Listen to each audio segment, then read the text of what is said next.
çift galon.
I'll do you stick a tweaker. You know better than that, don't you? Okay. There's one, yeah, as well, eh? There's a big one, yeah.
We'll remember for it for the next time. 100%. All right.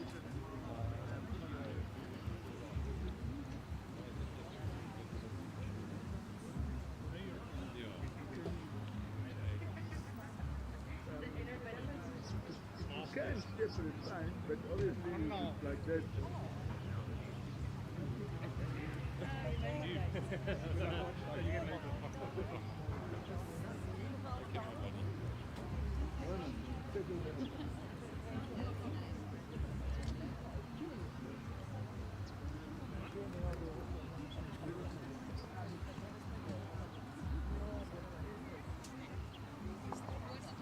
Halfway there. Thanks. Where it is? Halfway to the two. Where it is. Thanks, love.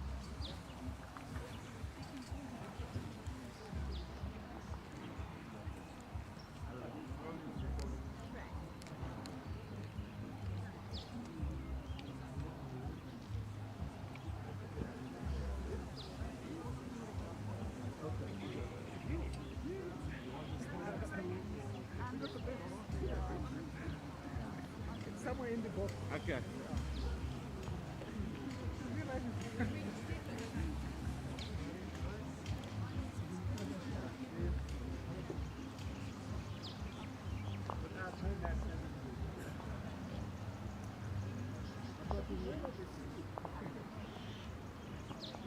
One meter off the two, please, boss.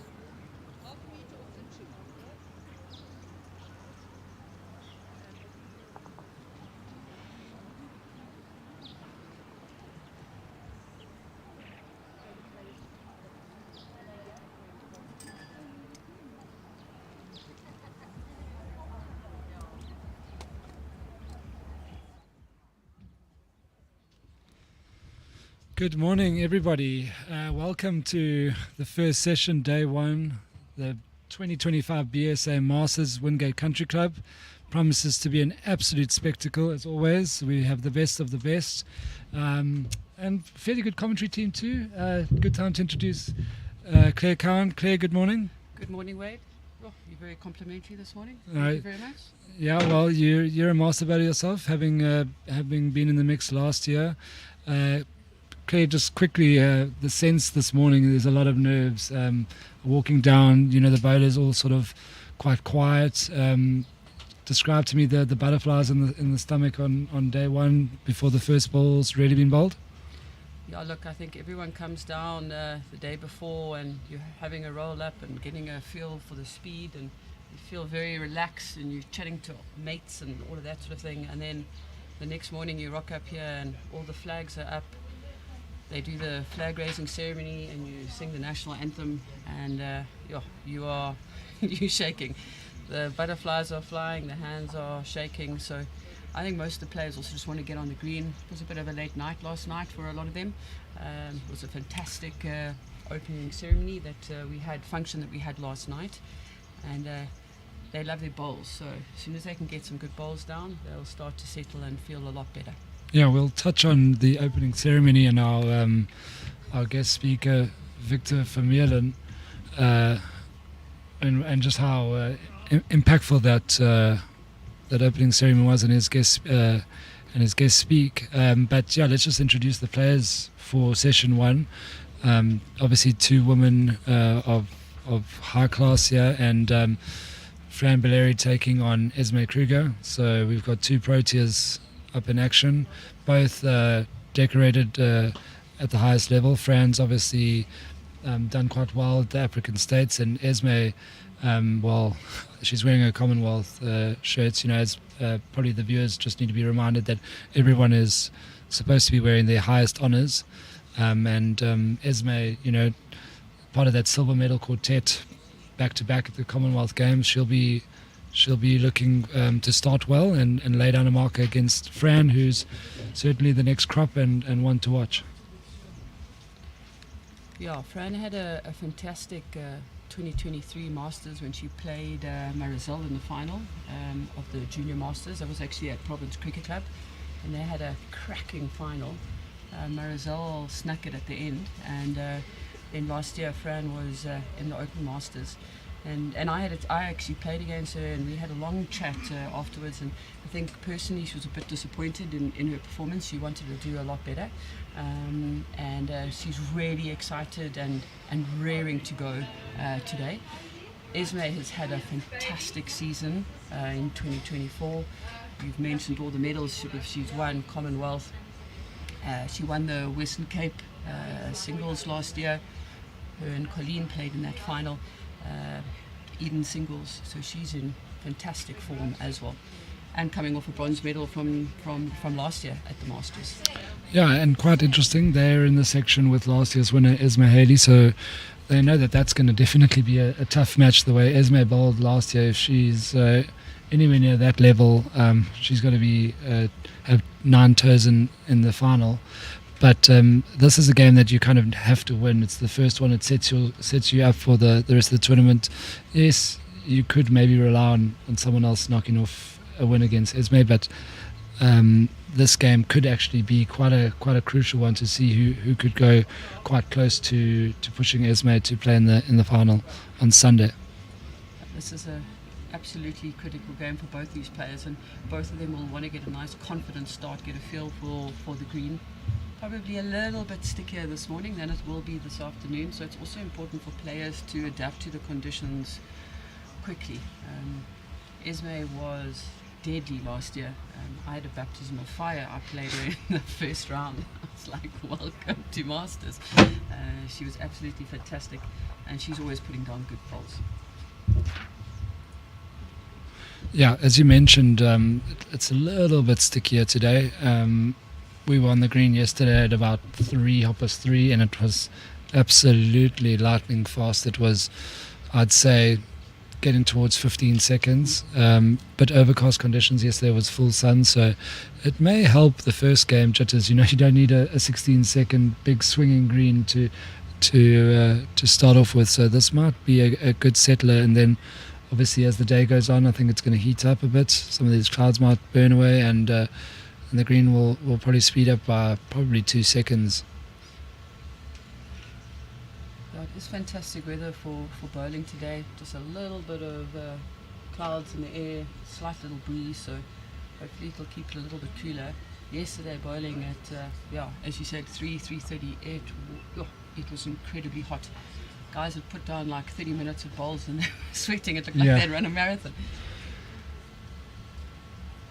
And we'll do our best to keep you updated with all the scores as they happen. We're on the sea green here, and next door we got quite a high quality match.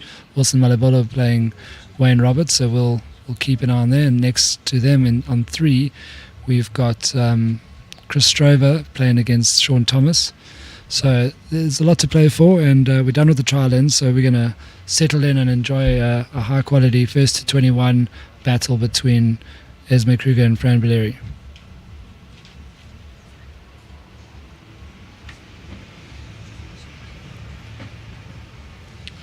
Just doing a bit of the paperwork before we start here, checking that the bowls are all signed up and legal and legitimate. For those that sort of haven't been at a competition like that or watched it, it is quite intriguing the amount of admin that goes into what the technical officials do, the umpires do, both everyone who comes here for the first time. Why are you writing down serial numbers and all these weird things when you start? For most bowlers, the bowl stamp and the number, you don't, there's no use for it. But when you get to this level, the top 16 men and women, that's when it counts, and your bowls have to be up to date and up to scratch and perfectly legal.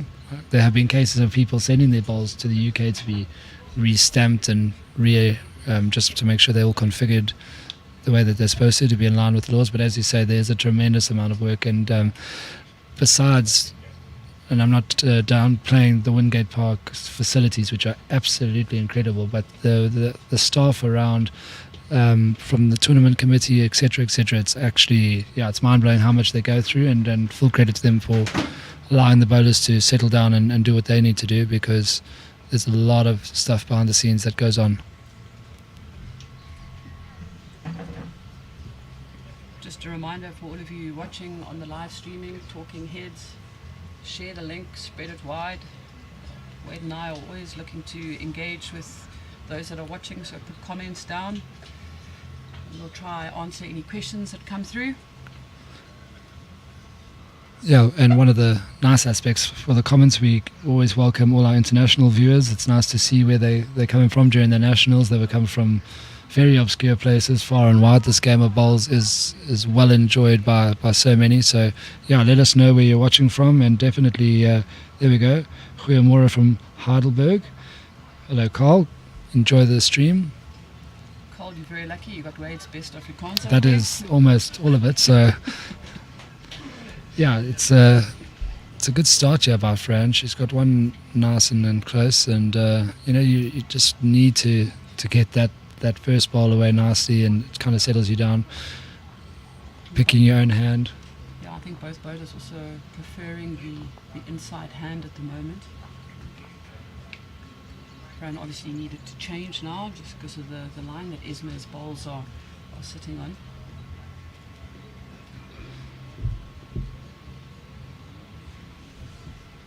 Definitely a second or two slower this morning than it was yesterday afternoon, and that might be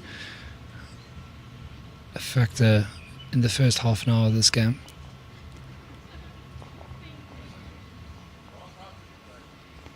Experience is so important. I'll never forget my experience last year. We had a good 2 hours rolling up in the afternoon the day before, but it was hellishing hot. And the green was so quick, and the next morning it was, as you said, that 2-3 seconds slower, and you need to adapt to that very, very quickly. You can't kind of think, oh, I'm sort of still bowling on the greens I played yesterday afternoon. Got to be flexible and ready to do anything. And that should be one to Fran to start off with. You can see that forehand is sticking a bit, and just obviously Fran doesn't want to cross the centre line, but just two of those forehands just not coming back to the mark, and Esme a little bit short on the back end, so that they'll be settling down, and expect this game to the quality to improve as it goes on, as they just figure out the stickiness of the surface first up.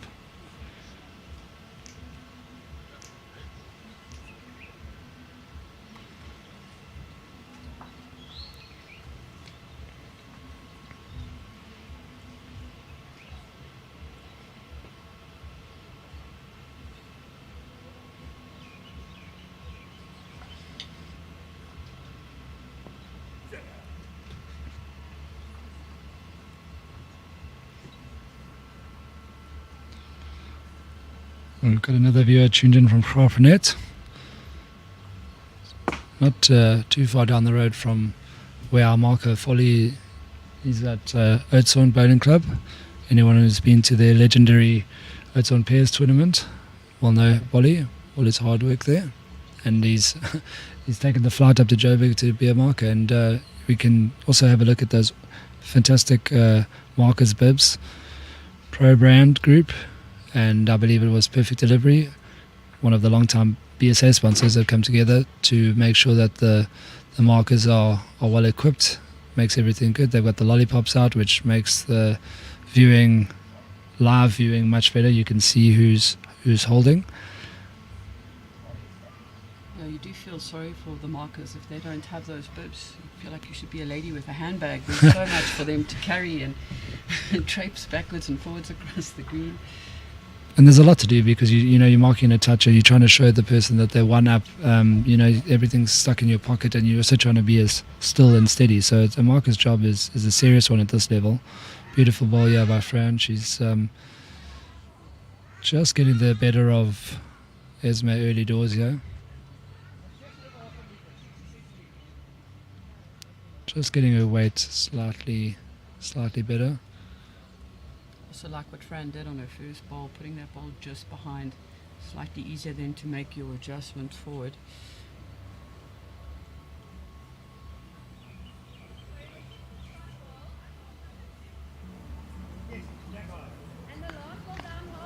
Yeah, and as the bowlers, there's more feet on the green this morning. As it gets later in the day, we're going to expect a better and better finish. So it's going to quicken up, and then the margins become a lot tighter. Fran's got the luxury of the back ball.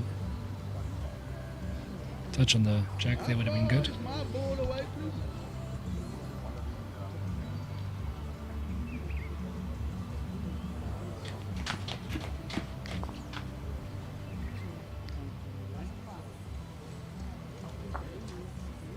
Yeah.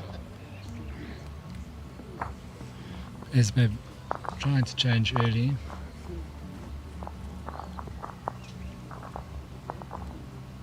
I think that's the good thing though. While you're only one down, you can change and specifically early. So while Fran doesn't have second shot, she'll keep her opponent guessing. And that's second shot now, which makes this last ball all the more important.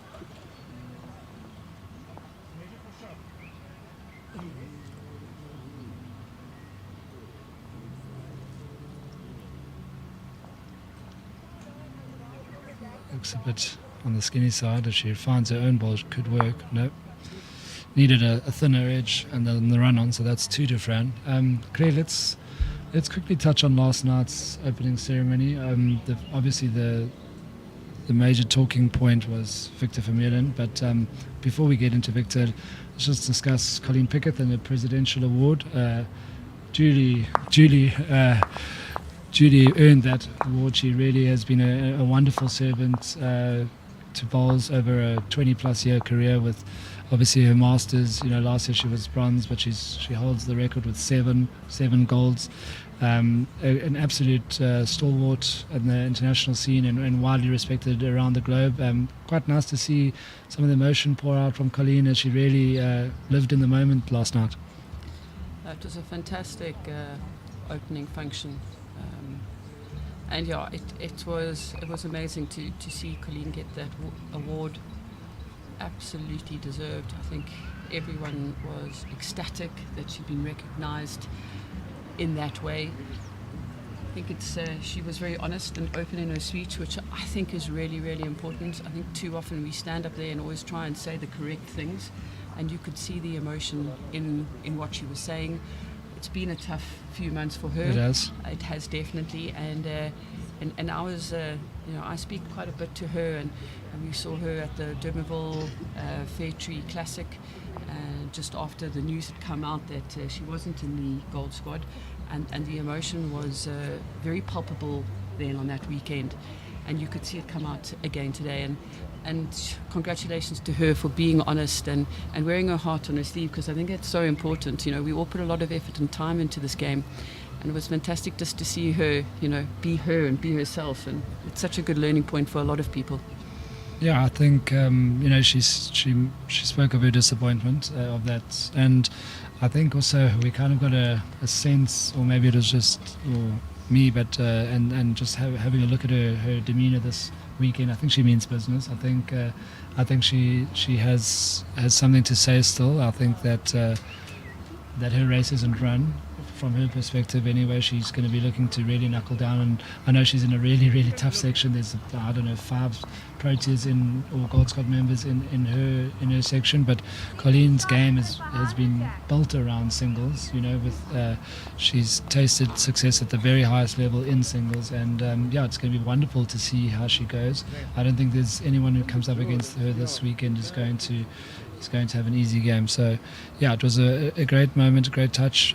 David Hammer, really expressed as best he could the respect and the heartfelt thanks from bowls in South Africa to Colleen, and she deserves all the credit. Whenever she puts a post out, she was at Potters and beat Mervyn King in that first round. You saw the comments. She's well respected, like the Burkitts and the Bakers. She's in the class, and whenever she goes overseas or whenever she's posting on Facebook, you see the international names come out. And all respect to Colleen, and it was a lovely touch last night. Yeah, she's very, very determined. I chatted to her getting off the bus, and she's definitely here to graft hard, to work hard, to ask some serious questions. think it's fantastic from Bowl South Africa that they are bringing the youngsters through, the juniors that have been building records and been doing so well. But there's nothing you can say about experience and class, and she's one of the classiest bowlers South Africa has ever produced. Yeah, that's for sure. Particularly with her demeanour and just being, an absolutely wonderful competitor. That's unfortunate from Esme. Not much is going her way in the early doors here, so she'll need to take a couple of deep breaths, maybe a glass of water, 2 in a measure, probably 3 there. She found the jack, but it went the wrong way. It's going to be a tough battle if Fran gets her tail up here, because Fran has got the experience now over the last couple of years, African states, etc., to compete at this level and beat the best. The fear factor's gone, I think, for this new generation. As good as this Proteas are, and as good as Esme is, there's no fear anymore. Fran is a very confident player. She's a beautiful drawer, but she also doesn't mind playing that pound-on shot or even having a full run. And what you say is so important. The young bowlers that have been given opportunities have built their confidence. Fran had a fantastic nationals in 2023, I think it was. Yeah. Shame she was as sick as a dog. That was the year that the stomach bug ran through the ladies contingent. A whole lot of us that were down. She was off at 4 a.m. in the morning at the hospital on a drip before she had to come out, and I think it was almost 4 games she had to bowl the next day. So she's got fighting spirit, so she'll never give up, but neither will Esme. Esme will figure out what she needs to do just to change the momentum slightly. Yeah, I think all that means in this game is that we're in for a long one. 6-0 to Fran after picking up 3 there.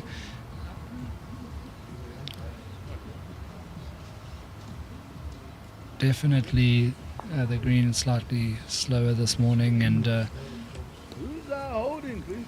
I think it's important, as you mentioned, to get that first ball past the jack and come back towards it, rather than trying to dead draw, because it looks like it's just pulling up just short every time. Just going back to what we were chatting about, Colleen, I think also for me what is just so important as sort of a new bowler coming onto the scene is just what a fantastic person she is. How open she is to give advice, to include you in conversations. She's very, very sort of approachable, and sort of she's never too scared to engage with anyone or have a chat. And I think for me that's also so important in any sport. A couple of people from Western Province will know what I love to say, and a lot of people often roll their eyes, but can't be a great sports person if you're not a great person yourself as well. Those two go hand in hand. And Colleen, for me, is one of those great people as well. Yeah, I'm not sure if our cameraman can pan just to the middle of the rink where Annika Skeppers is busy talking. She's all these bowlers, these top bowlers, they give her their time. Cracking ball there by Fran. They just, they'll stop. Everyone knows who Annika Skeppers is, and Annika might not remember everyone, but she'll stop and chat, and one of the most polite and kind souls you'll meet, and she's a great bowler. So Colleen is in the same breath, and we're seeing that with this new wave of bowlers. Sure, they're fierce competitors, but they're good people. They congratulate. They play in a great spirit, and that's what bowls is about. There's no longer, you don't talk to your opposition. You commend them. There's Anna there, but she's done with her hellos now. She's just having a quick squizzy at the green. She'll be tough to beat. She's looking for all the wins she can to keep her world ranking up there. Wayne Roberts is putting on a little clinic here next door to. And as we said that, Wayne's drawn 3 fuss and Wilson has come back and high-fived him. It's no Wilson you can see is as focused as ever, but that's the way the game is now being played.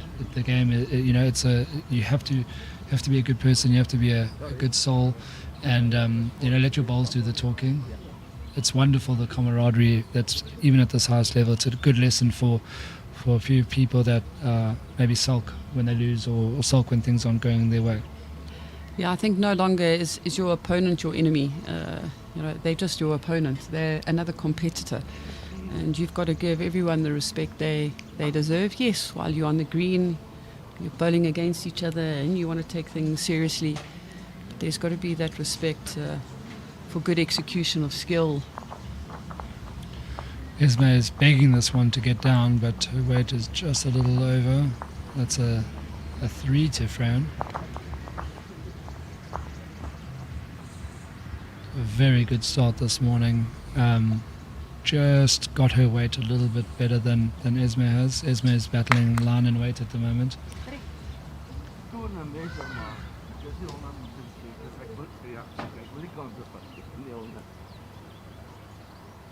Mark of being very, very honest there. Saying 2 and a measure. Esme giving the third to Fran. Fran goes to a 9-0 lead. To see we've had another welcome from New Zealand. Graham, welcome. It's fantastic. See you watching bowls all the way in New Zealand. I'm not quite sure what time it would be there now. It's middle of the afternoon. Probably on a Friday, no better time to watch bowls. Graham, enjoy the live streaming. Cape Town Talking Heads, our production team. Noel Solomon's his son Cole. They do a fantastic job. The quality is excellent. They know what they're looking for. Noel's obviously a bowler himself. I don't think he's got Cole on the greens just yet, but they do a fantastic job. So Graham, enjoy all the way from Taranaki. Noel needs to make sure his team works hard, you see. No time for bowling. He's on the green on a Saturday afternoon, and his production team are working. You see that forehand, you go a little bit wide and it's just sticking out there, so that's something to note. You can see the rinks are quite far in from the edge, so normally you would be expecting that hand to maybe bend a bit more than it is. And quite interesting, Fran started off on the forehand going away from our commentary booth and has changed, and Esme's gone the opposite, so both bowlers trying to figure out which is the best route to the jack. Esme's on a narrow line, but I don't think she's going to make it all the way there.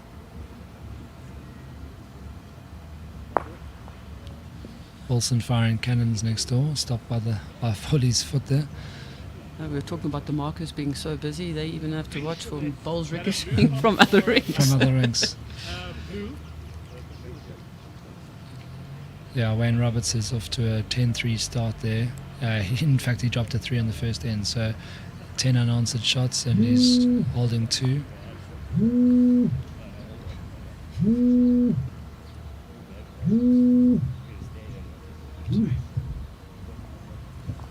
So we've got Lorraine Victor from Nelsprings. Good morning, Lorraine. And Louis says good morning from Iraq. Now, I think that's one of the more obscure places that we're going to find people tuned into bowls. And he says, how lucky is my wife to mark there again. Yes, if you can't be at the Masters, you commentate.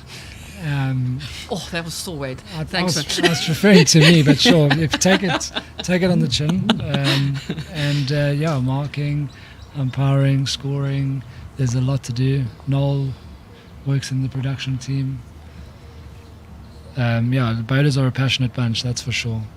This is a very tricky line. This forehand. She might have. Yep, that's the shot. Should be. Foley's going to have a look. Yeah, it's incredible to see just so many volunteers giving up their time to assist.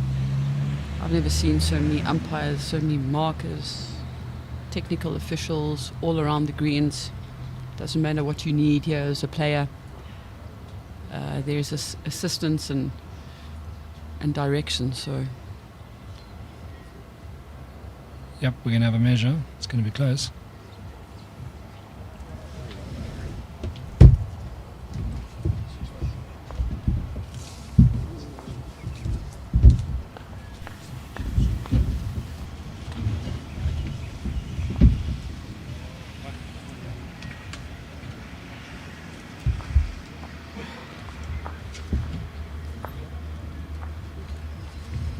Here we go, some good advertising for the Pro Brand Group.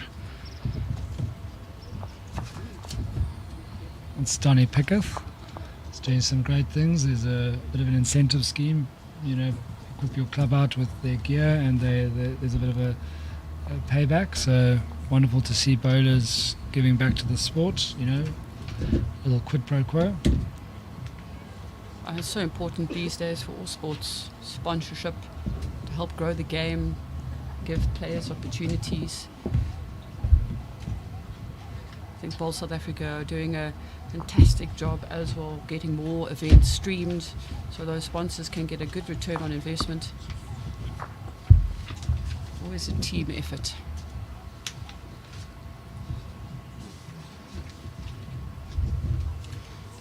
Yeah, there's our two long-term sponsors, Personal Trust and Barton Insurance Brokers.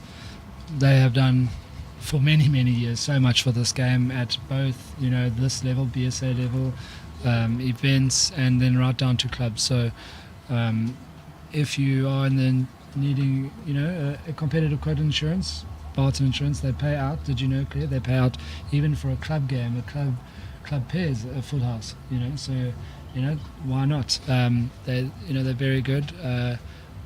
I made the switch, and Gerry and his team do a phenomenal job. I also had the unfortunate experience of having to have a claim, and Prudence Mabela, if you look at their Facebook page, it's just littered with compliments to the team. So they really do look out for you, and Gerry has been around the bowls greens for many, many years, supporting bowlers, got lots of friends in the game, so full credit to them. And Personal Trust are another great bunch, you know.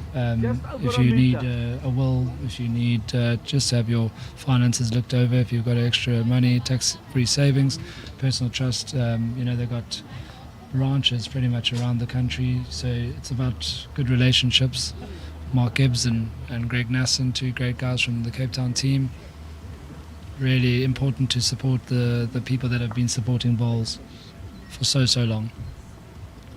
Wait, and the other really important thing to touch on is that they're bowlers, and so they also know what bowlers want and what bowlers need. And I've heard Mark Gibbs talk many times, and he loves to use it's about the personal touch, and that's for sure. They're always putting in extreme amount of effort. Esme has potentially been quite unlucky. It was a fantastic bowl. She trailed the jack just slightly.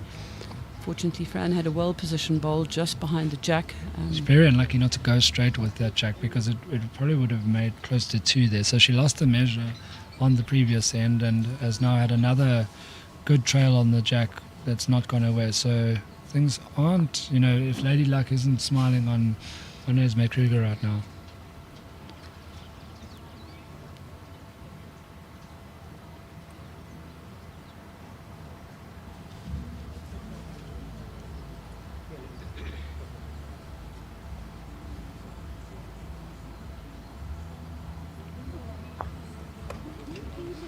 Esme playing a slightly more attacking bowl there, ideally trying to find her own bowl or Fran's shot bowl, and then should be looking to pick up 3.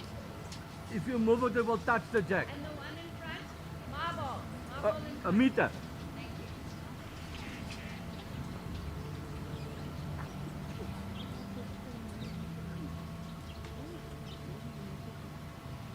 So having spent a bit of time with Neil Burkett and just listening to what he thinks about a good delivery in the game, you know, you got to stay low in your delivery for as long as possible, and Fran is a very good example. She really gets it away nicely. There's a lot of balance to her action, and it's something that is very repeatable. Particularly, I know she's very young, but it's going to be repeatable for many years.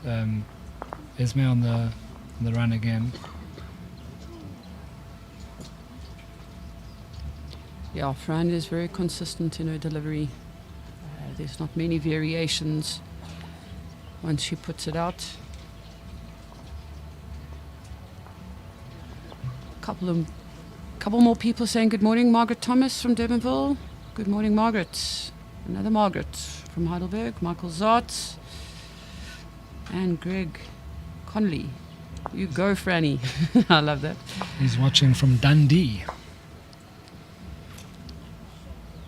Yeah, and for the people that can't get down here, this is the place to find your updates, get the action, enjoy the live streams. We've got four games today, 4 games tomorrow, and then 2 games, including the final on Sunday, where we will crown our 2025 BSA Masters champions across under 30s, Open and Veterans.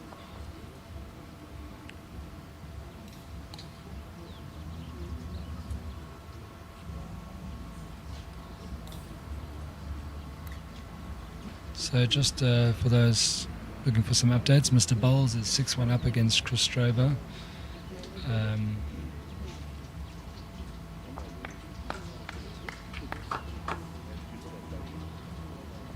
Natalie Buerta is 8-0 up on last year's under 30s champion Lizandre Hildebrand.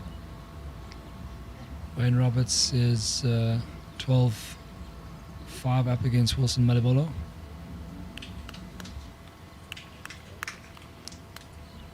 And Terence McGlynn from Kingfisher is 9-5 up against Wayne Ritmuller, a renowned singles player. Wayne Ritmuller is always looking to be in the mix for medals.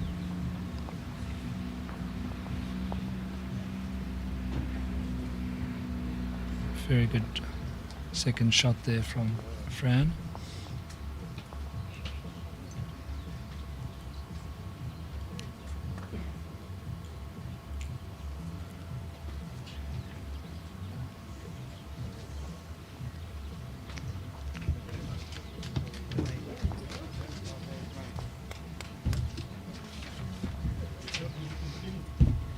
Dwayne Thomas joining us, also from New Zealand, Bay of Plenty.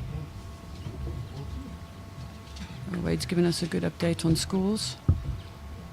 Hello, Fiki. Fiki joining us from Cape Town. Loves to watch bowls. I mean, if there's a live stream, there we go. That's a good shot by Fran, knocking herself into the head. If there's a live stream, Fiki's she's 100% on it. Not that we'll tell your employers or anything like that. Fiki's a master multitasker. She can do everything. She can do anything. Well played by Esme there. Should be holding 3. Cracking shot. It's a kind of shot that might just lift the spirits. Yeah, Esme definitely trying to play a little bit more attacking. We saw in that last end coming up towards where we commentating from. She played a little bit more attacking there. She didn't get the result, but she wasn't far off. That also helped build her confidence, change the momentum. Yeah, showed over the mat for the first time. So yeah. Also, Fran's had the ability to just draw and draw and draw, and it's only 2, but a touch on the. I nearly said the white, but a touch on the jack will make it 4. So Esme won't. There's no danger.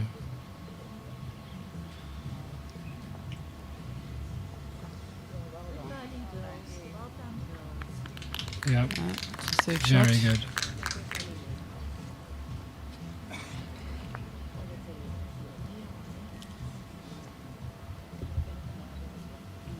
Interesting to see how Esme goes. Yeah, what length does she play, and if she can pick up a few on the trot. Yeah, they've definitely been Fran's been keeping it to a sort of 3/4 to long end. So we would expect Esme to change the length. Yeah, good morning to Craig Remington from Harrogate in the UK. Yeah, if we get a pan onto the skyline, it might look great, but it's still warm and nice. So sorry, Craig, that you are both not here and that our weather is still remarkably better. Overcast and grey, but we're still sitting here in shorts and t-shirts, so nothing to complain about.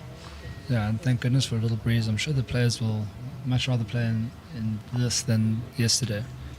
Yesterday was 30 and very hot with not a breath of wind. Esme picking up 3 here. She's pulled the mat up a little bit and So it's definitely a slightly shorter end she's playing. We'll also do our best to have a look at the other green and just see if we can give you some scores. There's a big Western Province derby going on between Maggie van Zyl and Mo Low. Maggie's leading 7-5 at the moment. Not that those two don't know much about each other's games. I mean, that's like, at this point, it's a rematch round 10 probably. I think when it originally started, it was sort of the David and Goliath, but 3 years on, I think it's a proper duel between two phenomenal bowlers in Western Province.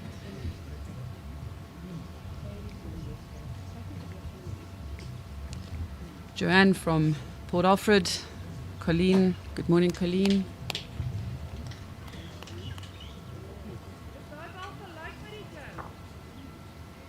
Yeah, this is an excellent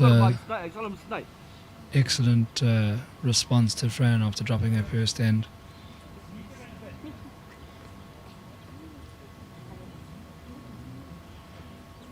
The lines are a little bit tricky on this rink, as we've seen, so that's a very good effort and a good spot if she can find it. But yeah, the lines seem to be slightly tricky on this end. So picture of some of the action, and as you can see there, Maggie's on the mat against Molo.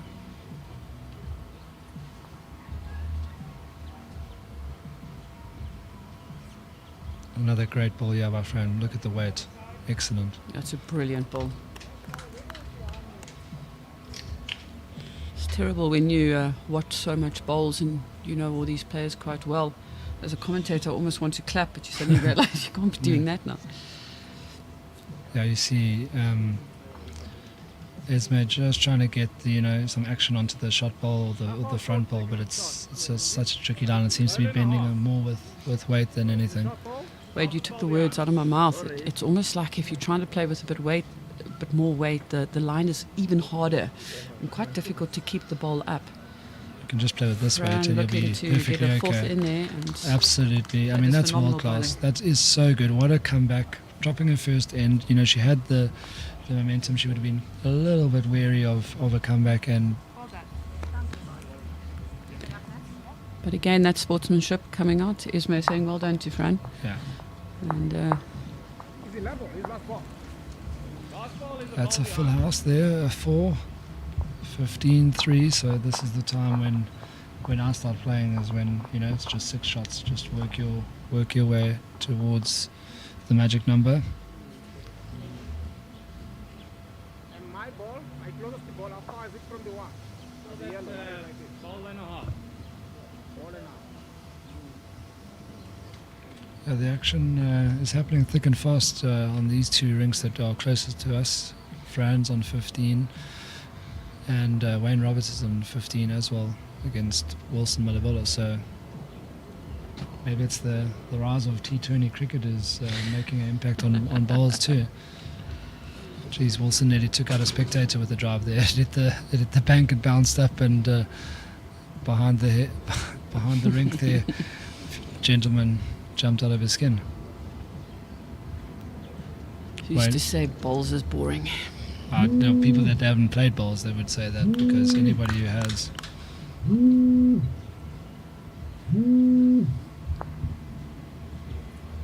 Very good ball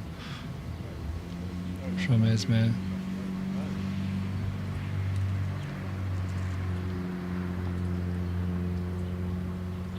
See, you just lean on it ever so slightly, and it's such a tough line. If you take a little bit more grass, it may not get there. But on the dead draw, beautiful, good advertisement for the Protea badge there on Esme's ball. I think she's dropped this one a tad short.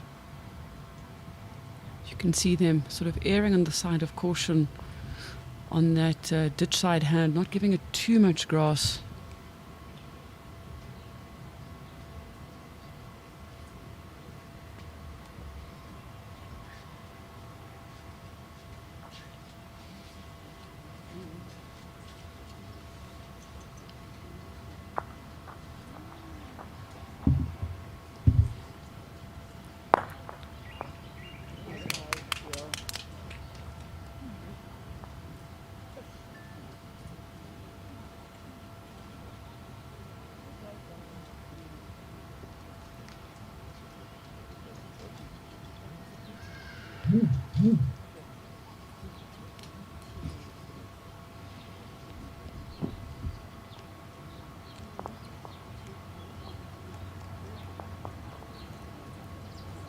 It's a good road.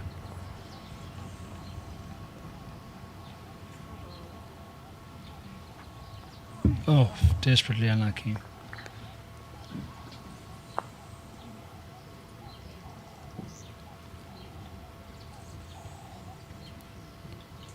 One and a measure, so Esme's got a pain-free draw here just to make sure.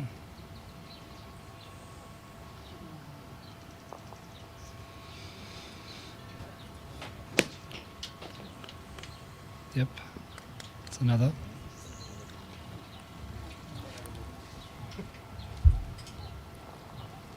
Definitely looks like Esme holding 3. Clearly she likes to deal in factors of 3 at the moment. It'll be interesting to see how Fran comes back. 2 ends ago when Esme picked up the 3, Fran came straight back and picked up a 4. Try and cut that momentum early on. Must be 3 there because Fran's not asking for a measure.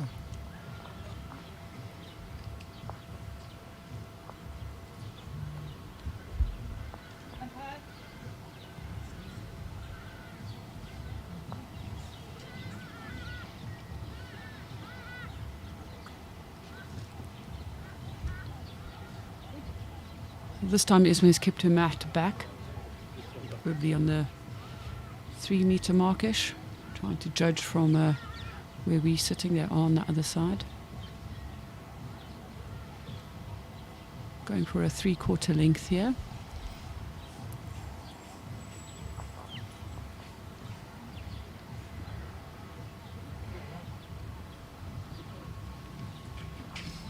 Yeah, and just so important to get a good first bowler where, this is the preferred hand. So if you can force your opponent onto the other, you're doing well. How far is my ball, please? It's going to meet it through, so Fran will have a chance.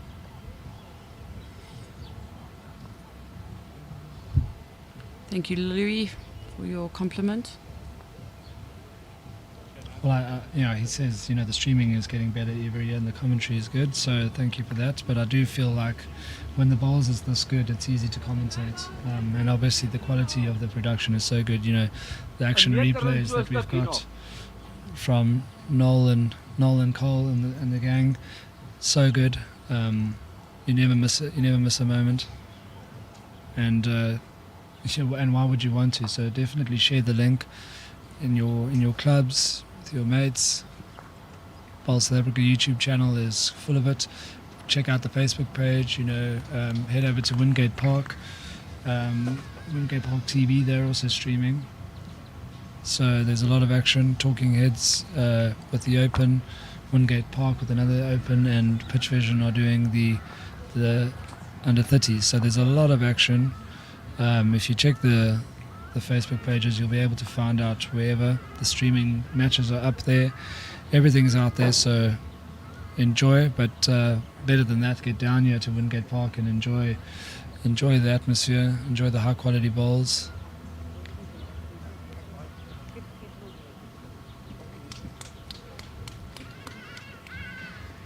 Just amazing bowling from Owen Robertson on the other rink. Wilson's trying to fight back, and every time he gets something close, Mr. Roberts just comes in with a superb draw. He's bowling brilliantly. He's the world number 4 after all. No, absolutely. Just such good bowls. Yeah, Wayne is obviously the news is that he's going to emigrate to New Zealand, but he told me that he's going to be playing this week with a little bit of freedom, which is dangerous. You can't be, if you give a bowler, the license just to play at his level, he's going to really be tough to beat all week. You feel he was a silver medalist last year, losing to Jason. Esme's on a good track here. That's very good bowling. Good comeback from Esme as well. And to Fran get- is only 2 down here. Let's see if she goes to the backhand. Yep, she's playing the backhand. I thought that she might try a little upshot. She's only 2 down. She's got the license Yeah. for it. It's our first shot in anger. She's on a track. Is she going to Also on a hold? beautiful road. She's going to take one out. Okay, one out. Very good.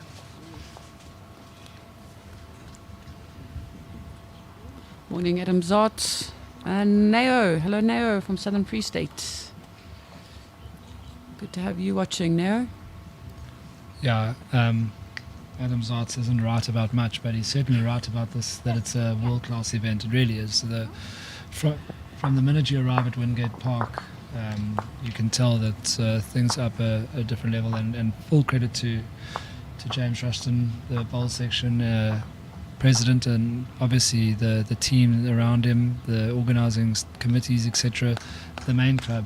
It's an absolutely cracking venue. They've built a little satellite bar down by the greens here, so you don't have to trek all the way to the main club where the action happens after the day's play.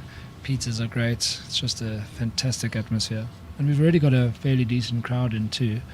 There are a lot of fans, loved ones, family members, a few children running around. So, well, not running around. There's a couple of babies and toddlers, so not yet. Crawling. Crawling around. It's an incredible facility, and you just walk in here and you feel like you're at a world-class event. You know you've arrived.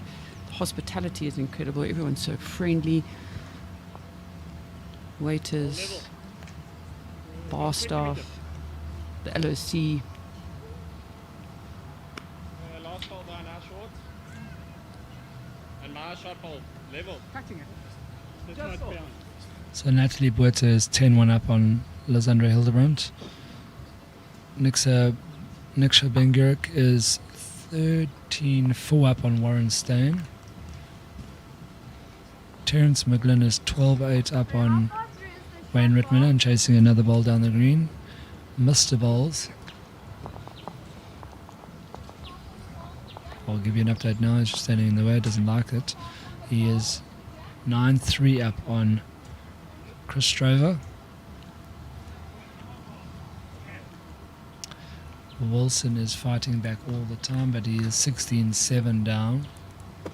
It's a good shot by Fran.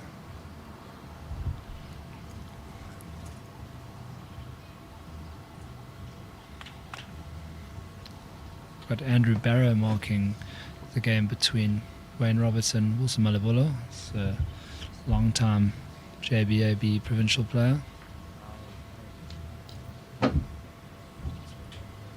JBA is not a bad district. They've got a few guys in their B team in the Open Masters, so it's a tough district, that's for sure. Move there at your peril.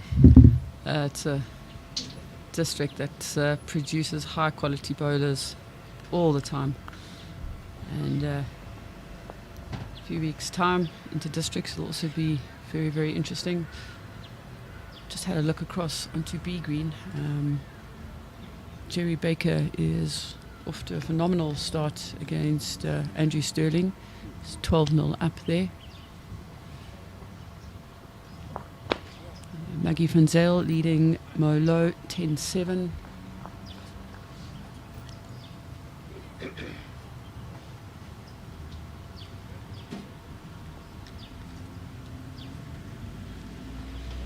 And that's as good as your eyes can get, because it's quite far Yeah, down. it is quite far. I can see Esme Haley's up. I'm just trying to see the markers in front of the scoreboard from my angle. I can see Esme's got 15. We'll try and get an update on some of the scores on B Green. Yeah, it looks like Fran is going to pick up the 1.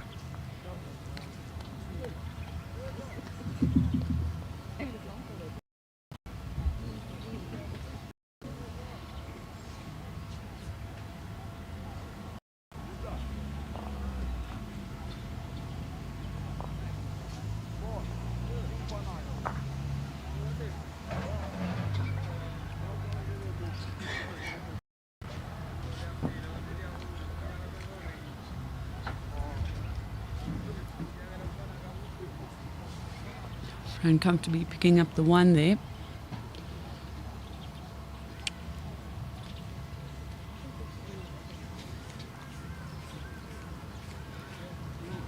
Important for Fran now just to stay calm in the moment.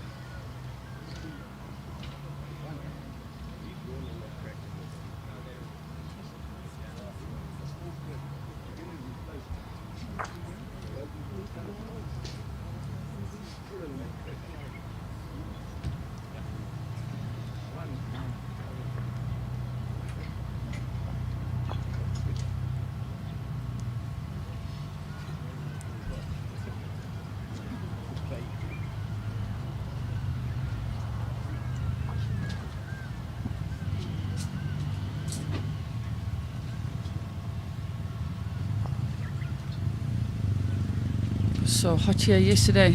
I didn't even bring a warm top with me today, so I'm hoping it does warm up a little bit.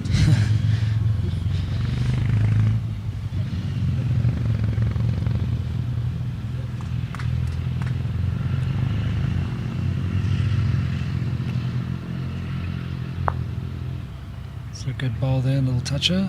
Claire, I'm going to step out and I'm going to welcome into the commentary booth Garth Waite. Garth is a BGN stalwart, loves his bowls, and I'm going to just welcome you in for his first stint this morning. Thank you, Wade. I know you've got multiple hats on today and this whole weekend, so good luck and thank you. It was enjoyable commentating with you.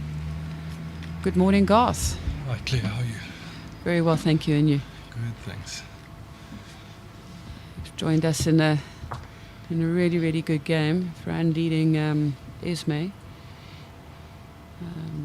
Both of them have sort of struggled to get a hold of the rink sort of early on. Yeah, it might be a bit of, first game jitters and just a bit overcast here today, so not as sunny as some of the players might have hoped for, and that doesn't help with getting warm and getting a flow for the, just a feel for the game. No, absolutely. We were chatting about it earlier that, a lot of the players would have, flown in yesterday, so you only got sort of an hour and a bit to roll up yesterday afternoon in that heat when the greens are dry. Yes. And definitely a lot quicker. So you've got to make sure that you come in with a mindset that knowing that it's not going to be the same as yesterday afternoon.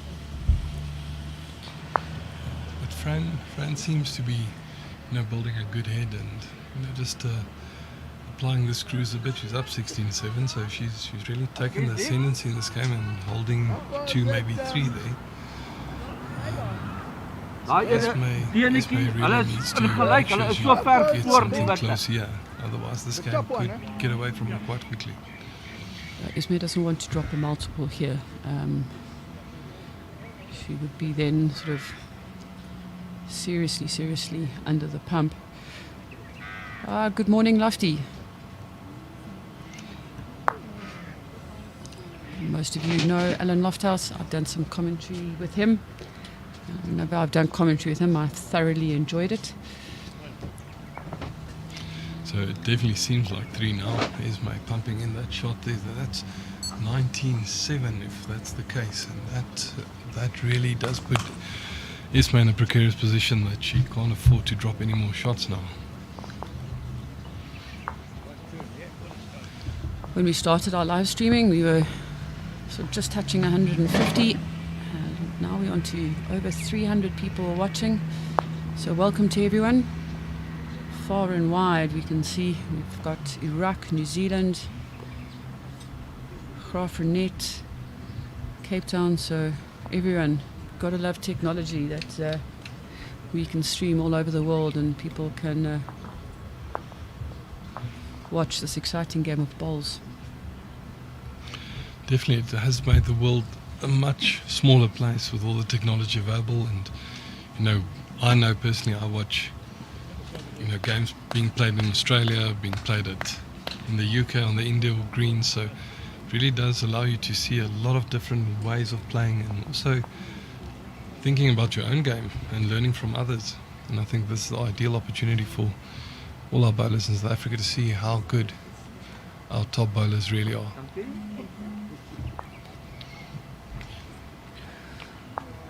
Good morning, Eugene. Louis asking, is Fran playing with quantums or grooves? I'm not 100%.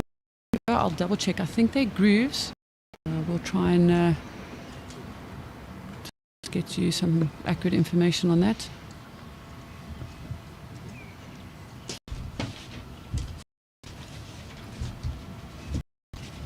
Yes.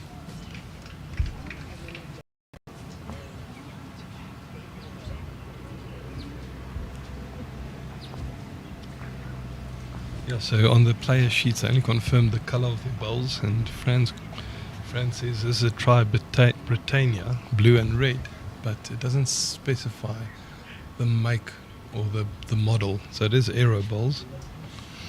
Esme is also playing with aero. She recently joined the aero team. She used to play with Drake's Pride Professionals. So an update. Fran has got the grooves. Esme is playing with quantums. Now the quantum are narrower than the grooves. The grooves allows for more gradual bend and just drawing around a short bowl, where the quantum allows you direct line inside bowls and for a chop and lie shot at the end of the day, but you just need to trust your line and your length with both the bowl you're playing with.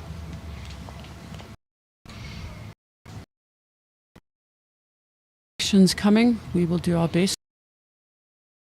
Cameraman to go crawling on the greens to inspect the make and models of bowls. We'll do everything and anything we can to enrich the experience, give information.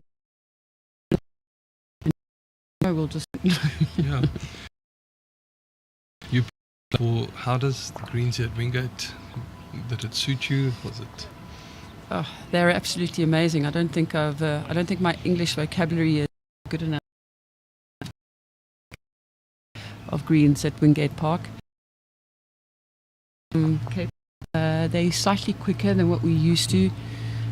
In the afternoon, we'll probably expect us to get up to 50 comfortably. Whereas in Cape Town, sort of, that's running 13, 14. It's a bit of an adjustment to make, but once you make the adjustment, it's absolutely beautiful. Yeah, you just need to find your rhythm, sort of deliver on that kind of speed of. BJ headed up by Bertus here, who's running the managing the green tournament. Coming back to the game we're at, is now holding shot, holding. Let's see if she can deal with this. She's playing on the backhand, hopefully trying to rest the ball, but she's a bit wide, and I think they can.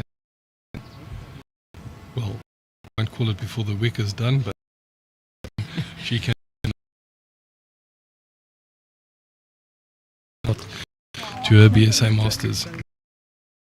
Fran, she was very calm, very settled early on, found her rhythm, and just stuck to it. One sort of with a little bit of weight.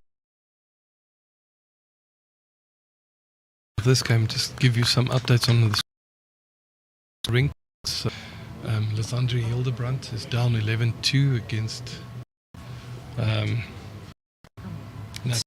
Wood from Port Natal. Aaron Steins against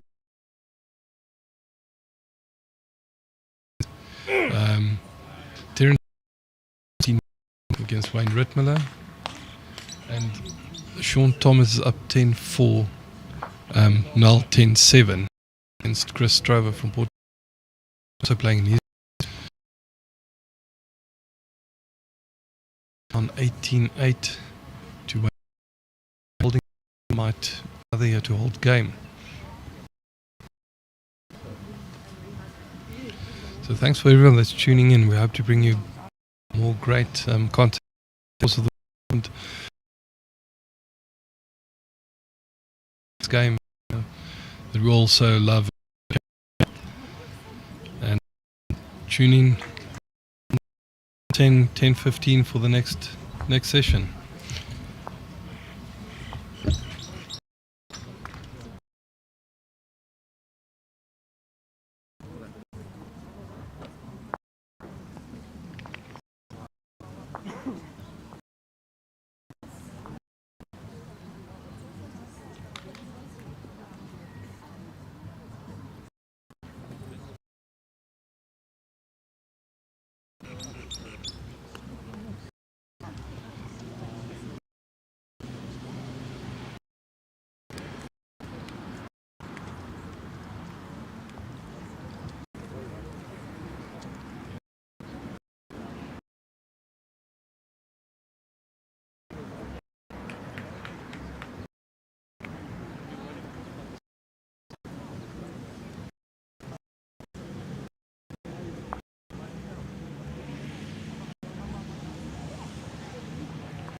So we got Fran, but a very, very good start to game. You know, actually couldn't ask for a better start, to be honest. I think that just put the nerves a bit at ease because I feel like, you know, tournaments like this, you get a nerve. I'm glad that it went well for me. She just, see, she wasn't on, I know her. So, today, yeah. Very humble, obviously, but you bowled very well. You had weight, and I feel like on the green was a bit, talk us through. Yeah, you would think the quite a hard hand to play. So, well, I tended to stay away from that hand. But otherwise, the speed is fantastic. I feel like greens like this, it's, you know, it comes down to technique. And if you line in the weight, your bowls. I feel like true, you know. Well, and good luck for the rest of the tournament. Thank you so much.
Umpire.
Drag it some stick, didn't it? I just saw him there.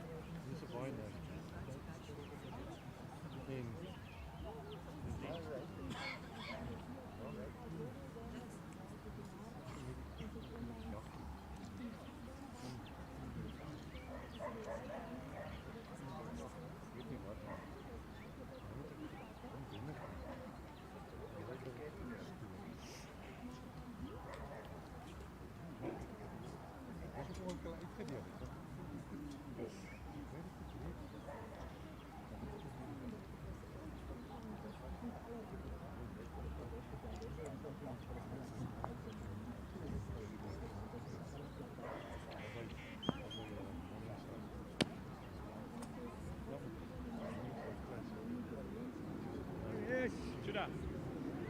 Two down.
Not turning my ball out. It's not getting the wild. Yeah.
short is my ball, please? And his one is almost level then. Basically level.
50 meters.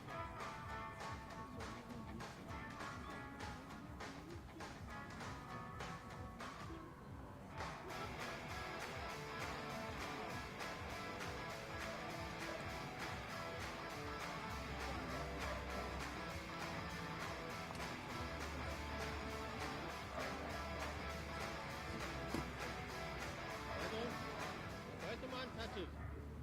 No, only the other.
We did, buddy.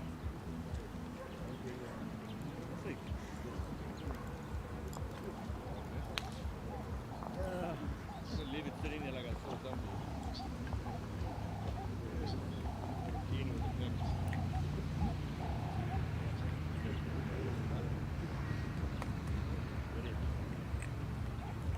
Thanks so much. Good luck, ladies. Thank you. Thank you.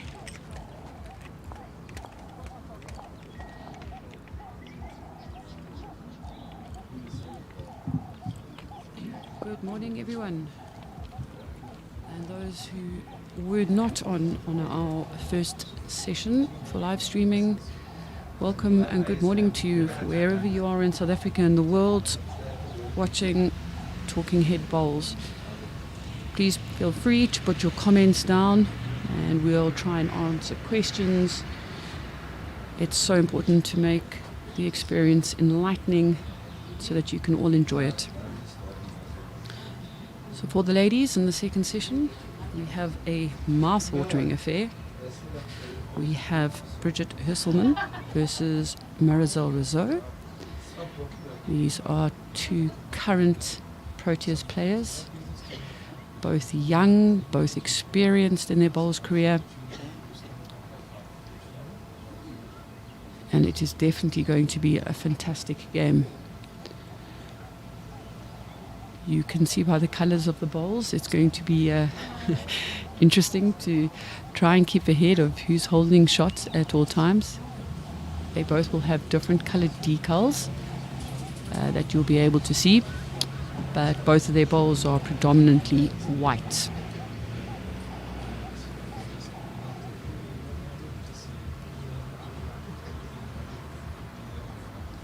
Marizelle playing with a white bowl. It is a Drake's Pride Professional with the black decal.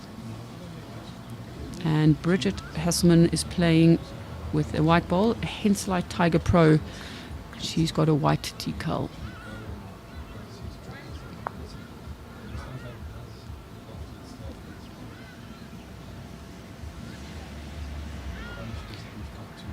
Yeah, Jacques, it is going to be tough, but we'll do our best.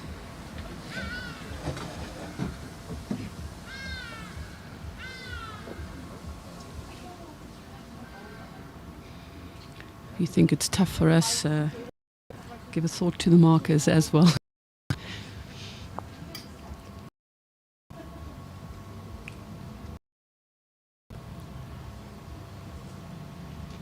So I'll give you an update on scores that have come in. Those of you who watched the session 1 game would have seen Baleri, Esme, Kruger game.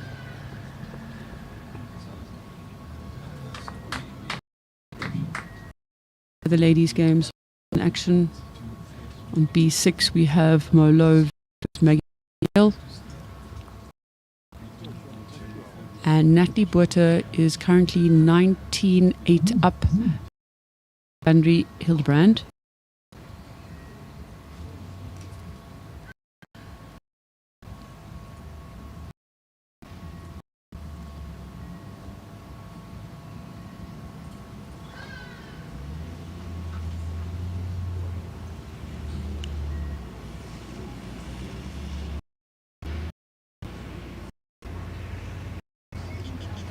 Anna Marie, that's a fantastic message. I love that. Come Bridget, Mama Cake. Your daughter's putting down fantastic bowls. And we will show all this in this game against Marizelle. So the other games that will be starting in the session 2 in the Ladies Open. Desi Rosen versus Michelle. Jax van Rensburg up against Colleen Pickett. And Seka versus Annika. Hello Wade, welcome. Last year's runner-up. She's in the doors, about 7-0 down against Natalie Faber. It's quite a rough start there. And just catching up with the other results. Ritmuller did well to come back. He was 50 and 21 against Terence McGlynn. Paul White, Mathewson 21-10. Jason 21-6. Baker took care of Andrew Stick. Matthews Perry long battle. Some real good shot play on the B green in that game. So Matthews is 2018 up. And he was actually nearly game down and he played a bomb. So yeah, it's a very, very good battle there.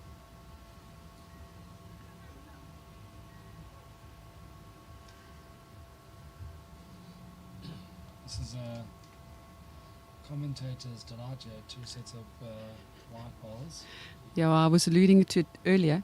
The only thing that can help us is the white and black decals. It's much easier when they're coming towards us, but the cameramen are going to have to be on it to help us a little bit on the far side. Between the cameraman and the marker, thank goodness for lollipops, so we'll be keeping a big eye out. But just to go through the records of the ladies currently, Bridget recently won the Sables Masters, and under her belt Commonwealth 2022 silver, 2019 African States Trips the gold, and the 4 silver, national silver in 2019, and that year she also won the Masters Juniors. So the last 5 years, Bridget's been putting down exceptional bowls. Had a little break to have a little baba. So she's a very happy mommy. It looks like she's taken it to duck to water, and she thoroughly enjoys being a mom and bowling. Yeah, that's a real juggling act. Last year she had a little baby. Not jumping on and off the green, so it's not easy. But yeah, she's the same. The way she started, it's the same. Bridget changed her surname, added a baby, but started off really well. You can see the green now. It is quickened up just over that first session. So by session 3 and 4, we should be getting it right to where the greenkeeper would want.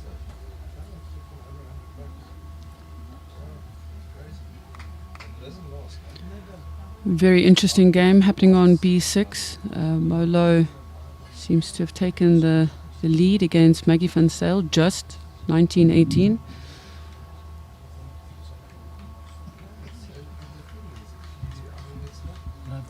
Love the comments from Bridget's mum, called Bridget Mama Cake. Molo looks like she is holding 2 and has just won the game. That was an epic province derby. Maggie bowled brilliantly. She was in the lead the entire time. Great respect amongst those 2 players.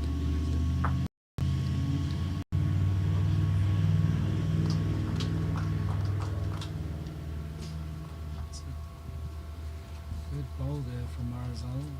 Having a good look now. Still down.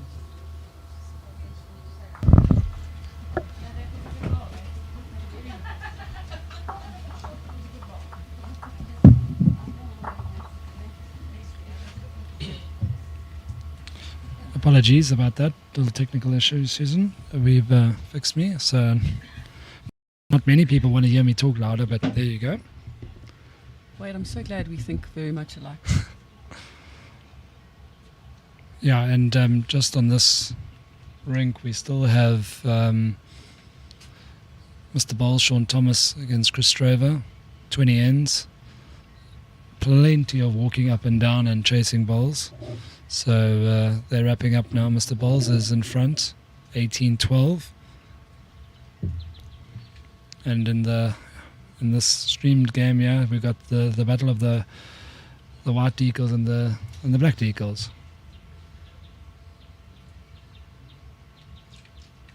Also, the temperature starting to pick up. Sun burning through the cloud cover that we had this morning in session 1. As Wade alluded to, green definitely picking up a little bit in speed.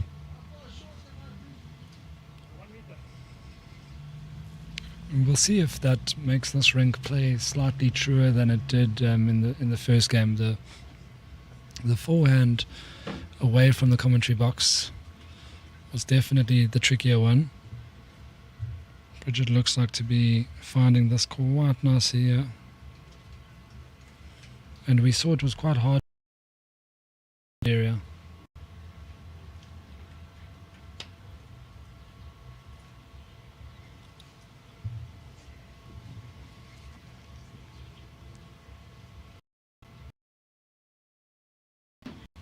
Marizelle just there and thereabouts.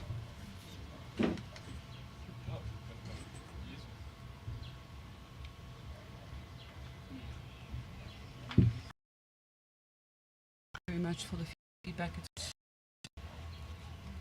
hear about any technical issues. I said earlier, guys, please keep the questions coming. We want to enrich the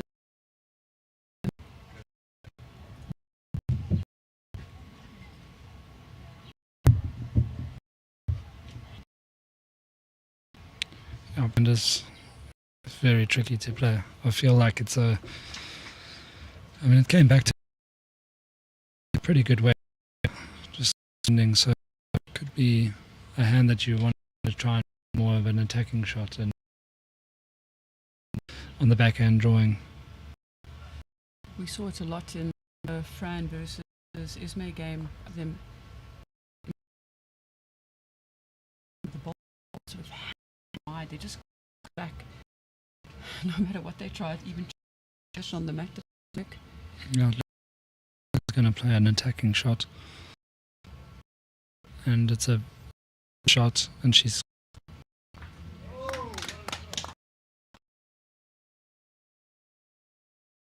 and so close to be difficult to say from here. Awkward. Well, that's an extremely awkward measure, but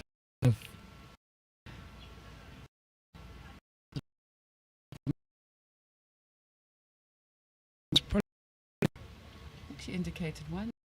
I'm quite sure.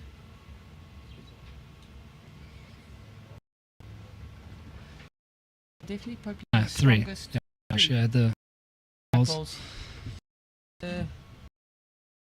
These guys very, very dry. You mentioned the Masters in Cape Town when she won the title. She won it. It was a very exciting to many games. Quite also did the same lady. Yeah, there was a lot of driving to there. So, and as I kind of alluded to, that with that forehand sticking out there, it's not a shot that you can really play, meter and a half over. So she started to go early and hit full grip. I feel maybe, I'm sure they did watch the balls on this rink, but if you lock the forehand coming down here, and with the ball that's kind of in the count a foot short, perfect, because the hand is not the hand to play. So if you have the control of the mat, block the forehand, and then pile them in on the forehand and try and force your opponent onto the backhand, which is tough. I'm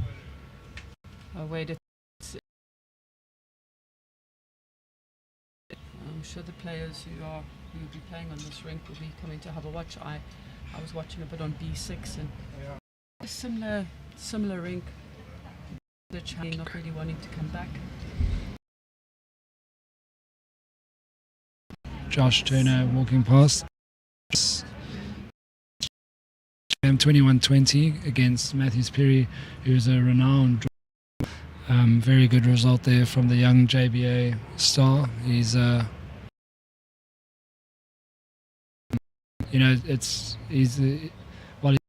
he is well. That's a very good shot there from Marizelle. She's started to add the weight, and it's favouring her. It's a very good shot. It's quite calculated. You literally find there, and you're going to score. So the weight that she with, and you need to be confident. You need to be at the ball. Trying hard there. Yeah, looks like down very well here and has found the weight. It has Marizelle to do some thinking, play some more with a little bit more weight. First test between two mates. That again a little bit over. Just an update on session 1 layout. So Natalie Botha beat Desandri Hildebrand. Section is with 1 win to the Esme, Haley, Fran, Natalie and Molo. Okay, so we've got the whole Carlett's family watching. Ali, Mom Anna Marie.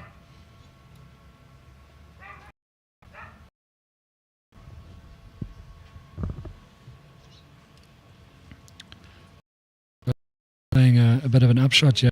It looks quite close. Tough shot to play on that hand.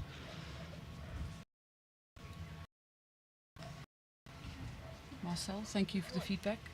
We are getting the team just to have a be breaking up.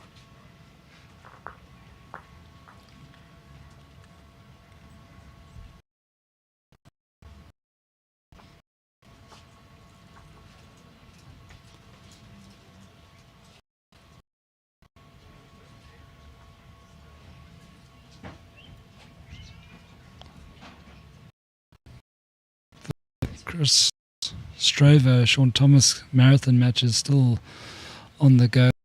Thomas played 21 ends. Those holding a few, so that he's not going away as ever to get his name into the medal mix. The men's. Chris Strover definitely not giving up. He was down 3. Yeah, and the jack to actually pick up the jack to collect 3. All the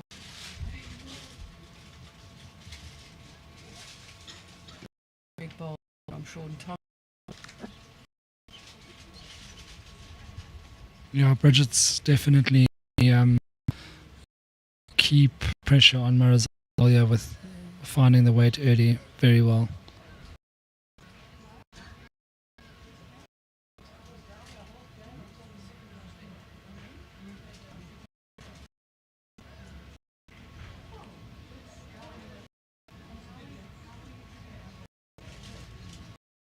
Is favouring the back in this direction.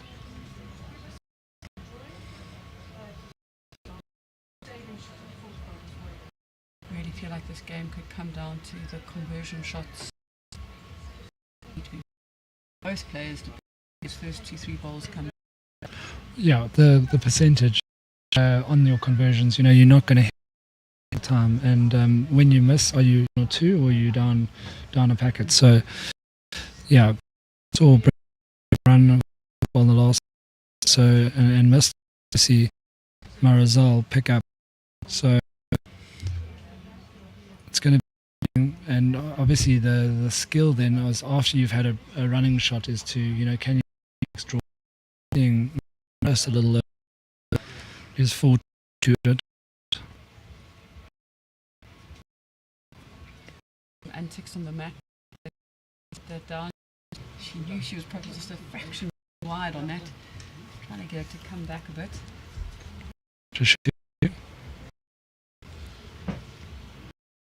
Port Elizabeth. Apparently, some of the technical issues from the internet breaking up from a anything. Fantastic ball there from Marizelle. But it's not counting. Sure.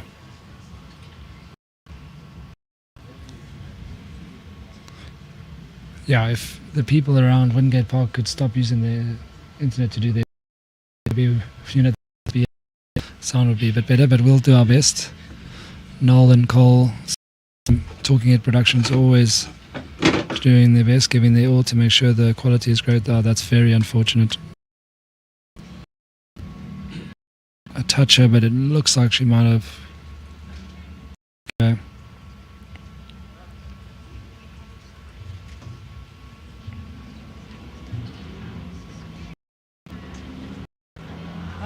Bridget still picked up that one. Ah, very.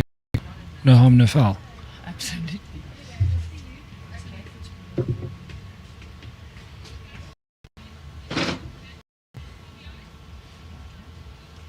This game is a game of millimeters, and I'm sure we'll say that times this weekend.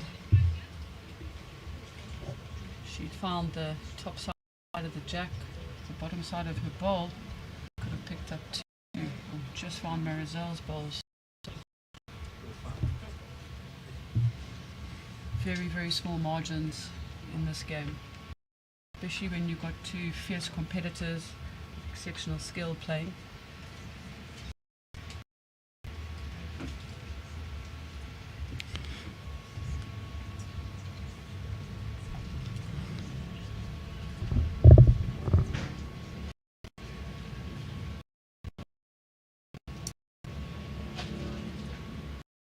Good weight there from Marizelle.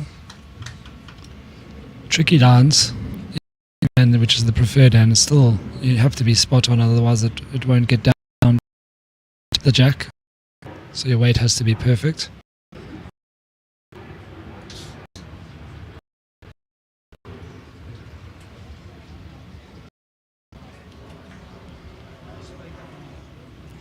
See, even that is a good meter short is forced to the backhand. So that's what I was like. Let's see if Marizelle this hand. No. Well, she got further than I thought. See, the greens have sped up a little.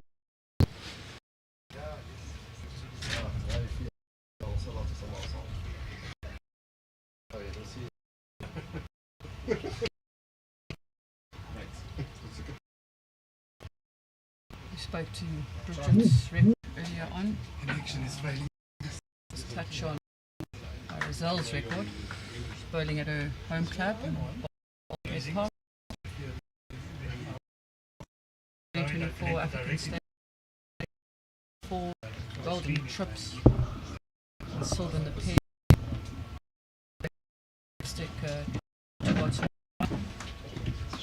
And then 2023 winning the Junior Masters, and last year I was the Open Master.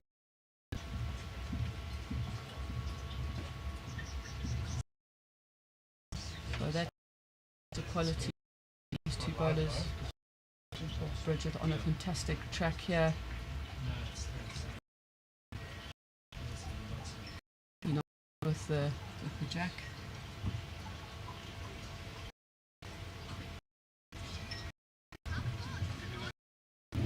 Still holding 2.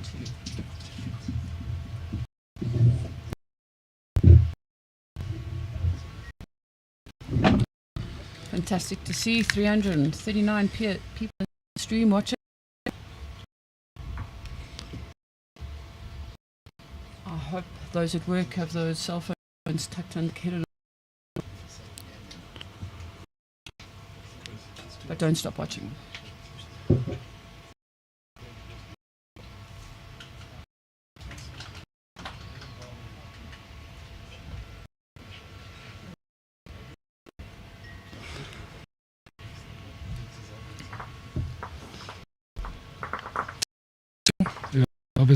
comes from a very well-known family. Dad, Andre. Husband, or fiance, sorry. Again, there we'll see the change in surname, I'm sure. And Brendan Ferns. The goals must be discussed. Summaries and things like that.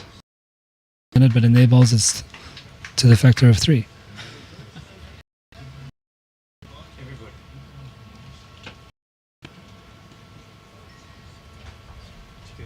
Marizelle takes the game very seriously. She thinks, believes, gives her the attention. It's about spreading the word of the mental approach to the game. It's a fair point because at the high, there's not a lot to separate, the bowlers in terms of skill. Sure, but if you can hold yourself well in tough situations mentally,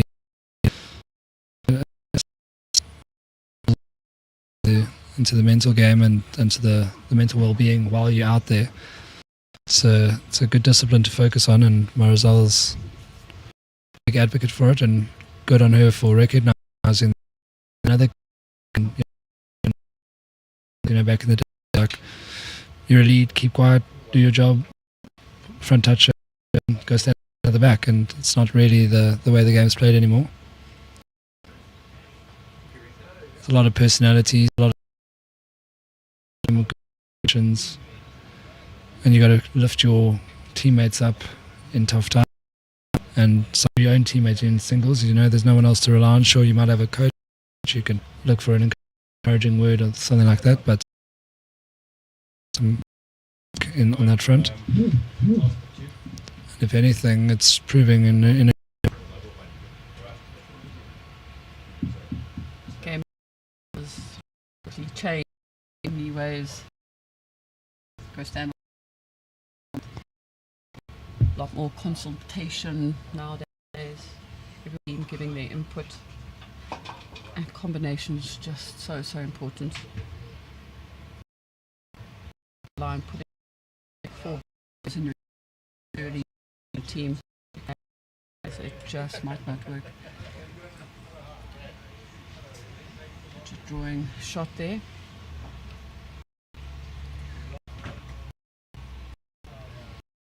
And like sport, just so very important.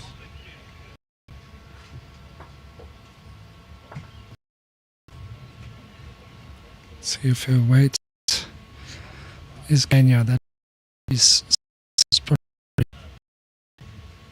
on the line.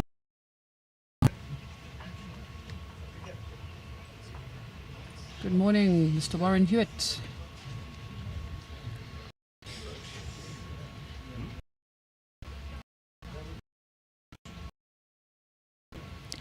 Too short. So at this game, no one's. Someone thinks about pulling away, the other person picks up a 1 or a 2.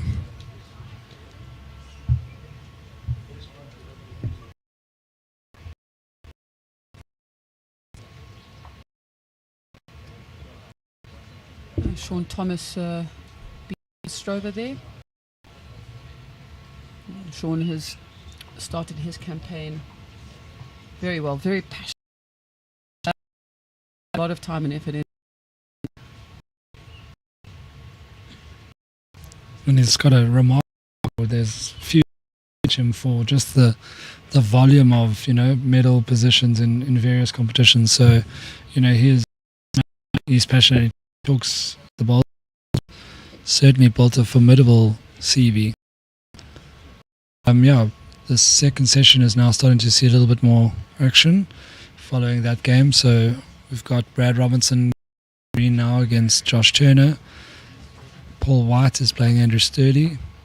Annika Skierpers is up against Secha Makoto. And then we have Gerry Baker, CP Mathewson. Gerry started off absolutely brilliantly against Andrew Sterling. I watched some of it. It wasn't like Andrew was bowling particularly badly at all. Gerry was Mr. Ball's done. Very happy with himself. As he Bridget's again there, so her weight control has been very good. So yeah, Gerry back 15, no, Andrew's 30 before Andrew scored, and then Andrew score a bit. That job done there. A good ball.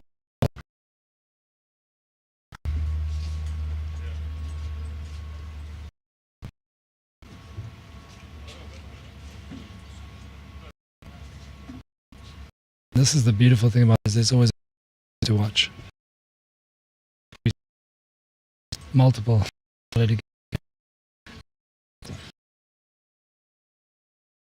teammates.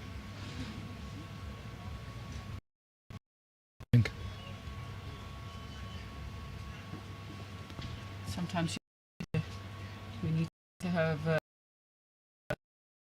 it's just to that was the case because, you know, if you come from the Southern Free play every single session, you want to cheer them on. It's a cracking ball from Marizelle, forces to maybe that little bit away. It's such a tricky drawing hand, so find the edge of open line to Marizelle's shot ball, or find the called it perfectly. She doesn't have the weight to hold it up. She knew it. That is the draw. You feel like you needed to be a bit. I mean, bowlers know their bowls, but having two sets of white balls, even Marizelle's asking. Which one is my ball? Because if you can't sticker, you've got no chance. So she's staying, which is cool. She'll try to stick on that inside line.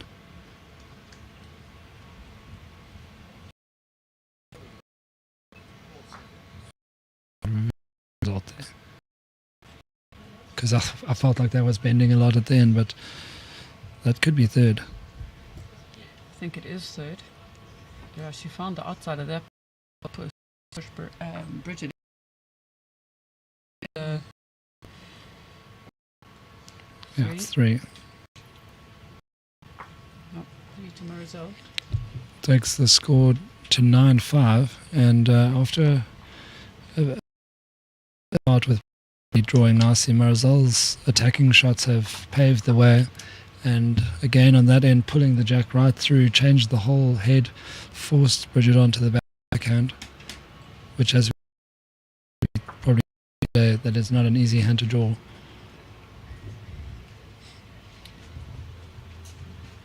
Colleen Pickett is early days still, but Colleen Pickett and Jackson 3-0, just after 2 ends. Sorry if we're always picking on B6, but it is the closest one to see. Should have binoculars in some of the other rings. I'm going to step out and give Garthwaite a chance to Matthew. He loves his bowls, loves to commentate when he's not playing, so here he is.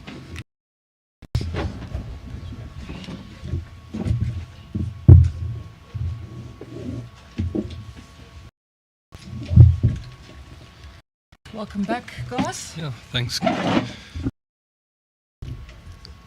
So, after initial, it's a bit of a shaky start.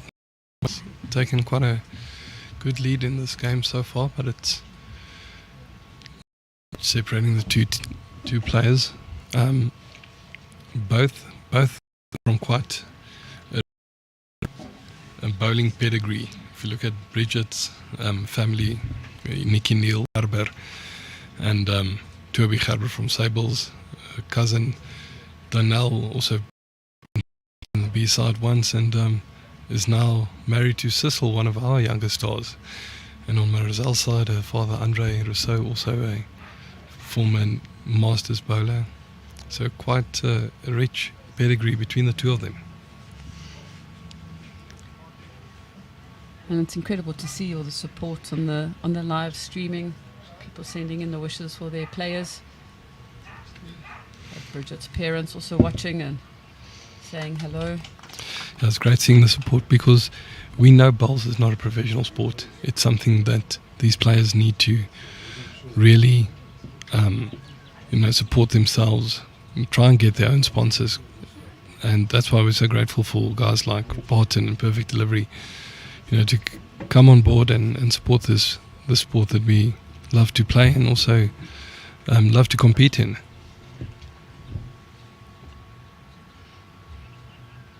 We'll give lots of airtime to our sponsors. Sponsors help our sport grow, help it develop. We all know you can't run a sport these days with no sponsorship, personal trust. Mark Gibbs, Greg Nason from Cape Town specifically, just such brilliant service, personal service that they always deliver. Yes, and personal trust, as you mentioned, especially big in Cape Town. For the inter-districts, are you playing this year, Claire? I am Garth. I've made the open A side. So we're all very, very excited. And I think from Cape Town we're also really excited to be playing on the greens in Ekurhuleni. Yeah. A little bit of pace and all of that is lovely from a Cape Town perspective. Yeah, awesome. I just wanted to then, bring that back to the sponsors. We as players, if you go to inter-districts, very much self-funded. We hold fundraisers. At our club, we were contemplating a Scrabble night, but we only have a top player there. So, but raffles, anything. So sponsors are so important in keeping this game alive. No, it is so important. I'll give a little punt out to the Western Province Ladies A and Men's A. Have got their fundraisers actually this weekend. Ladies tomorrow, and the men's on Sunday. The only reason it's this weekend, it's the only weekend we can find a little break in the calendar that you're not bowling in Western Province. So. Of course. It's BSA for that gap.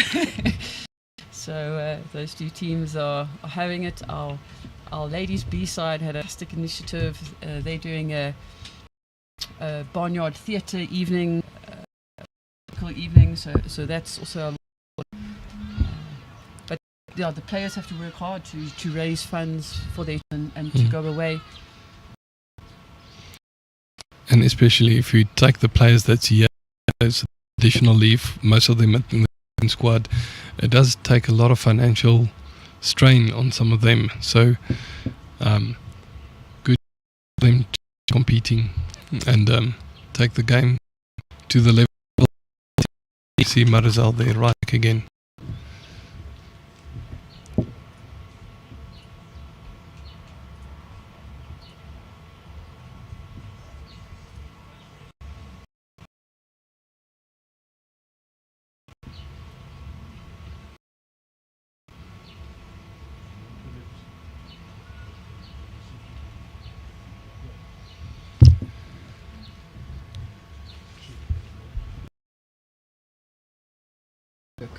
So what we thought was we'll have, 8 tables, 4 players each, and you fee and 100 rands each or whatever to play, and go next round, and just something different, not just at a bowls day or something like that, but really get people outside of bowls involved to invest in. It's a great idea. Same with the quiz night. You don't need to be a bowler to come to a quiz night and support and participate. Those are the type of initiatives we're trying to run, and really the profile of the game. Bridget's bowled absolute crack. Marizelle was hold able to the jack. And far off either. And Marizelle's not far off either. This game is changing on every single bowl delivered. Lady delivering exceptional bowls on a tricky rink, a very tricky rink. That hand that Bridget played now to get the shot, it's not an easy hand to be playing. She did very, very well. It's Mowbray Bowls Club, and couple of the members are putting together a poker as well. Oh, that's good. So that should be fun. It's sort of very simple, beginner. We've done it once or twice, and it's absolutely a huge of fun. I love playing poker. I just lose too much money doing so. That's why you put a limit on yourself, Garth. Yeah, no, I know that. Playing that to be close. It's holding. Hold long And sure, brilliant. Great shot. One shot down makes three. That was a brilliant response, yes. That takes us now to 12-7, putting some daylight. In these types of games, it's always cushion. Have it too tight, kicking in. And also at this level, it's tight. It's a fantastic ball now from Marizelle. Just shows how to be holding one down, be three up. Yeah, quickly. The momentum shift of a shot like that sometimes very telling.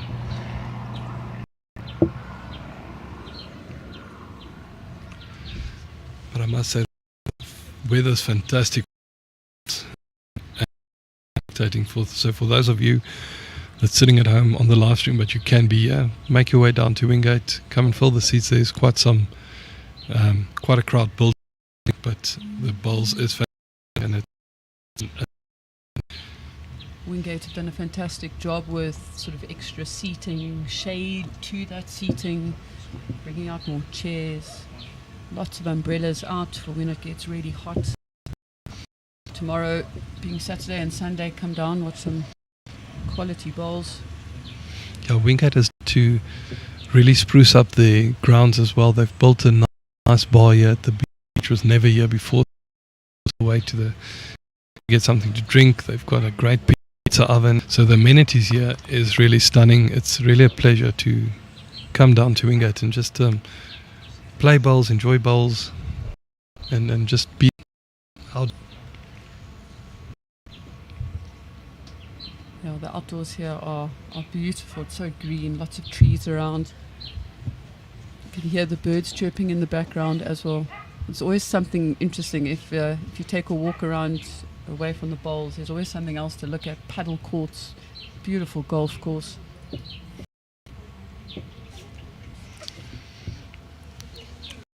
So Bridget right after dropping the three right back onto the jack, and second bowl also very good weight, just a bit on the wide line.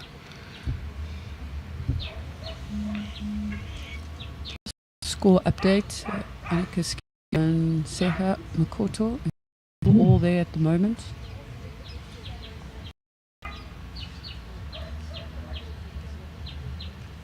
Paul White is leading Sterling 2-0. All the games have just started.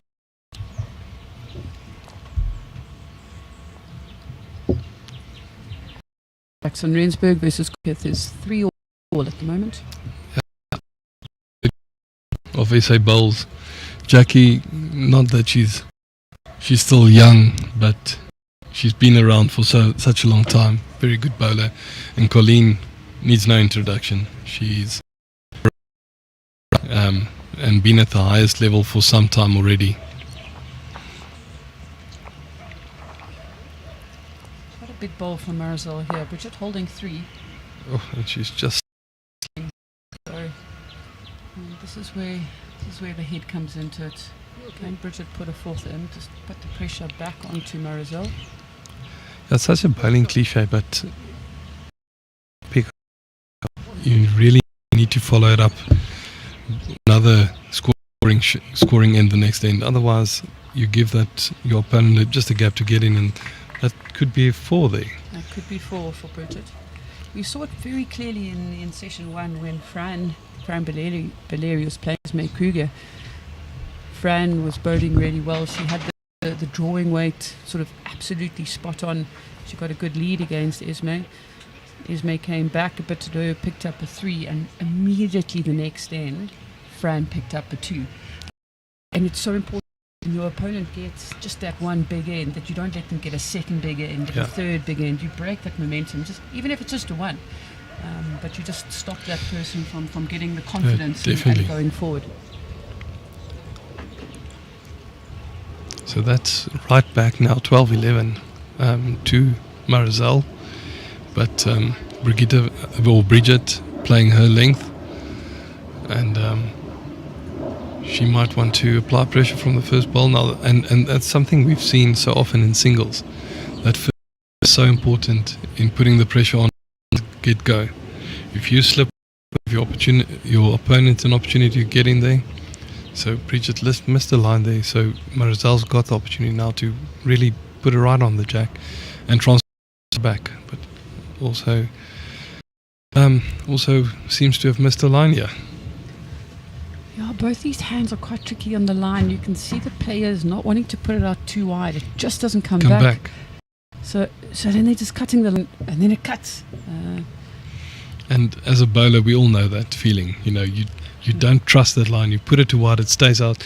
You go that inch narrow, and it just cuts away. And such a tricky line. But Bridget seems to have negotiated here with the line just 2 feet past. That should be 2 at the moment. Good bowl from Bridget just to get her line sorted so she can settle down now a little bit. Speaking about Jax and Colleen getting the last night at the opening dinner. Very, very popular player amongst all the players.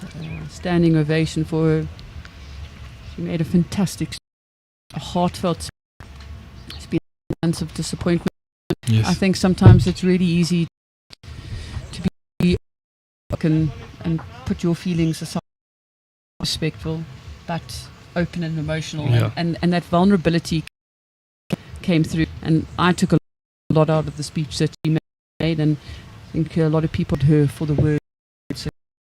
And the point, it must have been a big, shock to her not to have been included in the gold squad, and having been such an integral part of the Protea team for such a long time. But the lady that carries herself, and she'll let her bowls do the talking. She's very determined. Chatting to her as we got off the bus, she's focused. She wants to play balls. Good, but enjoy it at the time. Bridget is the shot down at the moment. She's swapped her hands over because she stopped a bit short on the forehand. She but Dal's bowl that to draw on the which she looks to be doing or to attempt.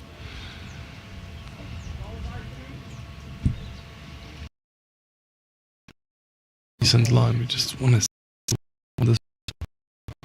It's going to need to work a bit. Just getting caught out there a little bit. Just lazy to turn. But Marizelle.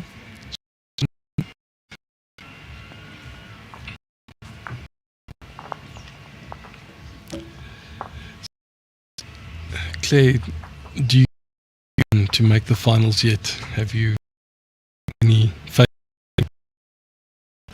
I wouldn't say I've got any yet. This competition is wide open. I can never underestimate Esme. Esme Haley had a good win in her first game.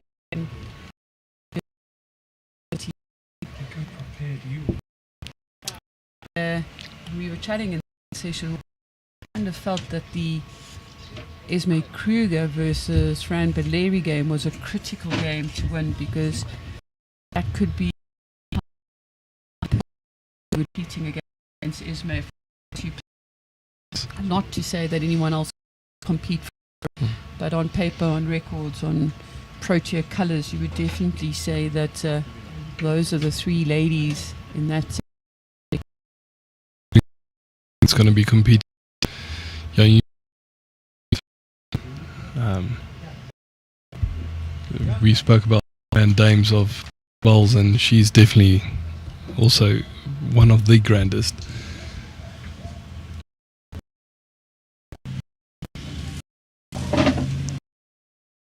about myself and Mo Low met Esme for the first time at Masters last year, and she just loved the energy of play bowls and and even though we're not there, just sort of how we go about it. And she said to us, "Oh, she'd love to play a game of bowls with us at some stage or a tournament." And I decided to invite and Heather Pembroke to with us to come and go and play the first tournament of the Masters of the Mat. Yeah. And we had such a fantastic time. 2 Western Province ladies playing with 2 JBA, and for me it sort of really did sum up with bowls and building those friendships, those relationships, that camaraderie. Yes. We will be fighting against them at IDs, I can promise you that.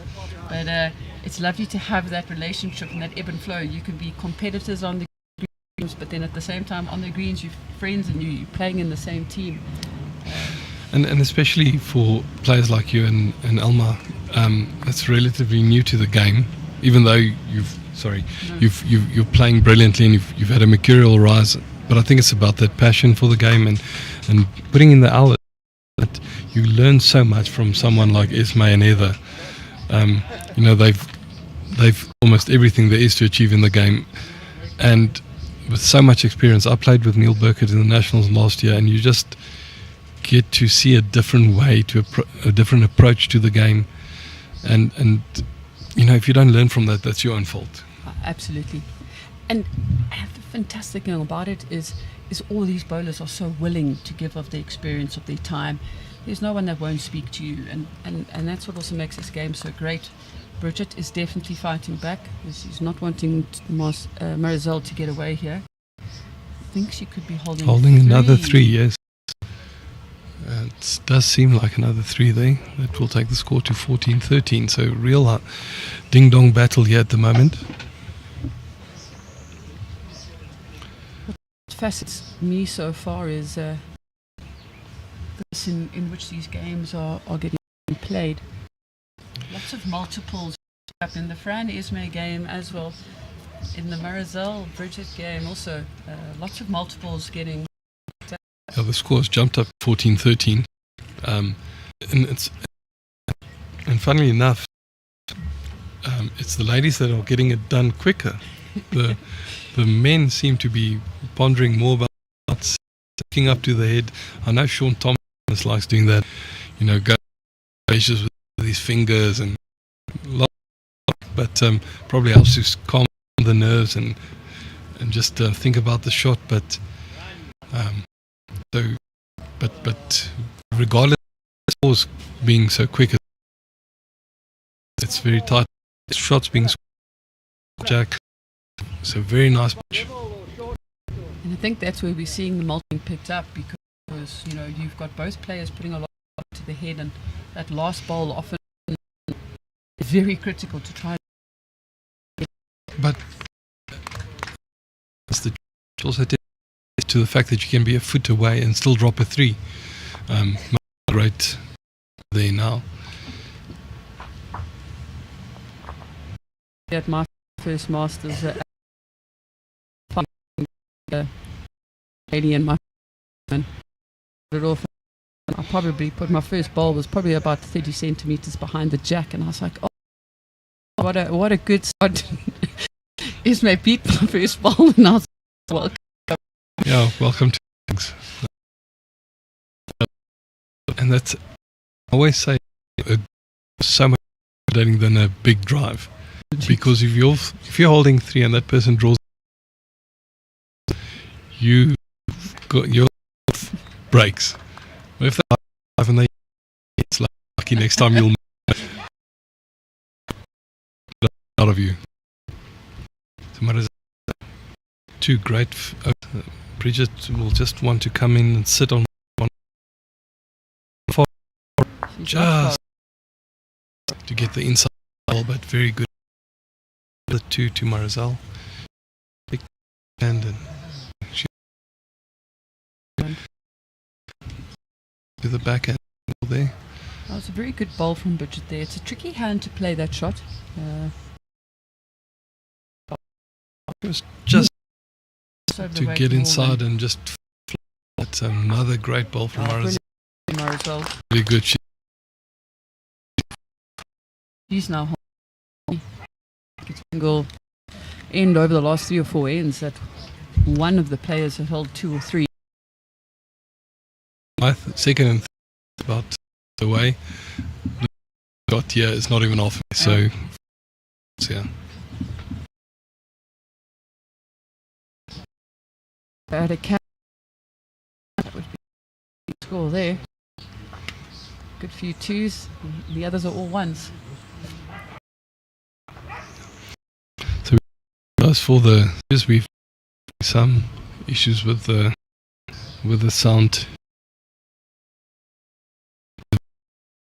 What's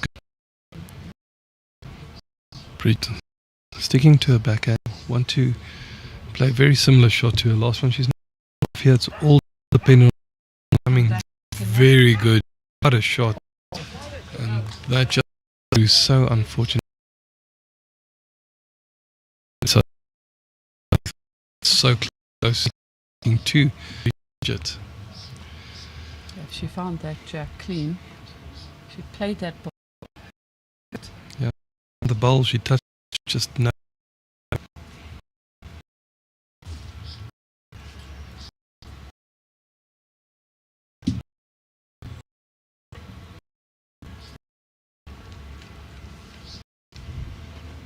So when did you come down or up, Claire? We flew in yesterday. Yeah, a lot of Cape Town and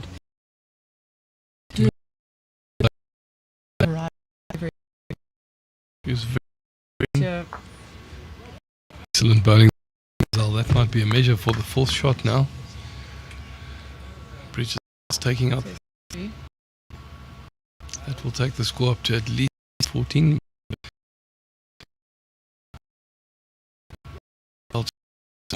Because probably so the sun's coming out a bit now, and I think I'm sitting here under the shade because we too hot, never too cold, but it's been a close. Yesterday was really hot.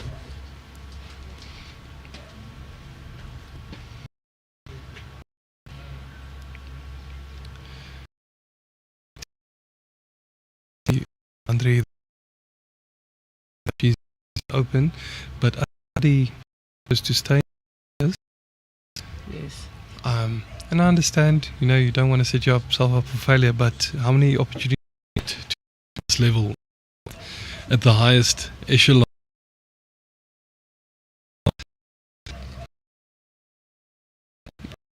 It's all up to him. He decision. And juniors opportunity again next year. Yeah, I think it is his last year as a junior. I think it might be, but I think it is his last. 5 is now. I've got a friend at an with me in the inter-district side as well, and they both, Alwyn's just over 25 and Aaron's the way to, I think he's turning 28 this year, but still in and exciting going forward. Ernest had a very good green and gold scored camp in January in Drakensberg. And he's a very level game and doesn't become too emotional. But and that's such an important factor when you play bowls like this, that you need to be able to keep your the stress on that bowl that you need to deliver.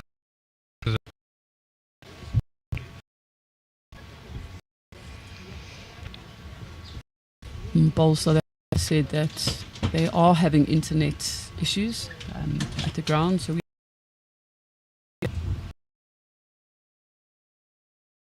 but I'm sure they are working on the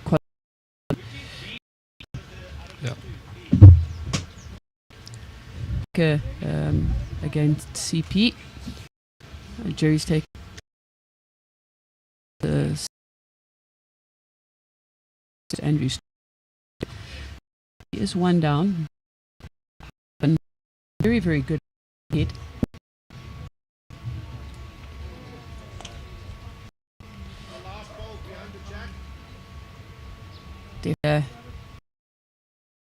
In some records potentially Jason 5 times. Late Doug Watson, am I right? On that 5 is each. Correct, 5 each.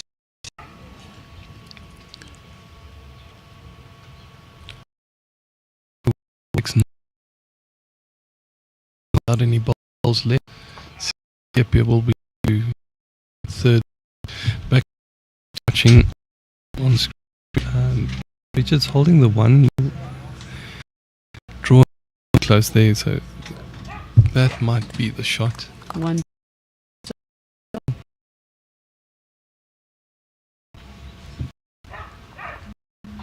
Just ladies get on a conceding 3 at the moment.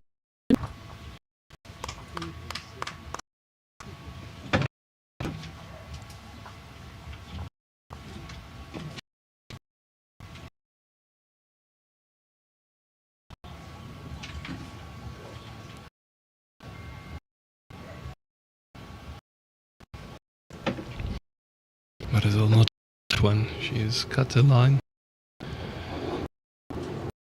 and left it a bit short. Morning, Leo.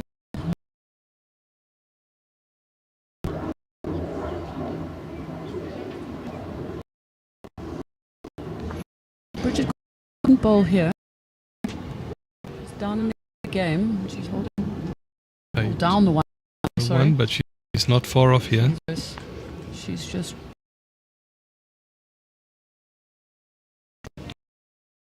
shot now.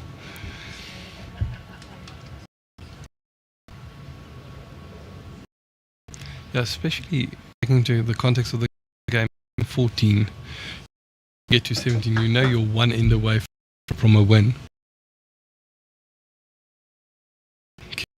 Because you won it.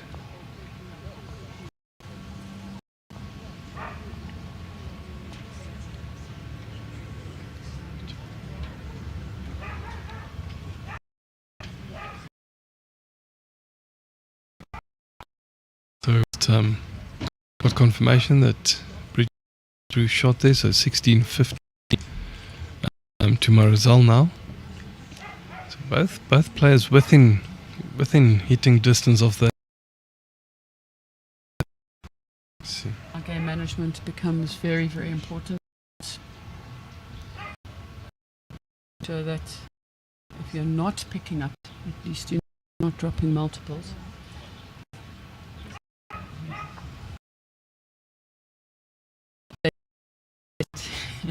In the moment, it sometimes is not the obvious. No, you, especially on that group, you play 5 in your head before, and then sometimes just 2 still. So bowl's very much very much playing against. Opponent is good, but you need to beat the to the jack, and that's sometimes not the most easiest thing to do. That actually on B6, colleagues and all just picked up a 4 to go 11-7 up. You know, you could, depending on what happened, analyze it afterwards. You could be a bit before and give the momentum away to opponent in time. Definitely another good bowl there from Marizelle. She really is putting the pressure on Bridget. Bridget stepping up well, so it's good to see that not so far. Both keep composure, both sticking to their guns. Rash shots. I think a lot of times when a game gets tight, someone will play a rash shot just to relieve some pressure, and it might go pierce. Brilliant shot. Bridget. One. You can see she liked that up behind.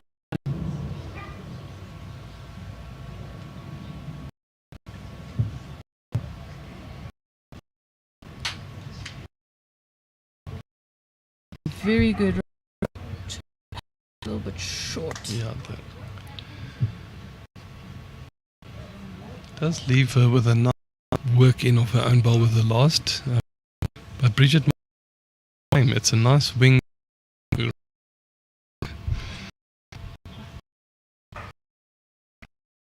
Her own ball. You can play it with a little bit more confidence. You don't have to look for the dead draw, because you've got some balls to sort of rest.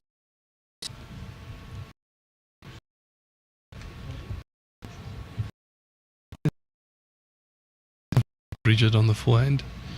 She stuck to it. I think she's got the line, yeah. But she could have played it with confidence, because Marizelle's balls, she would have used it to work. To do the same now, just use her own ball, the jack, maybe sit Bridget's ball, make two.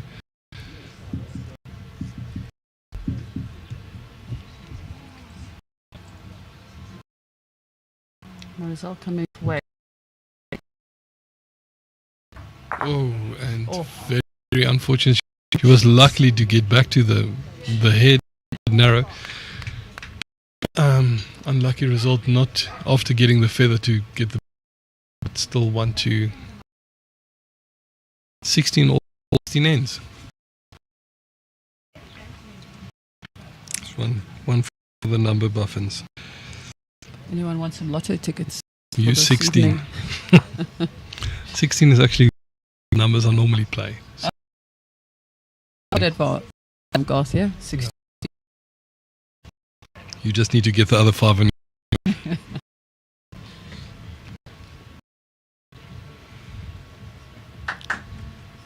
Well, if the bowls like this is, it's already off standard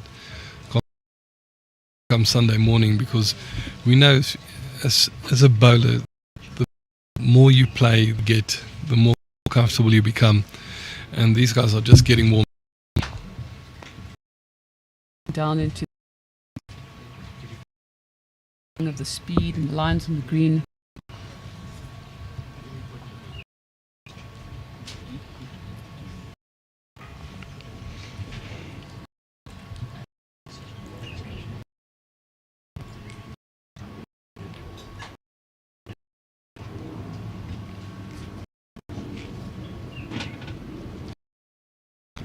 So commenting here that they're glad that green so nicely. They aren't always as this, but the tournament comment put in great to really almost like make it play like table here today. In the green.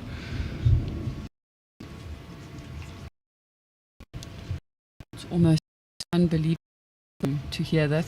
I've only played here 3 times, and every single time their greens are professional, but I guess it's also large membership base on the green. It's also difficult that green rotation, getting the green at the right time. So glad that the green staff has done such a brilliant job to get the good conditions for the premier event for BSA. Yeah, and it's such talking about conditions, they're so privileged to have 5 greens here. Most clubs get by with 1 or 2 at most. So a superb bowling.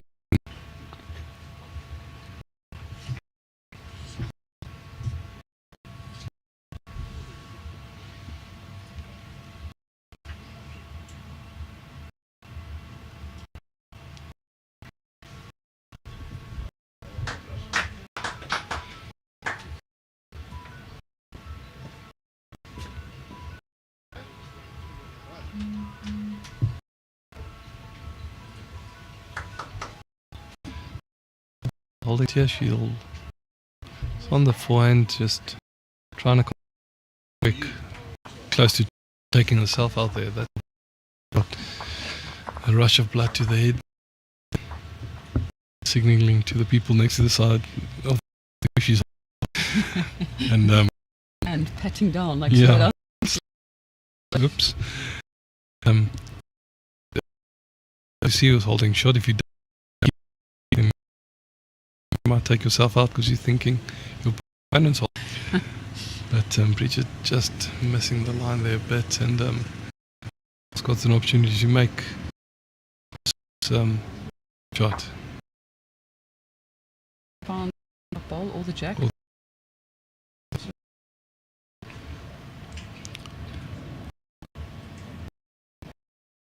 An outside line. Yeah. Interesting to see if it actually does come back.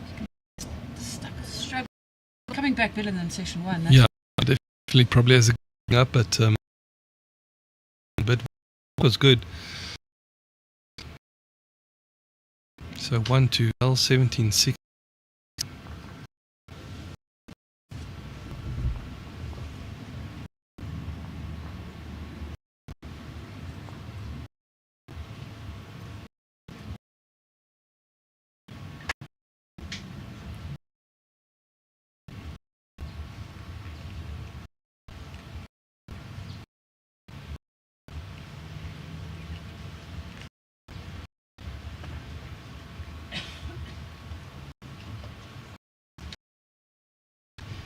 Markers are in bibs, the bar band. Yeah, Tony Pickett's company. Done a fantastic job.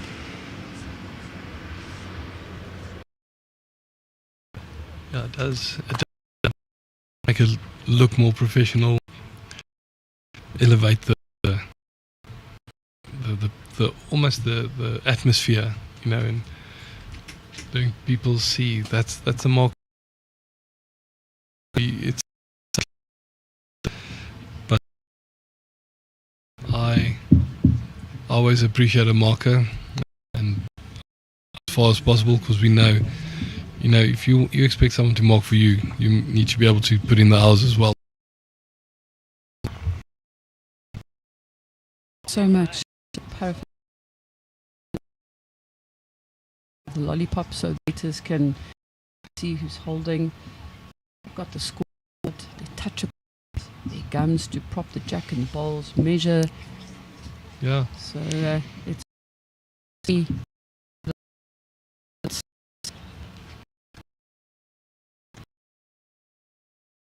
Bridget holding the one. She would have liked to get the person tight.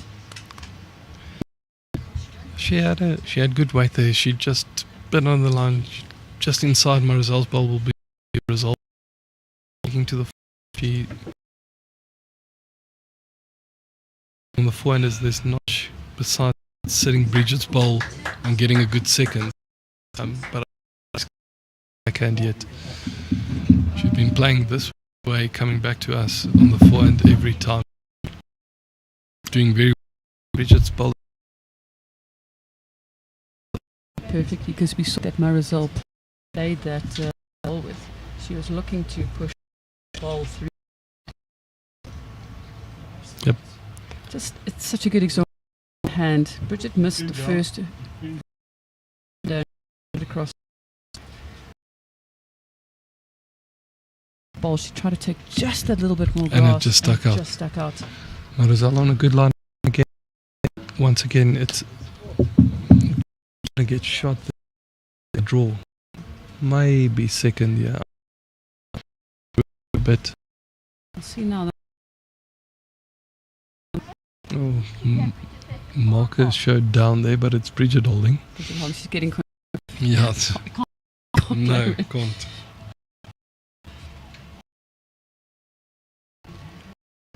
Hello, John.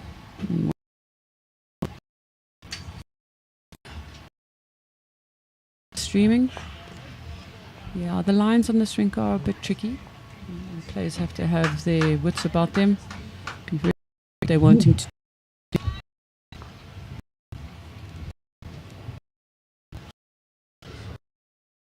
just out of yeah.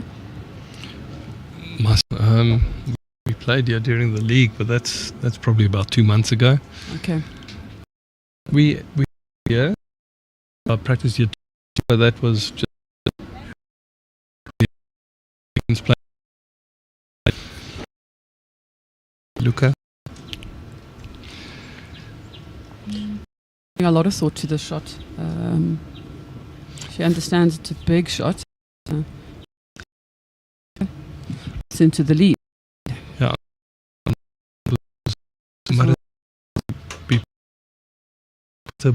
Played it very well, yeah. Played this beautifully. She doesn't touch the jack. Ball. That's counting. That's at least 2 shots.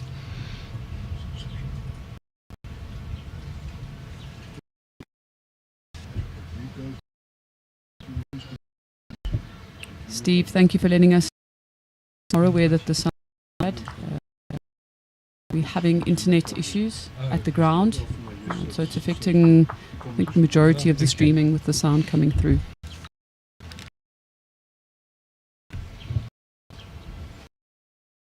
Yeah, apologies for this. We ordered for good quality streams. We've on Wingate's fiber here, but you know, with like speed that we get, it probably it's a lot of with it. Honestly, sacrifice our sound than the visuals. I totally agree with you.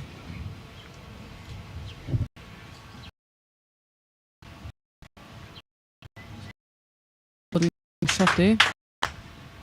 Just picked up lead here.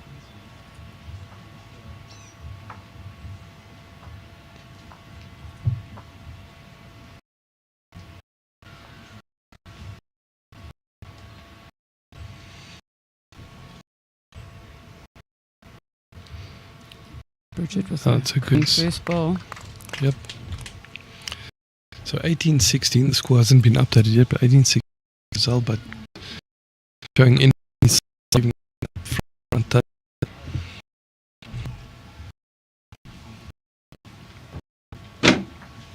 Ladies' games are definitely pretty close. Dizzy Rosenblatt had a bit of start against Michelle Kruger. No, I think she's only 3 shots down. Very difficult to see, but the scoreline's probably 15-12 to Michelle. And that'll be a very, very, very good good game to watch.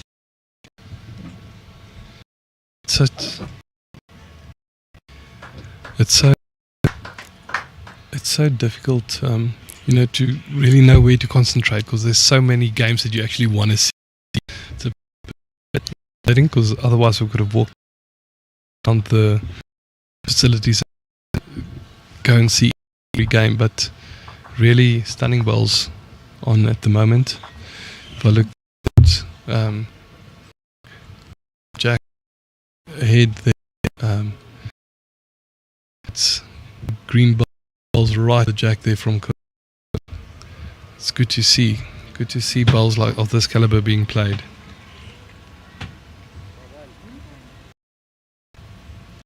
Steve, thank you very much.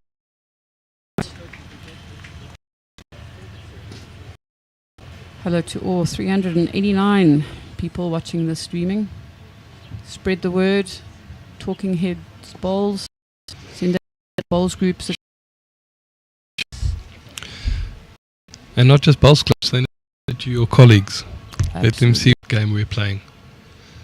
Also, if there are any questions, please ask them. We will do our best to answer. So I've donkey years now, but I always ask someone that starts playing in the late 40s, early 50s, is that, didn't you wish you started earlier? And most of them that every single day I play, I think, why couldn't I have started earlier? Bridget has had a fantastic end here. Sure. Definitely holding 3. Yeah, and that is 3, so it's 18. We're set for Humdinger. And it never, every time you think one player's, the one just comes right back, not giving each other in.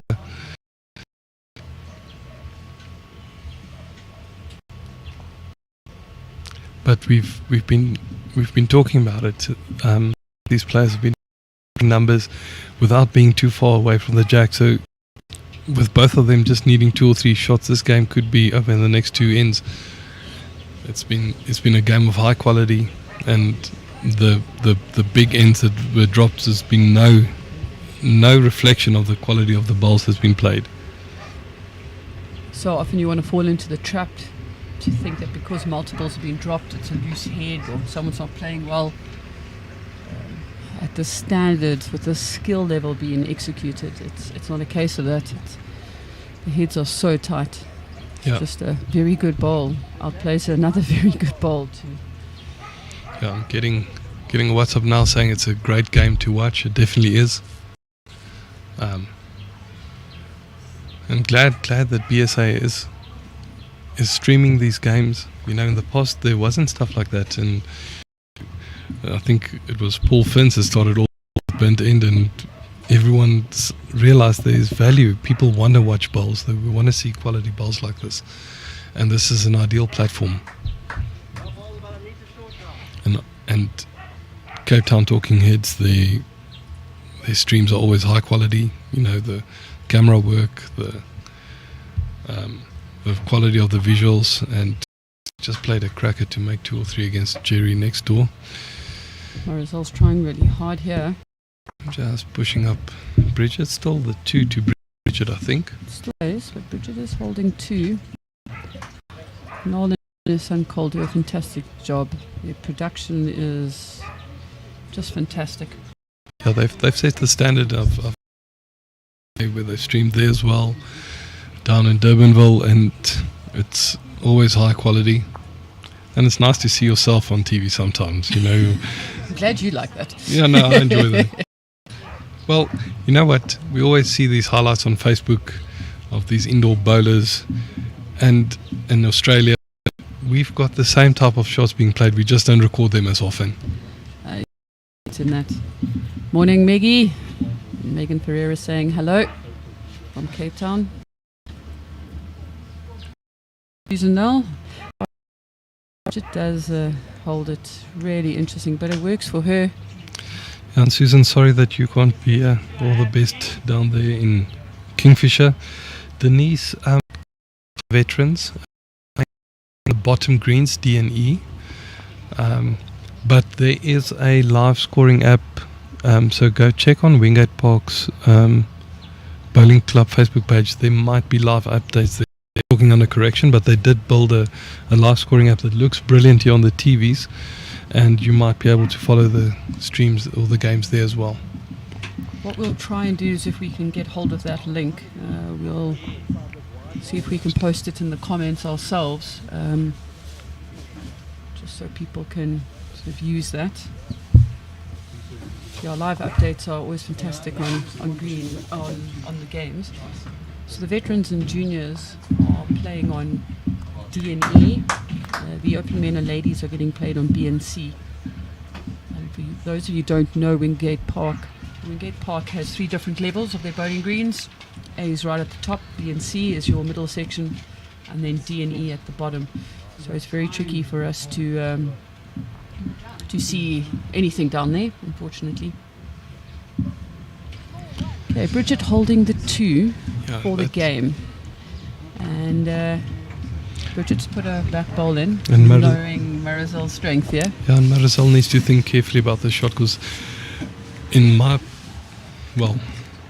not supposed to say what's my opinion, but I will. The shot is on the backhand, which she hasn't been playing often in this game. She can stick to her guns, promote herself on the forehand just for second shot. But it's a very tough decision to make now. She's lining up. She's going to on the backhand, yeah. Eugene Ferreira, big shout out to Cole. Loves working with you. So all on the way to Marizelle's on a good track. She's close. If she finds herself, she'll definitely have second. That's definitely second. So that keeps the game alive. So 2018 to Bridget after 20 ends. A real humdinger, real battle here.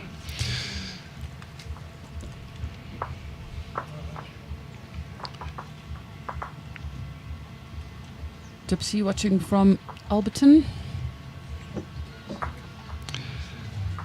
This is a absolutely fantastic game of bowls. 2018 to Bridget.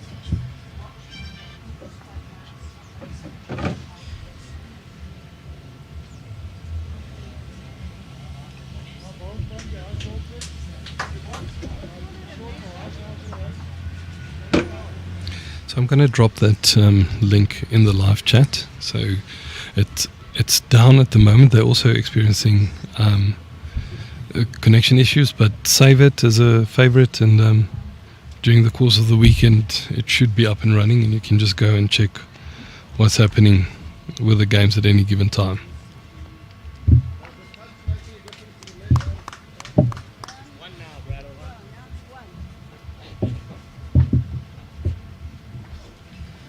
Those players just missing their first balls, but I'll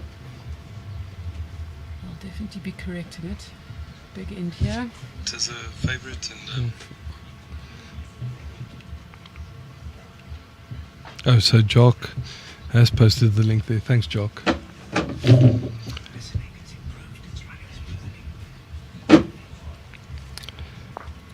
Yeah, so things seems to be going a bit better now with the live stream. I surprised myself when I put on the live stream and heard my comment coming through. Sorry for you guys that you have to listen to me. You're not that bad, Garth. Don't give yourself a hard time. Thanks, Claire. No. We've also had some feedback from others. Noel checking in on the sound as well, saying it is improving. So that's very good. Marizelle holding 1 and a measure for the second shot.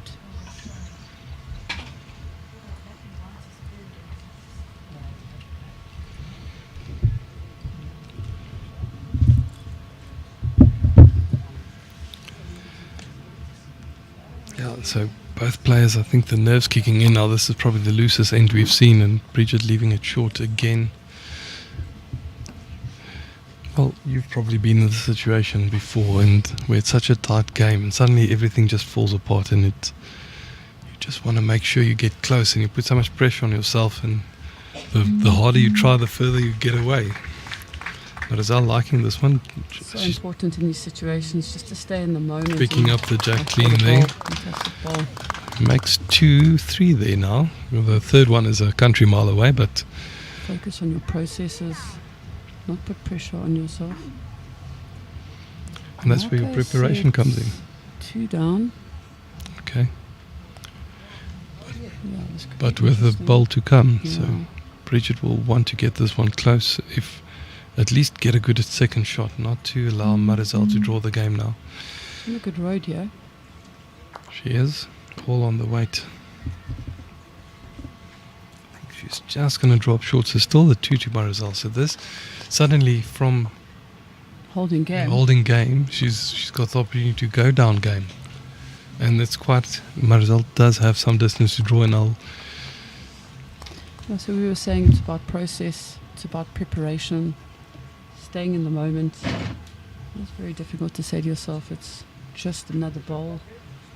Just try and get it close, not try to overthink it.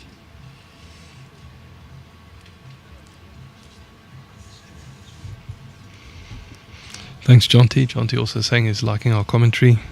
John T. Rhodes. And so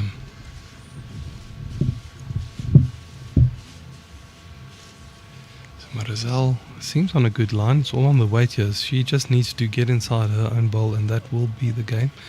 Seems to be a bit quick. She's just too quick. Oh, she'll rue that. That is not. That's nerves. That is. And we go to 20 all. Single end shootout. After all that, what a great game.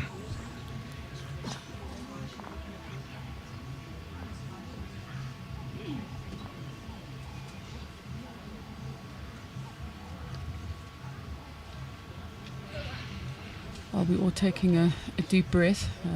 Annika leading Secha, 11-5. Josh Turner and Robinson having an absolute cracker of a game. It's 8-all over 12 ends. Sure. And that's going really, really well. It's a very not giving away many shots there. No. Paul White's leading Andrew 16-8. Sterling, 16-8.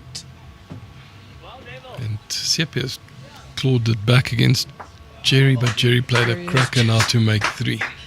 It's such a quality ball from Gerry Baker. 1 down to potentially 3 up here.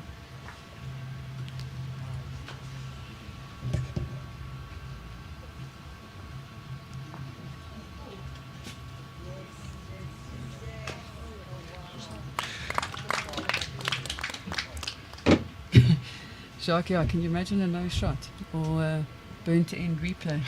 That's quite possible. You spoke about earlier about Marizelle's accurate and quite aggressive drive. Not just for a lady, but just in general. She's really, it's an aspect of her game that she works hard on and that often pays dividends for her.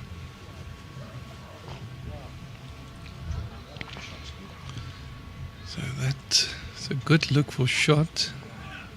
Marcus says it's 1-2 Bridget.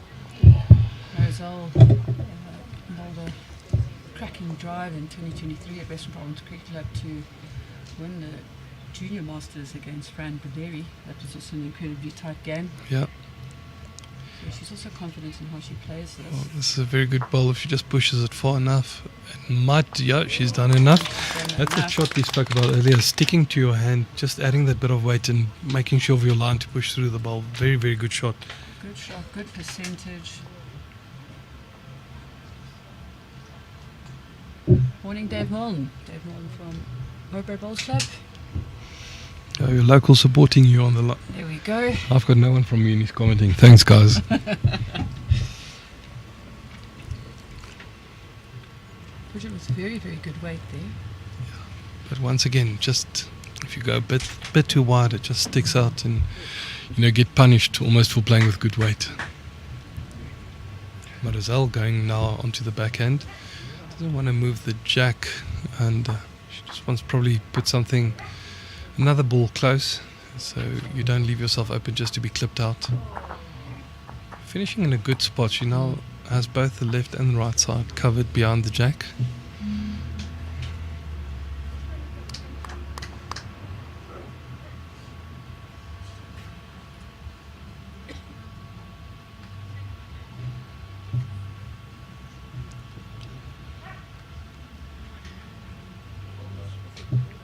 Again, exceptional weight from Bridget, just under the line and ball just running away from the head.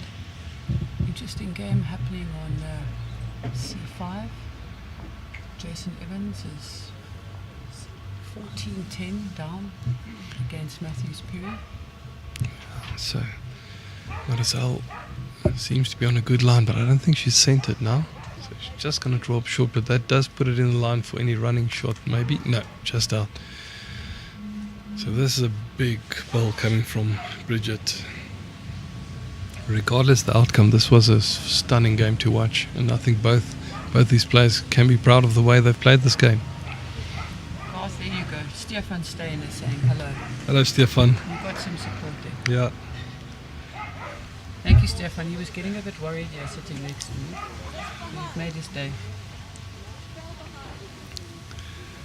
Yeah, well, as long as he doesn't comment on how badly I played in the pairs with him 2 weeks ago, it's fine.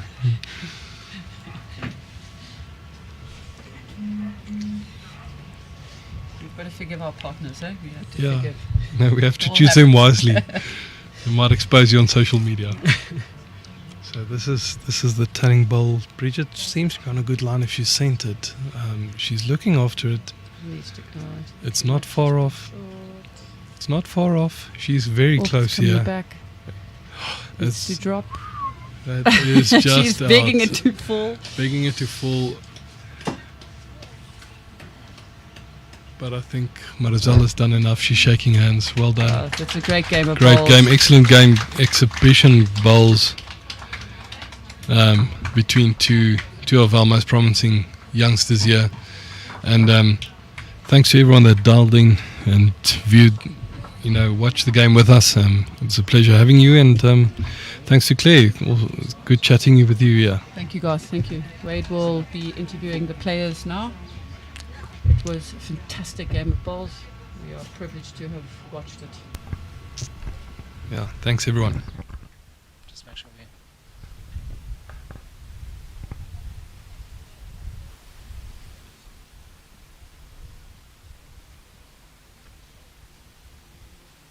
Marizelle, moments after the most dramatic way to open your campaign, how are you feeling?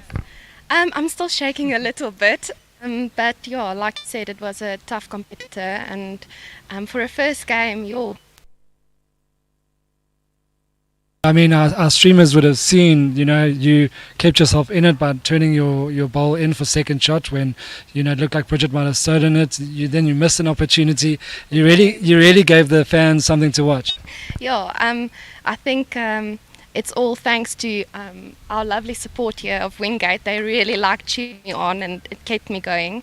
But yeah, I struggled to find my rhythm, especially going down. So I knew it was going to be tough, and I had to capitalize when we were playing in this direction. So yeah, but it was good. And I mean, obviously, you and Bridget, you have a lot of camaraderie and a lot of team spirit. I know that there could only be one. Bridget always gives her best. It was a tough game. Actually, when we were playing the last end, she was saying, okay, luckily now we know it's going to be the last end. And I'm like, yeah. Kudos to her too. She did extremely well. So yeah, it was nice. And she just missed out a chance for drawing the game. Yes. Like you're standing on in my position, and you're like, yo, it's good, but I hope it's not in. It is how it is. Yeah. And how close?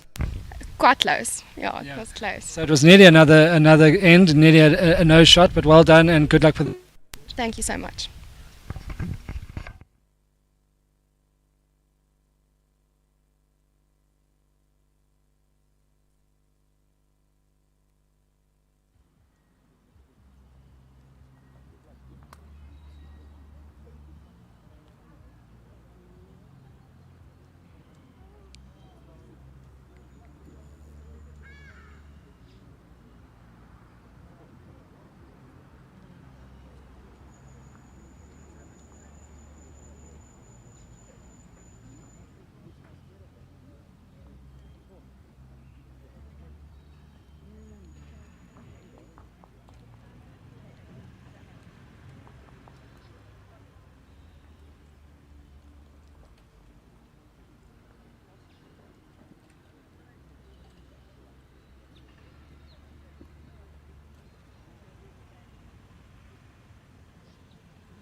Content with that cracking match between Marizelle and Bridget having finished 21-20 in favour of Marizelle.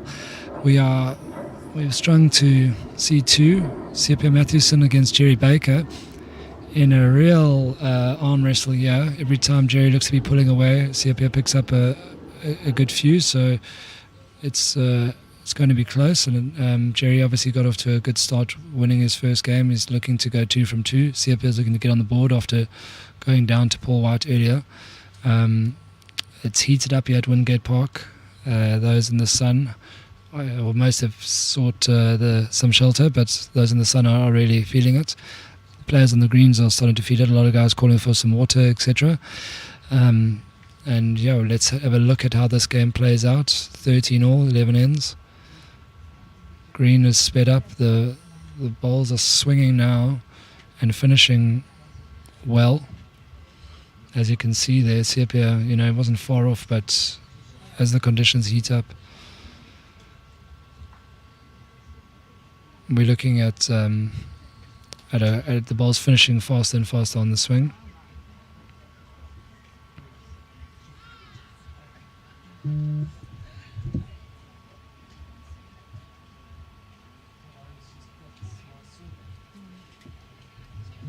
Gerry just dying that one in beautifully.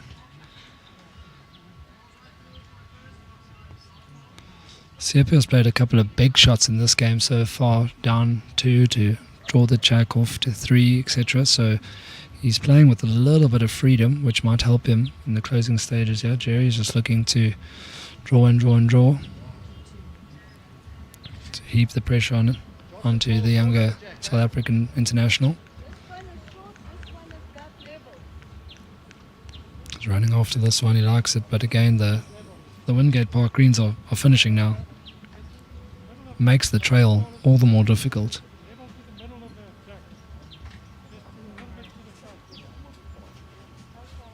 Gerry Baker with a delivery that has stood him the test of time over 33 consecutive Masters events. You can see he's trying just to get this one all the way back. It's such a big finish.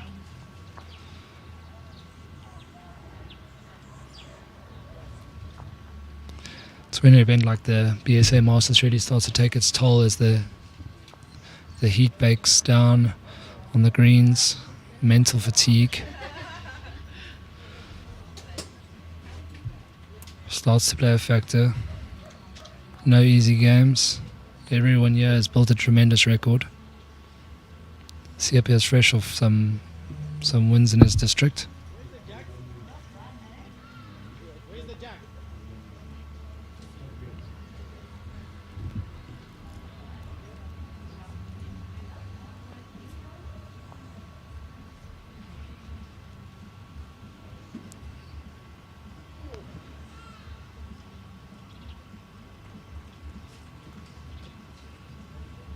Fall in.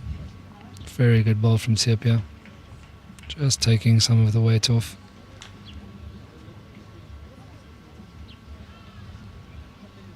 Our marker's giving nothing away with the lollipops.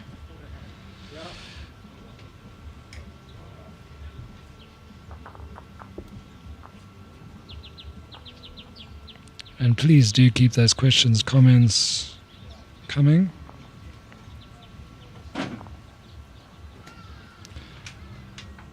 Keeps it interactive, keeps it interesting. Tell us where you're watching, ask us a question, throw us a fun fact.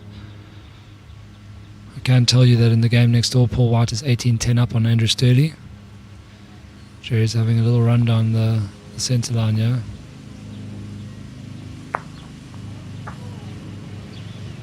And he's got a terrible result there. Should only be the one down there. Sepia will go into the lead for the first time in the contest.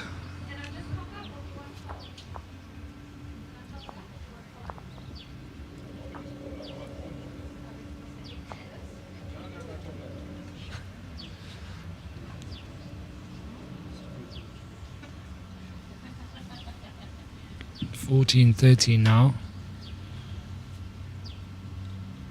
Giuseppe Mathewson.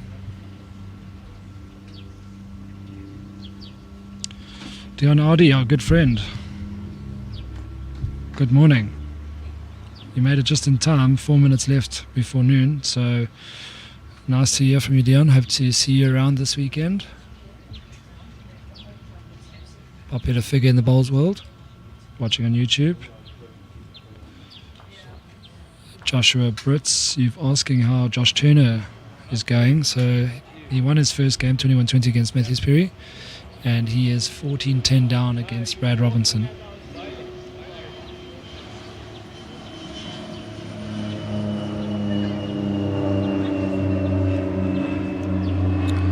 Sepia is just on a little roll here.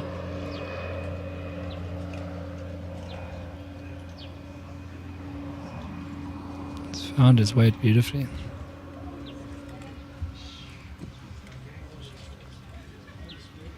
Gerry responds in fine style.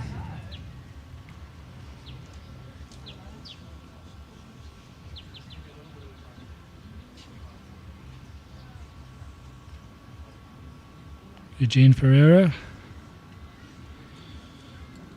He's tuned in. Never misses a beat.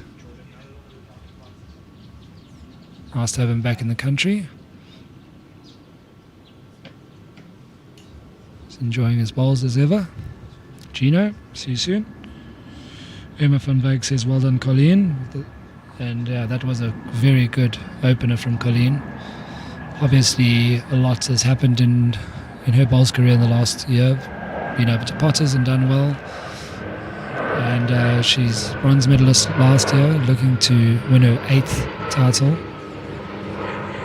And a very good start over Jans van Rensburg. Gerry just pausing as a plane flies over.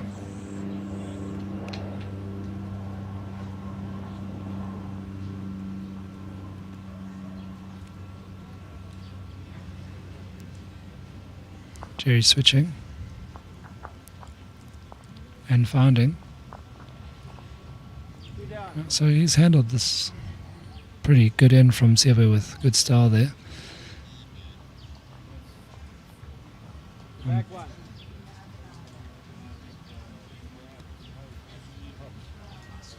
Mark indicating it's just 1 to Gerry. This is where his experience comes in.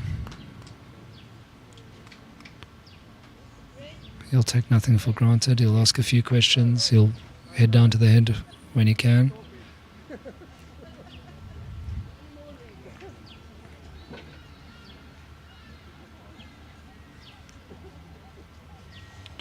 Sepia has played a bomb there. He's got a touch on it. Absolute bomb there. Just the faintest of touch.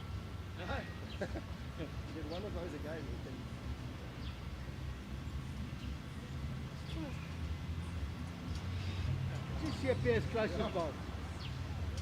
Sepia's closest ball.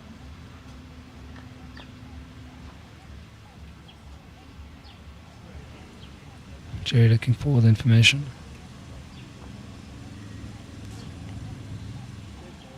Staying on his backhand. Hoping to just reach.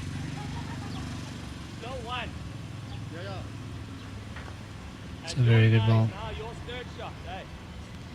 Gerry wandering down. He needs to have a look. He's not convinced that he's getting all the intel from the marker that he wants. So he's wandered down. Marker suggesting it's 2. Sepia's got 1 ball left. He's been playing the backhand, so let's have a look.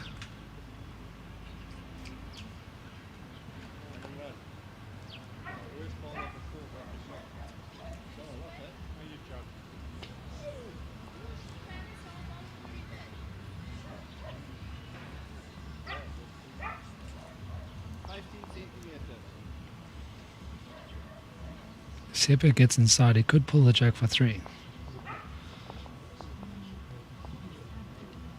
Well, he's got the shot. Yeah, great way to just be in the area. And it's 1, maybe 2 now.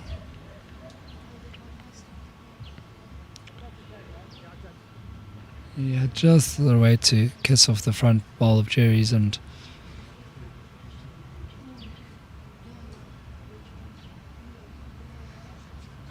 we've awoken up the Northern Cape district here. They're right behind Sepia all the way here. All the comments flooding in.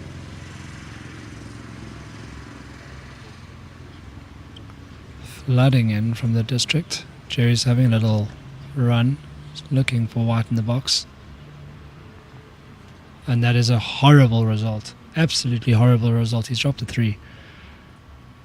Unbelievable. Found the white, didn't go through. Connected onto Sepia's back ball, stayed around, and he's dropped a 3 after dominating the head. But that just shows how well Sepia has bowled, because you can see how unlucky. If the jack springs right through, he's all home with that end. But That's how good CFA bowled. He was always in the head, always in the area. Picked up a 3. Big conversion there. Absolutely fantastic bowl. Very unlucky from Gerry Baker.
Just an amazing bowl from Gerry Baker. We all know his class.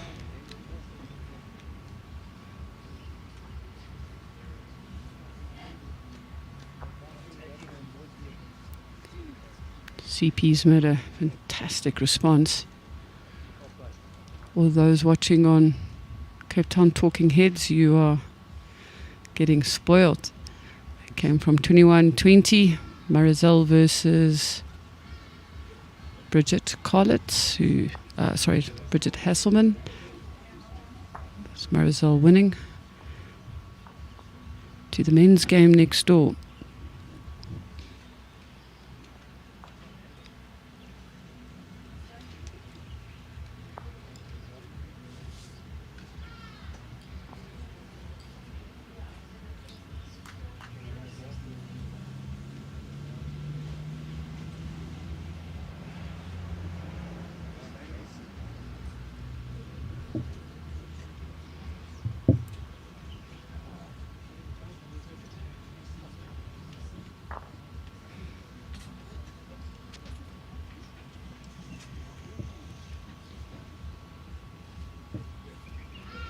Hi Fred, the score currently is 17-13 to CP. CP is holding shot.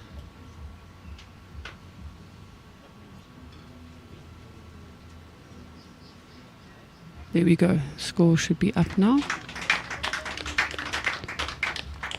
Just an update on the other rinks. Anneke Skippers is leading Secha Makoto 16-8. Matthews Perry is 20-12 up against Jason Evans. Sorry, my mistake. Matthews Perry has just beaten Jason Evans. They've just finished.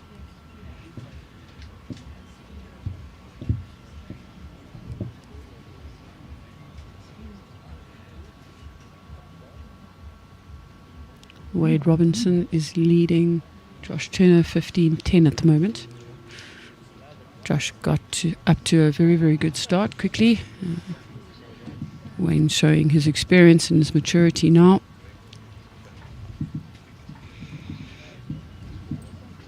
Big shot here by Gerry.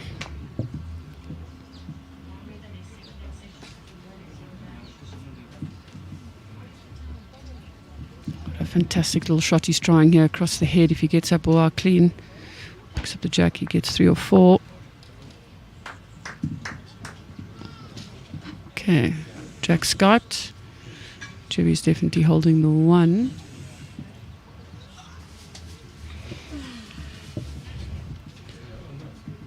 One of those unlucky lucky shots. He was very close, almost on it, just didn't quite go his way. Skyped it, and he only picked up the 1. If he got that right, he could have picked up a 3 or 4. Thank you, Fred. Thanks for the feedback. We've corrected the score.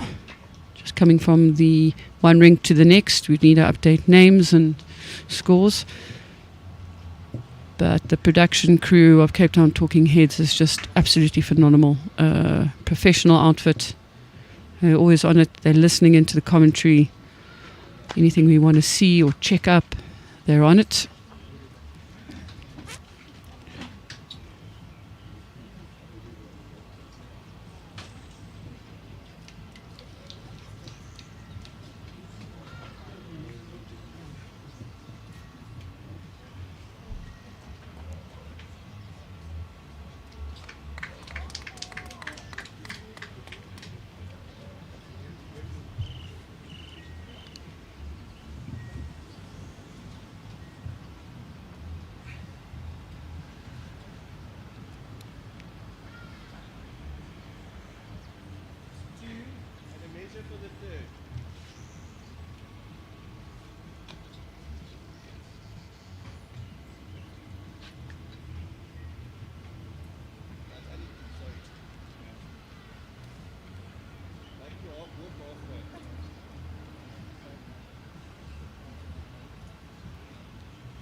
Just an update on some of the scores.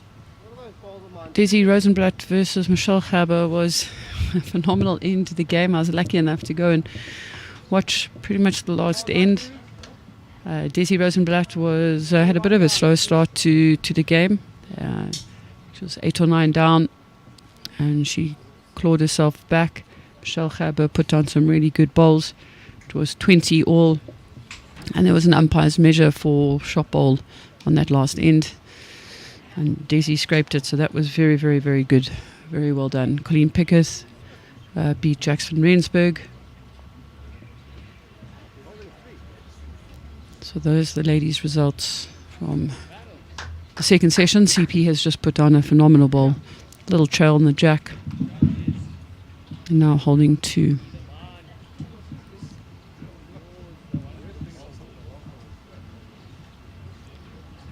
Great support for CP. Manda and Orbit are saying, well done CP, lekker CP. Gerry Baker. Oh, very close from this angle. It's very tricky to say.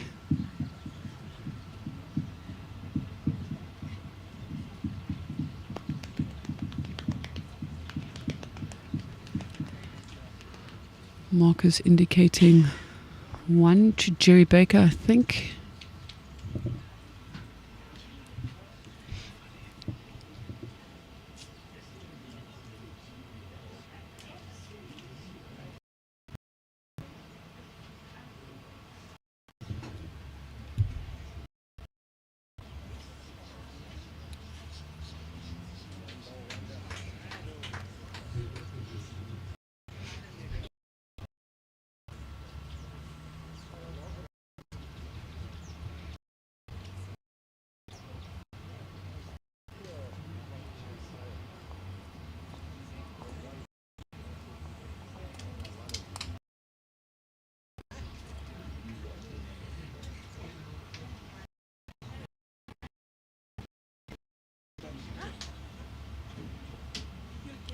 Gerry looking to draw into his own ball,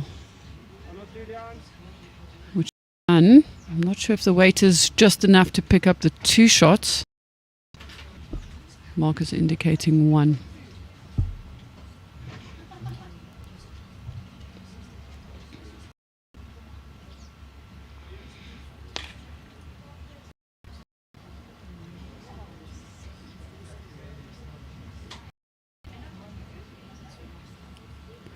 CP in the Open Men played AD ESO last year in the Junior Masters final. Oh, what a fantastic bowl from CP.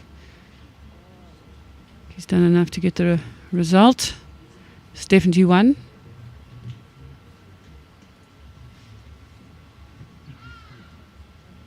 Could be a second.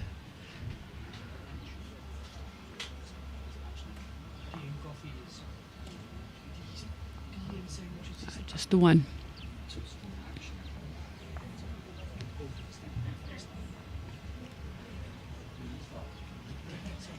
It's a lovely end of strategy and tactics. Gerry finding his front bowl, pushing it up, getting shot, drawing onto his shot bowl. probably need another 30 centimeters of weight to get a perfect outcome. CP having to change his hand, moves the jack, picks up one. Anyone in Joburg, Pretoria, Ekurhuleni, Sables, come down on Sunday and come support these players and their execution on their skill. Wingate is a fantastic facility. Loads of restaurants, good food. Bring the family.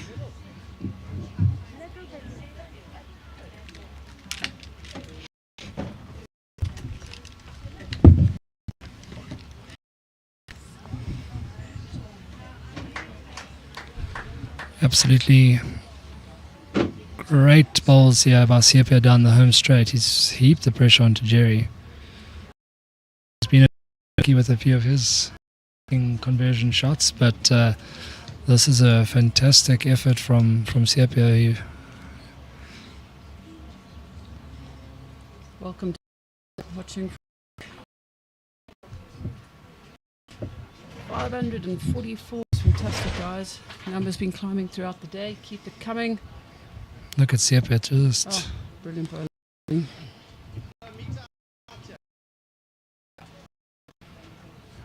About the camaraderie, listening on C4 there, Brad's opponent Josh Turner, about how far he's out on the balls, so good camaraderie. Appears just how you feel. He's got the weight to get you to go with it this time. Yeah, he's got a little his own back there. It's a good ball, but Sepia's every time Gerry's done something like that, Sepia is definitely up for this challenge. the problem, you know, when you everybody every single time. So that's what happens when you build a reputation like. Look at Sergio every single time. Oh, that is desperately unlucky. That's the finish now. We're getting the real finish, making, you know, the front toucher.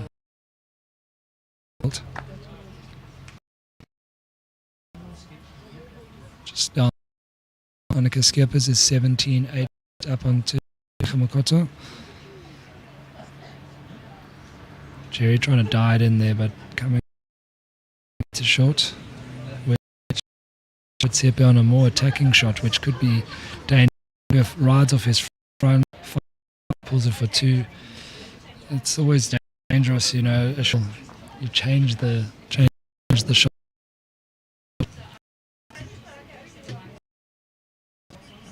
Decision here for Sepia. He tries to draw another one in with good weight, or he tries to come underneath Gerry's front bowl. To do that, he's going to have to add on weight. His bowl up the head.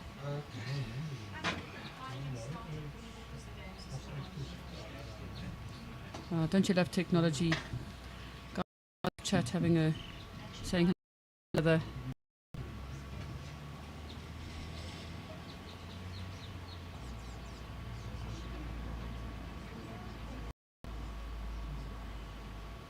Yep, Sepia shot. Try his front bowls. Find Gerry's bowl. If he wicks it out, oh look how close. Any other little bit of bend or not enough bend there would have been a very good result there. Gerry's definitely holding the one. One to Gerry. One ball to come.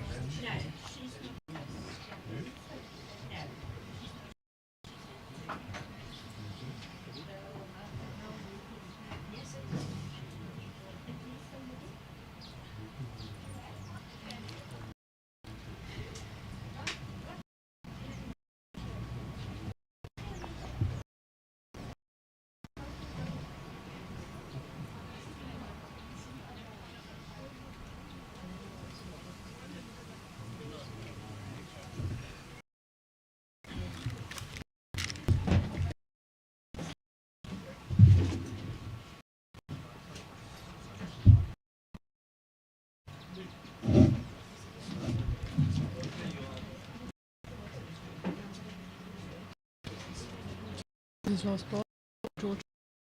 Another one in the heat is exceptional. Very good weight.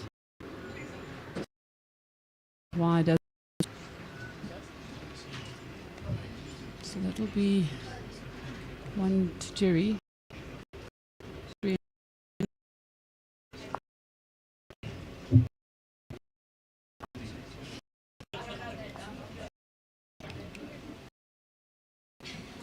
I'd say the speed of the green at the moment is probably 13. We've had a lot of overcast weather. Hanging around. Drying up probably as quickly as people would have did. Yesterday afternoon, the players were having a roll. I also had a bit of a roll, and the speed was definitely up at around 50.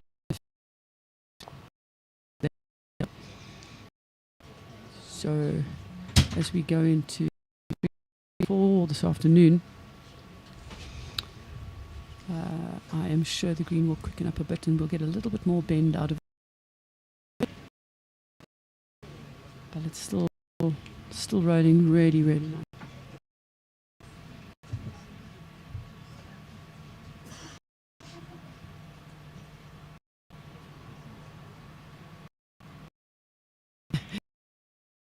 I like that. So Gerry wishing he had not Peter arrows. The battle of the big day. Fantastic, guys. Keep your comments available for us to commentate. Better experience.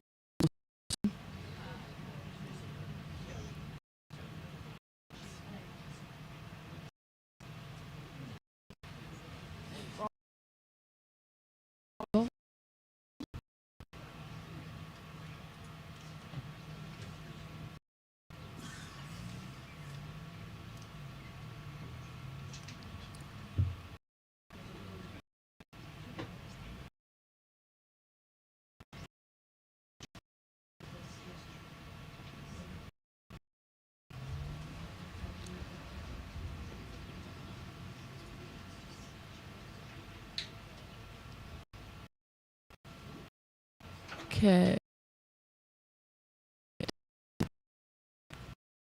Robinson is 60. Josh Turner.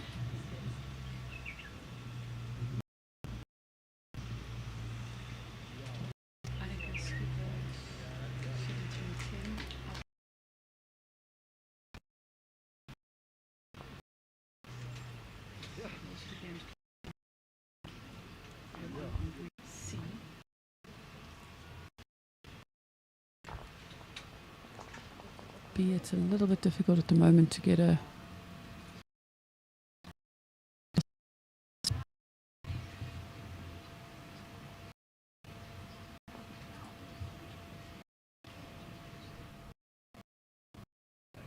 Doug, I reckon you've got a good excuse to be a bit late for your game.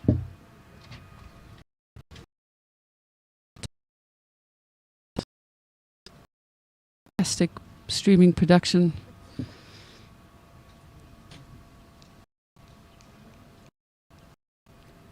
Gerrit, thank you for letting me know.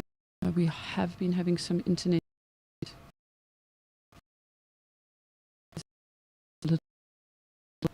It does seem to sort of improve and then dip down a little bit.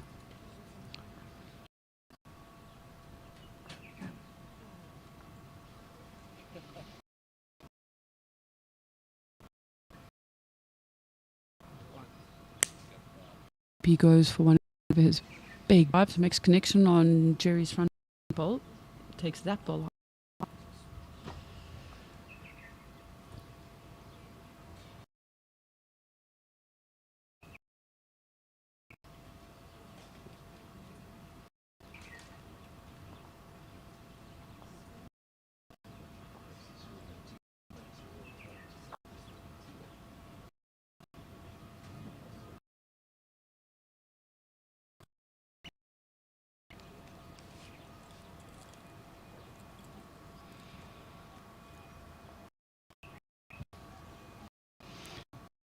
Picking up a 2.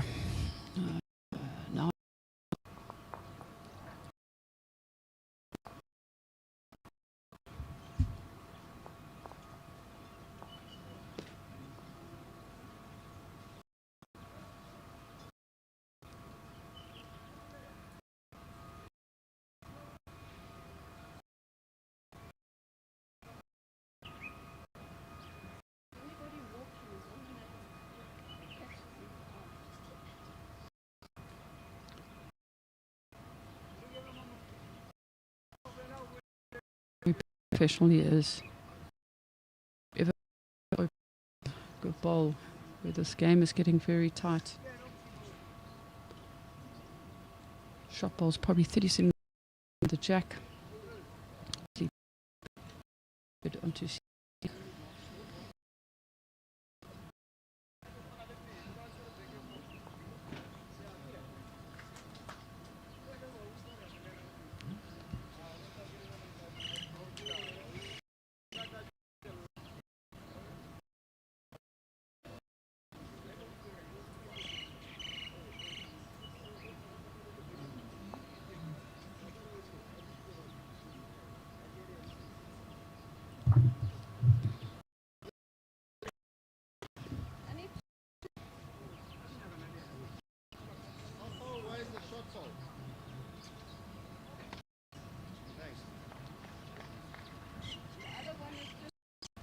Gerry down on perfectly just behind the jack.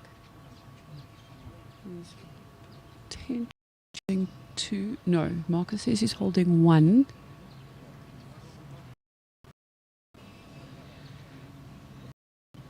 Shark, yes, the 18, 19, 20. Always a difficult singles and bowls. So we're going for another good draw. He can just roll CP out and he's got it perfect.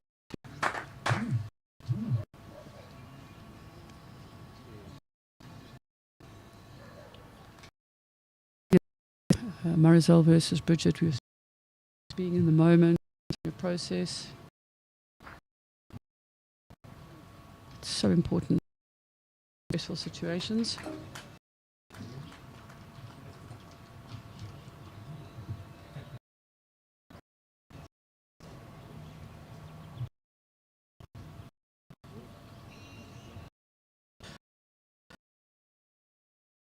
In 12 up against. It's getting close. Sorry, I just can't see the head. Let me see if I can.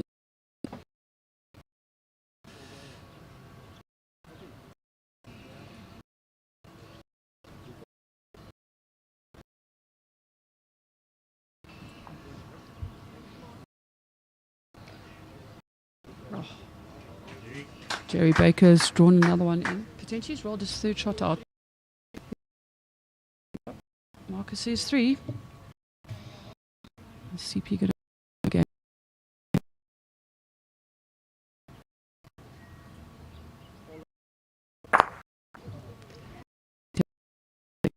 Two of Gerry's bowls out. Gerry.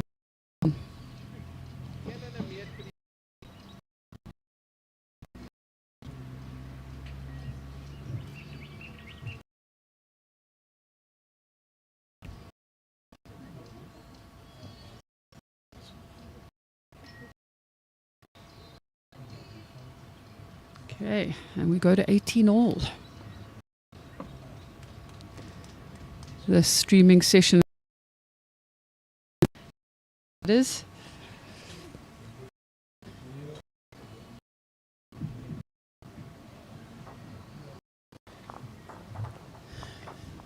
CP's confidently took a lead against Gerry. Until you've got that 21. Using all his skill, which he has got an abundance of, to make this as hard as possible. Gerry has just lost the jack, just tipped it.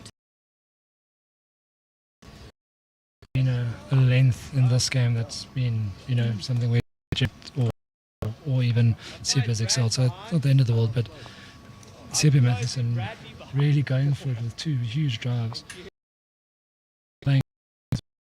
People might have tried to, draw or chop and lie, but getting his way out of trouble and did clear quite a few balls there. So credit to him. If you're gonna do that, you better hit. And he did it well. So in the last he's had 3, and we saw in this last end his first was sort of 1.5 meters, almost 2 meters through. That feel back of the draw. Got a slight gap there.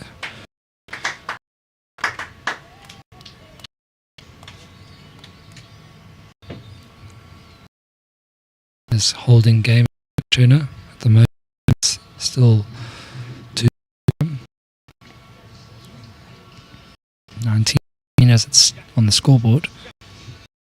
And as you say, Claire, quite correctly, it's to go from the cannon conservative and actually drop. So gives Gerry a huge opportunity. Gerry would have been very happy if he had picked up a 2 or a 3. Those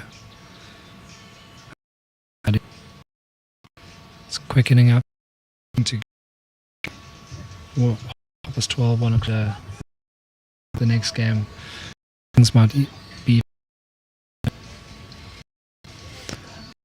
Annika. They still out there, still played 17-12.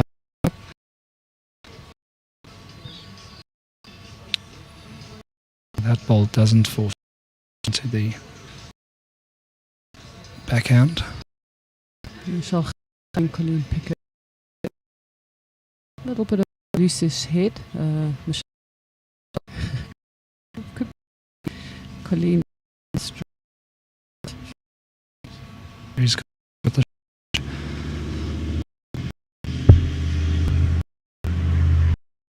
row because of that ball of Sepia. He trusted his 18 all. To see game so well. Not hand, keep hand. If he just comes under, he can also still get a brilliant reply here. The leg. And he's cloud. So Gerry will push that ball and push it through. Can't find out to drag.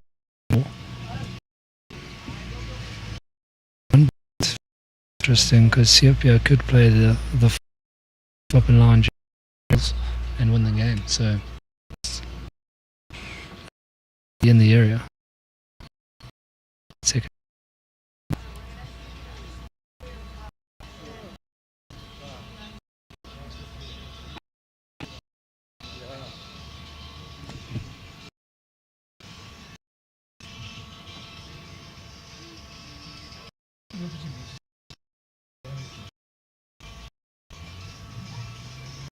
Gerry, one of the officials, talking loudly. It's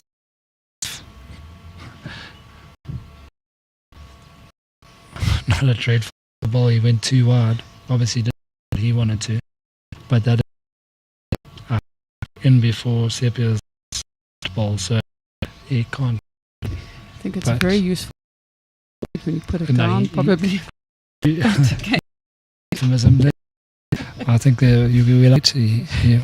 Or far past extreme. It wasn't so much the ball that he did this. It could have been the chatter behind the head, and he more got into.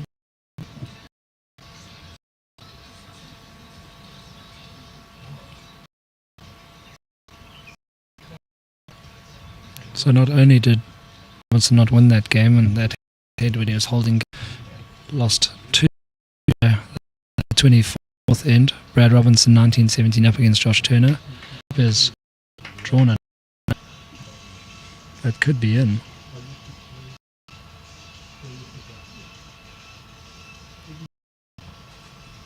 What are the lollipops there? 2? 2 it is. 2 it is. So see to win.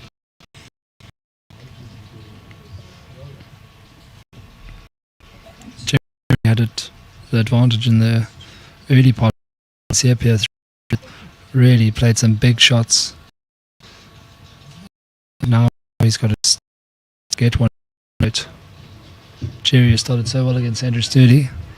It's now under some pressure. Nothing he been there and done that 1,000 before.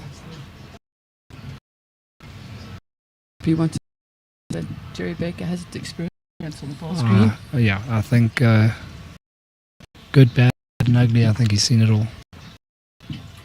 Probably a little bit similar to our great Neil Burkett.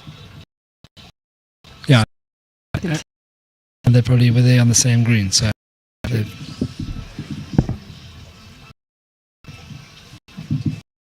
and remember, this is content. So, stream. We're still waiting for.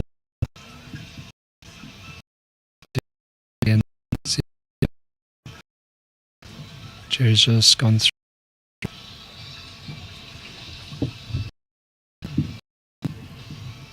Have a quick turnaround.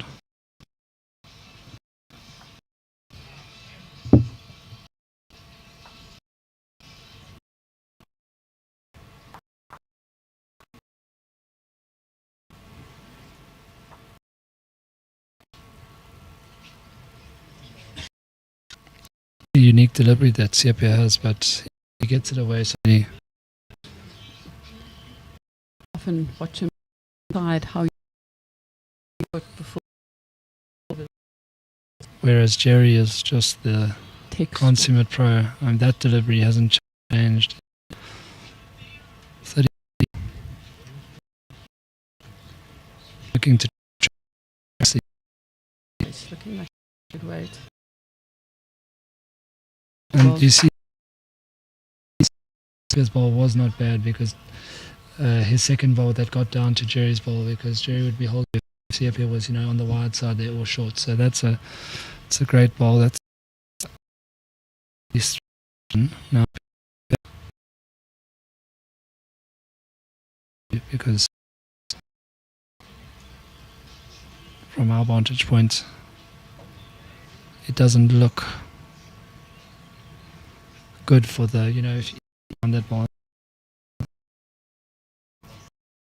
To tip it out. Yeah, but then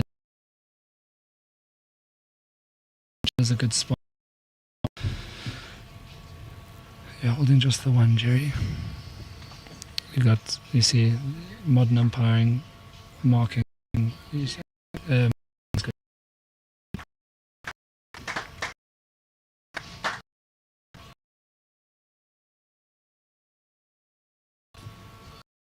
Anyway, there's 2 balls now is counting and what, so Brad Robinson's just one against Josh Turner.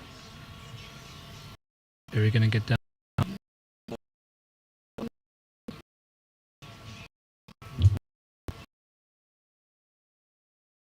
Onto, you don't want to play what Neil Burkett would call a cowboy shot here. Looked like he was half thinking of a cannon, but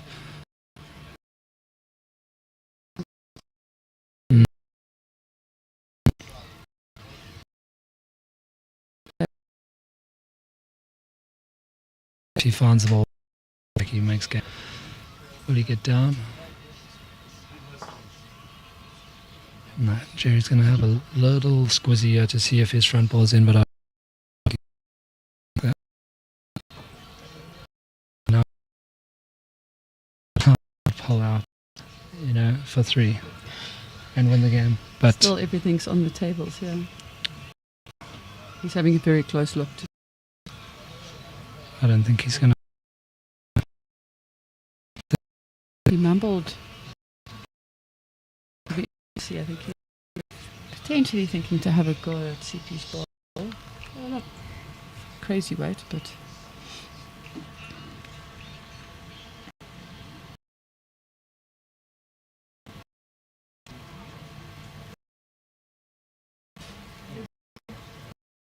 going back onto his forehand, forcing himself to draw another.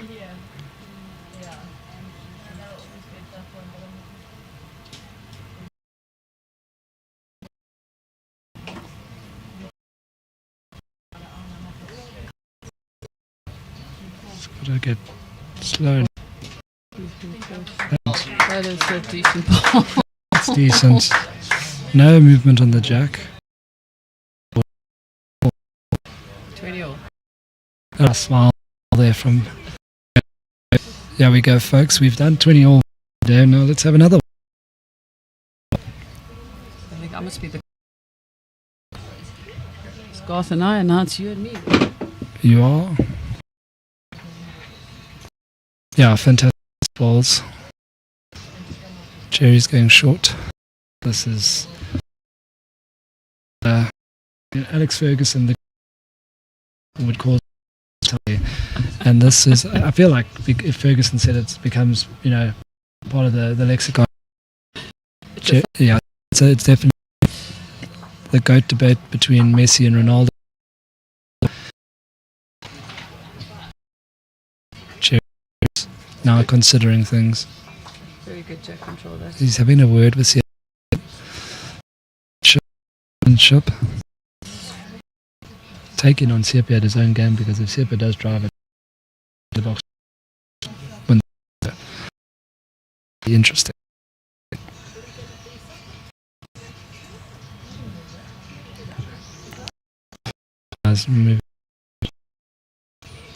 I'm in the marker.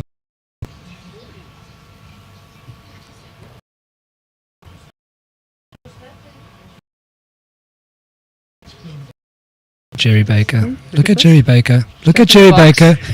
Oh.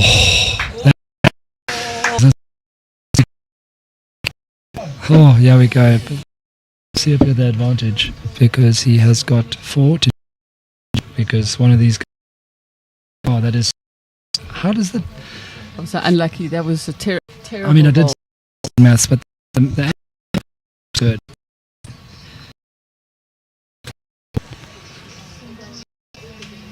Three bullets to Sepia's 4. And I don't know, Neil Berg, your friend. Absolutely. Okay. 3 all. Yeah. CP's runs out of the. Now on a short end, so he needs to wait.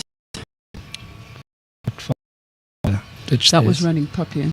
It wasn't just dropping.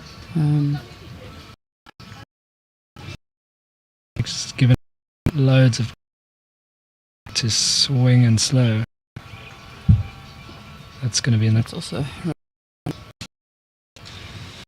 okay. For 2 very big log points.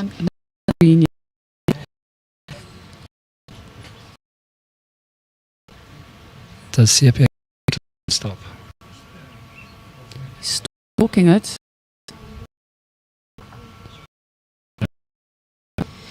Go well, 2-2. Oh, this is as fun as coming up. It's 2v2. Gerry wanting to pass on the. And Gerry's having a few fights with the yeah. And again, he's got the. It's all about. Grass. Is it going to stop? It's looking like it's. Oh, I think for that it's a measure between. So that's almost a good guard for CP. The marker showing. Yeah. I saw that as well. Gets past Gerry's shot. It's the shot. So he doesn't. It's a 1 ball advantage. Baker.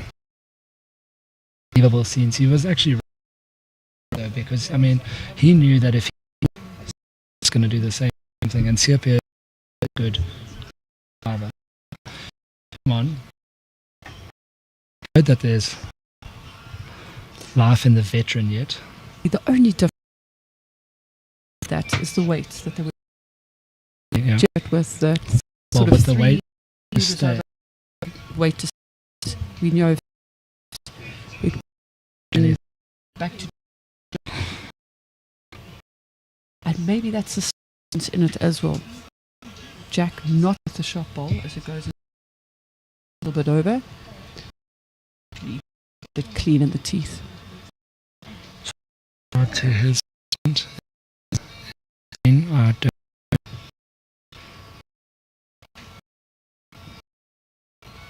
yeah, and that's pretty okay. So that's you've got a mat. That's the shot. the forehand. Nothing more Baker can do.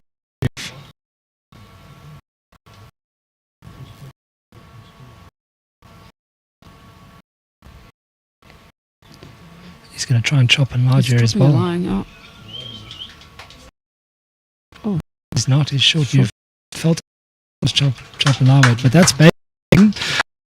20 was really down and on this, but the experience pulled through. I enjoyed a little bit of the gamesmanship, I must say. I enjoyed bringing the mat to box it with your first. Fantastic game of bowls. Turn around TPO Mathewson. He'll probably go and take a walk, have a quick energy, but what else? Phenomenal. Thank you guys for watching. We're going to see if we can comment from you're looking for a breather, but stay with session 3.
Gerry, special fanatic winners coming to stream that game, but you get to watch.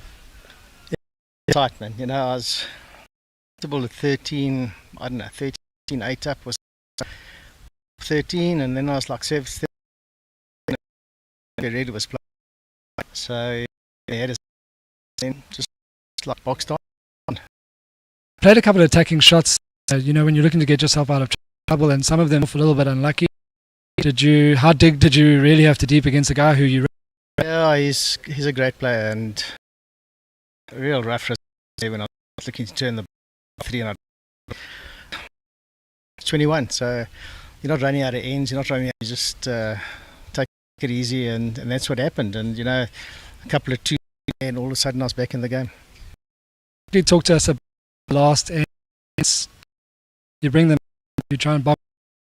You play a great shot, you didn't go with it. I mean, is that a tactic that you're going to throughout the competition? Yeah, I've done it for years. You know, pairs and singles, 20 all, or Peel's playing. My theory is, if I play a shot, I'm going to win. Ditch to ditch, I can draw a front toucher, step back. All of a sudden, you search in, and you know you can lose the game playing the perfect shot. On this basis, I play the perfect shot. I win. So I do it as high risk, but it's things, and I do that all the time. Well, it was high reward for everyone watching. Good luck for the rest. Thanks, Ray. Thank you.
5 feet.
Good afternoon, everybody, and welcome back to the streaming.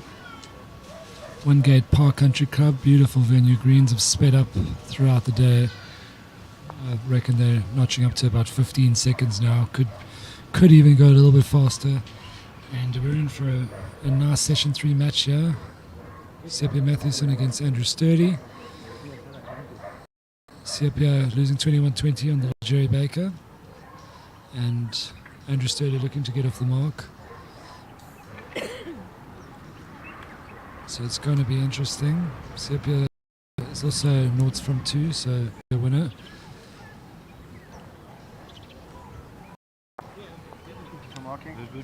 And the rink next door, we've got Herselman, 7 Secha Makota. And we'll do our best to keep you entertained and up to date with the various games and scores where we see them. As always, ask us questions, tell us where you're watching, interactive. Follow Bowls South Africa YouTube channel. You can find the information on the website, bowls.za. 2 balls in. Of course, on YouTube and Facebook, everything's there. Plenty of action, plenty of streaming opportunities. 2 streams to watch the Open and obviously the juniors as well. So find your favorites, follow your players, and enjoy yourselves. And for a great afternoon, and that's a great opener from Charles.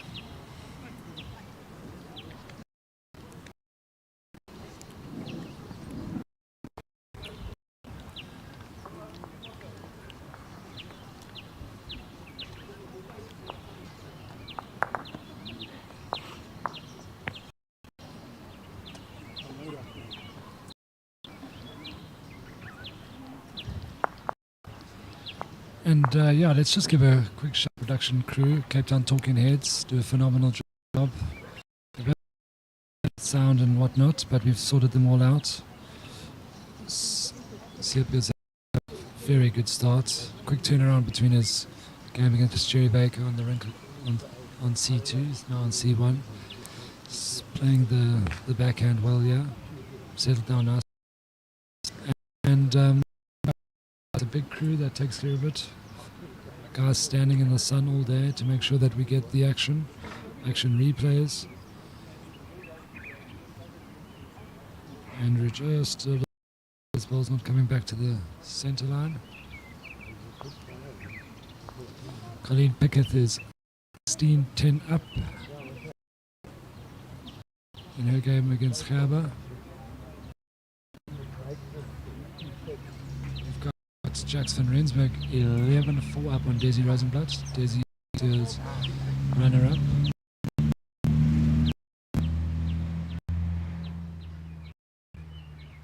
Paul White has taken a 2-0 lead over Gerry Baker.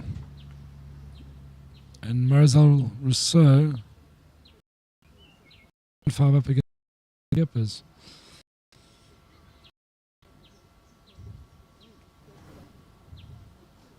Andrew begging that one to come back, but again, it's the weight that's holding him back. He's got 2 backwards if he wants to be brave on this first end.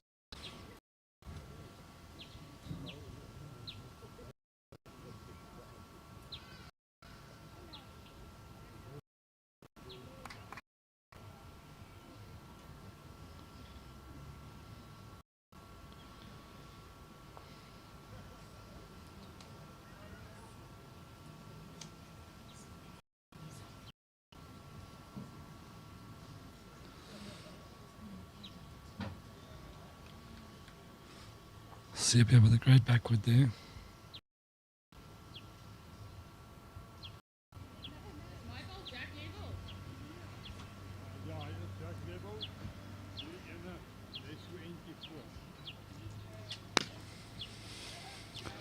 Just under, and it cuts away. So that's a good start from Sepia. 2-0 up.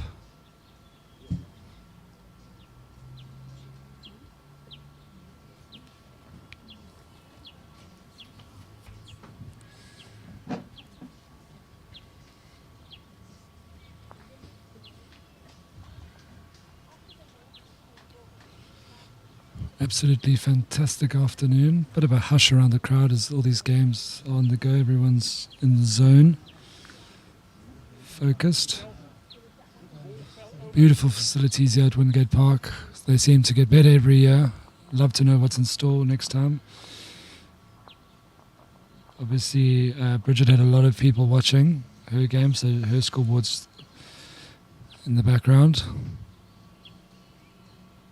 She's got the upper hand over Sechamokoto in the early stages.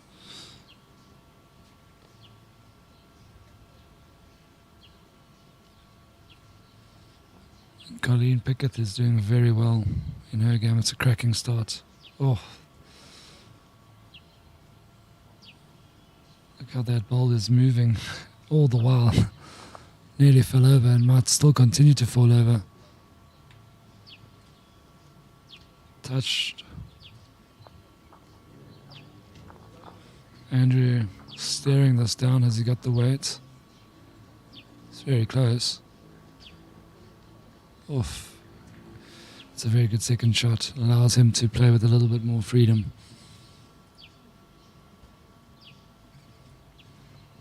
Absolutely brilliant entertainment so far today. 2 games, 21-20. Probably the best thing ever that the games seem to be playing quite fast, so that we got to watch that titanic match of Gerry Baker against Serbia, 21-20. If you missed it, I'd rewind and have a good watch. It was absolutely brilliant.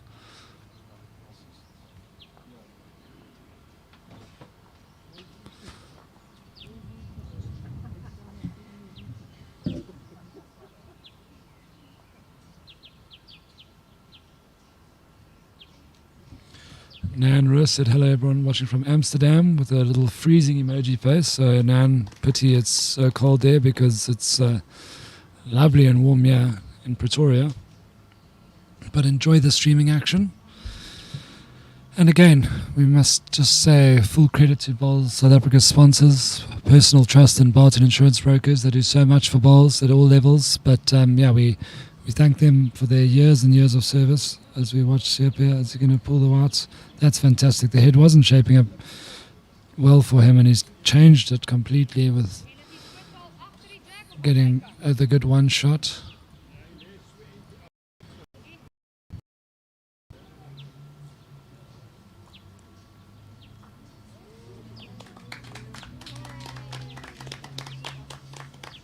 So Andrew got the weight on this hand to hold himself up. Looks like it's cut. Doesn't enjoy it. It's not an easy hand. You've got to attack that backhand towards the commentary booth.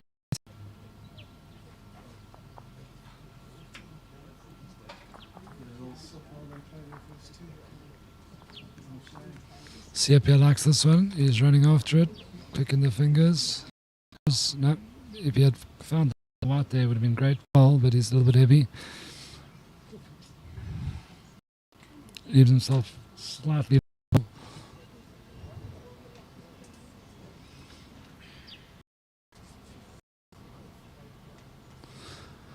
Andrew Sterley taking his time.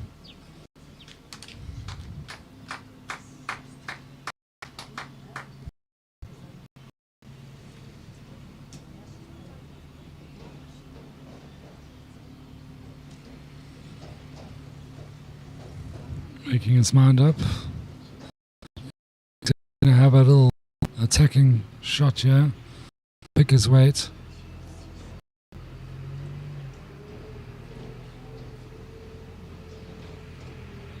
Is it going to bend?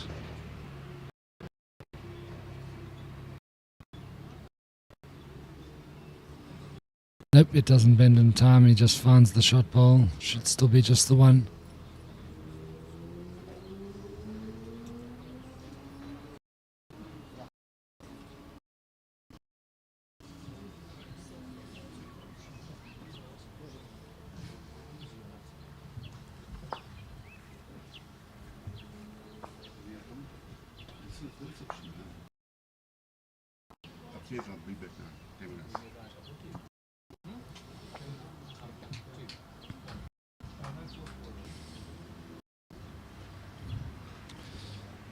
Siepe goes 3-0 up.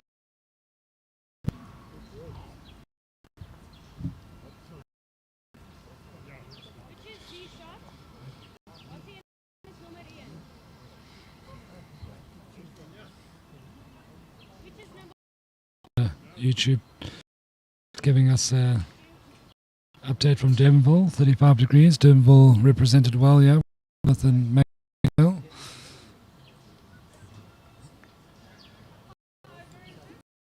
Their green is also excellent. So this speed for speed.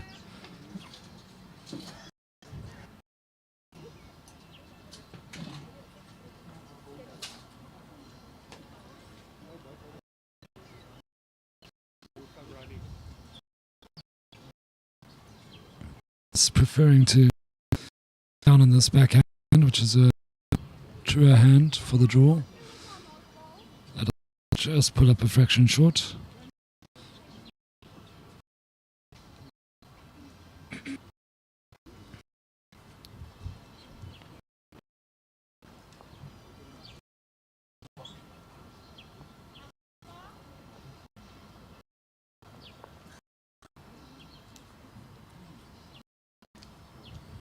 Very good ball. Spears really playing weight.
And just of the characters, Paul White is played 2-1-2, playing Gerry Baker, who's also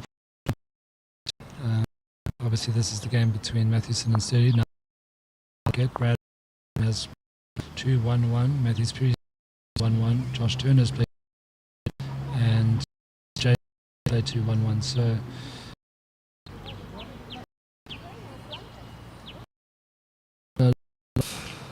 matches still to go, but at the moment between them we'll have the going into tomorrow's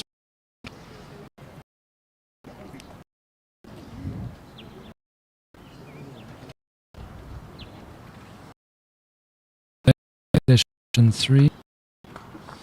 It looks to be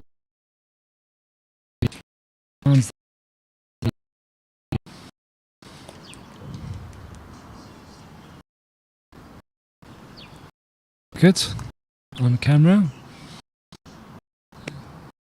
Neil got off to a winning start.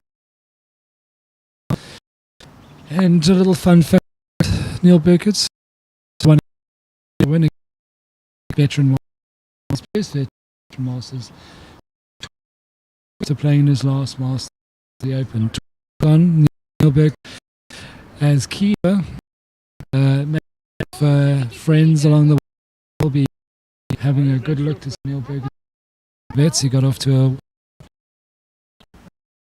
in his breather, the vets only games a day. Although man is fit as a fit. Walking. Plays competitive bowls out of in Cape Town. Fine in all the big has a competitive drive as he did. Yeah.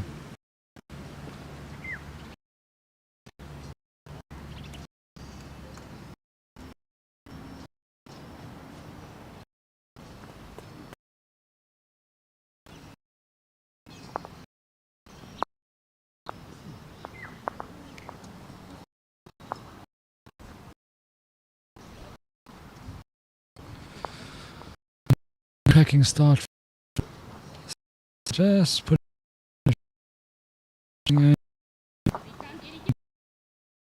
Andrew found the. Oh, but that is a good. But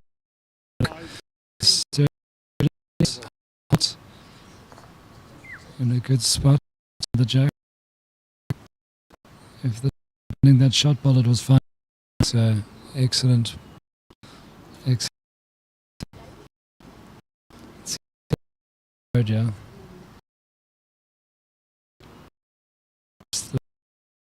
Get down.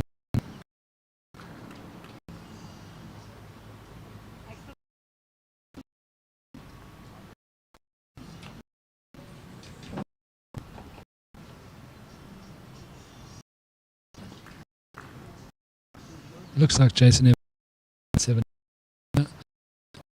on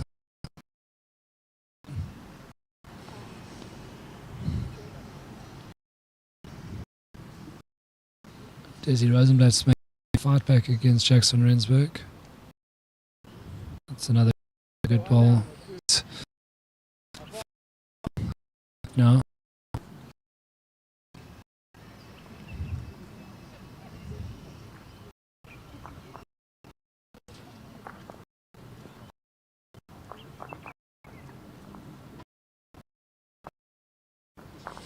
Skip is down.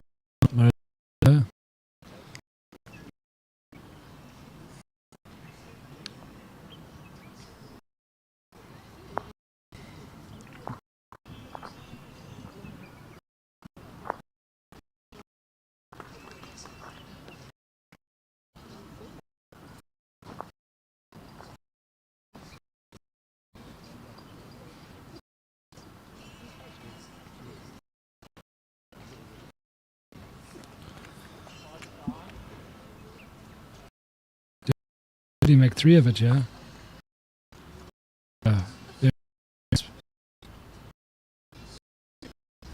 One. It's a good ball.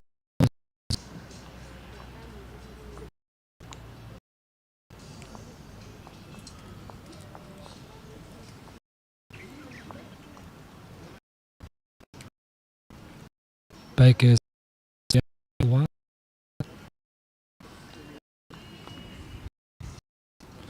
Siapia taking his time. Look. Sturdy is holding beautifully. Now the ball had stayed on. He's only got the one in the head though, so shot selection is very important here. He's 5-0 up. He won't want to drop a big number.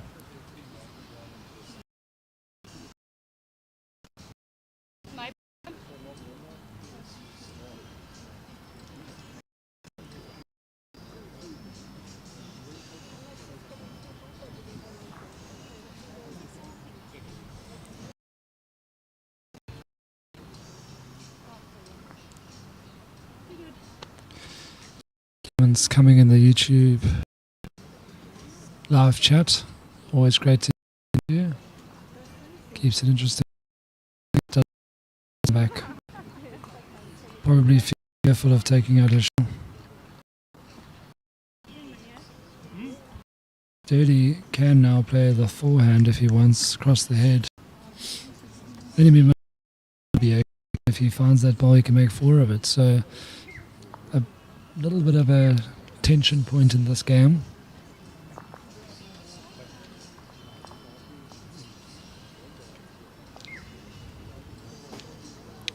Let's see how confident he will be.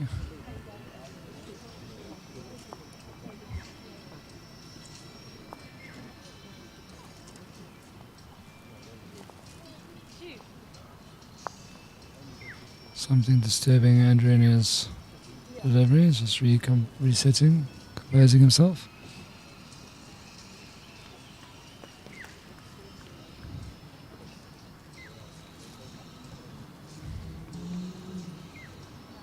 It's just drawing another, or attempting to.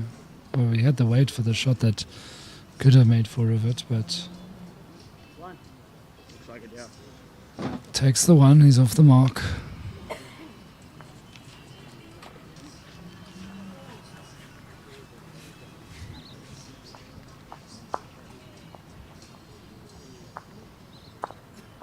There's no pressure like a singles game, and this is the highest level. Players from around the country with extremely good records, players in form.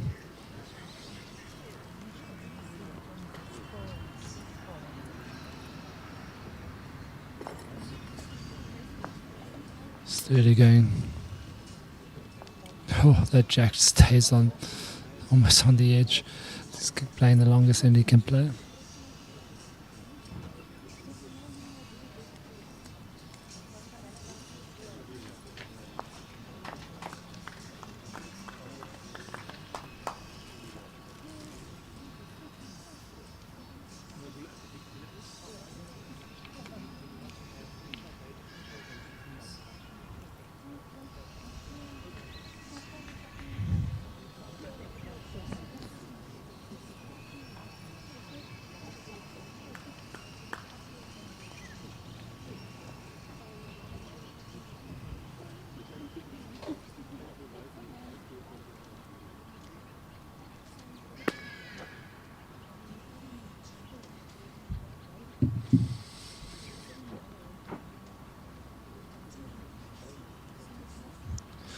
We're just going to bring in a special guest now to come and have a word.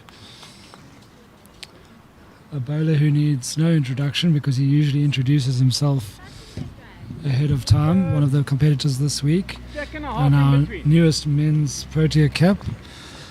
Sean Thomas, thanks for stepping in for a couple of minutes. How has your Masters gone so far? Thank you, Wade. I've managed to get 2 out of 2. This morning I won 21-14 and then now 21-19 against Willie. It was a humdinger. Last year it was 21-20. We finished at 7 o'clock in the floodlights. Yes, I remember. And this time it was 21-19. And this time I just sneaked over the line, but the greens are very good. Yeah. I chatted to Wilson after that match, and he said you earned it. You know, it was a good game, but you seemed to earn your luck, and you earned the right results on the shot. So he was full of praise for your game. Are you feeling quite confident now? A fast start is obviously always welcome at the Masters. Yeah, yes. Every game is a big.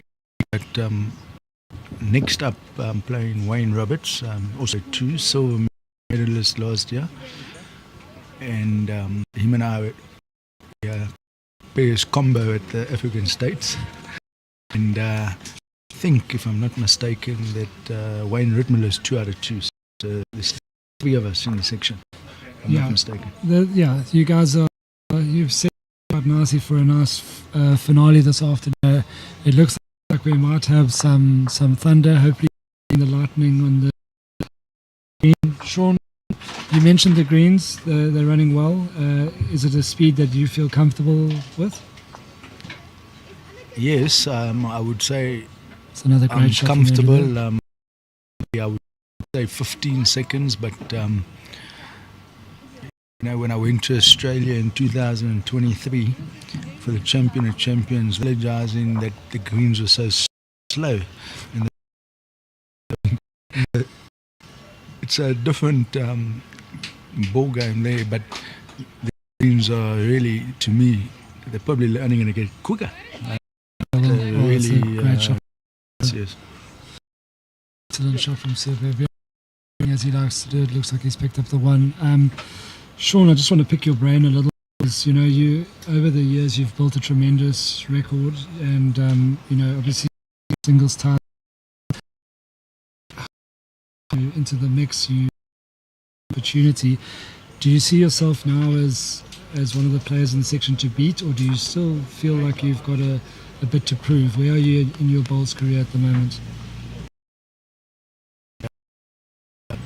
The green and gold squad is been but so there's 8 players in each, and the bowls that is the World Cup in Hong Kong and the Commonwealth, it's not like the world. There will be a team of 5, so the position you you cannot rest on your laurels. I mean, the Masters, inter districts, nationals, you need day and getting is key. Yeah, and you're doing that at the moment. Tell me, how hard is it to maintain level? Because you actually haven't maintained your level. I think you've gone up a notch or two. How much practice are you putting in? Actually preparing for games, etc. Like, walk us through just what it takes to be at the top and to stay there. Yeah, no, definitely, Wade.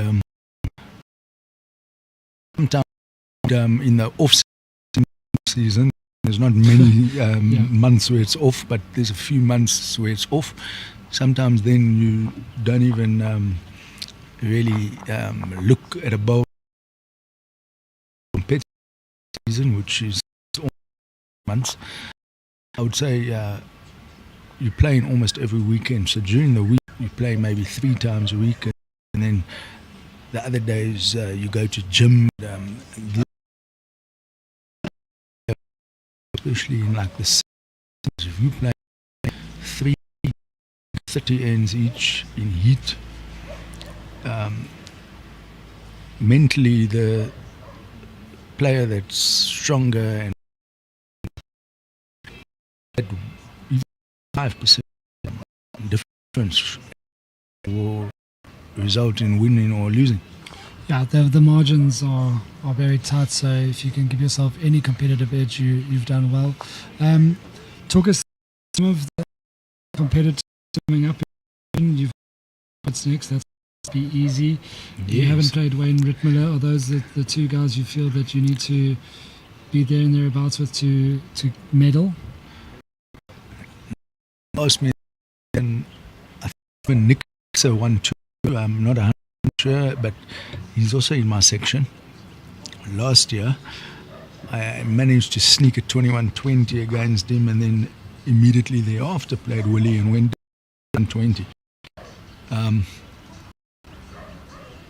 Even the player that potentially has lost 2 out of 2, if they go on and win 5 games, they definitely get a medal. But if something goes their way, they might even sneak into the final because of permutations. Yeah, so Nikša actually lost 21-20 to Terence Midland. Okay. So then he's still in the mix because of shot aggregate. He's still in this year. Billy Radloff nearly played himself into medal contention by winning 3 in a row on Saturday. So mentally, you got to take nothing for granted, and you have to focus every game. I'm not going to ask you for too much more of your time. I know that you have a little bit of time to prepare for your next game, and I just want to wish you well and good luck, and thanks for popping by.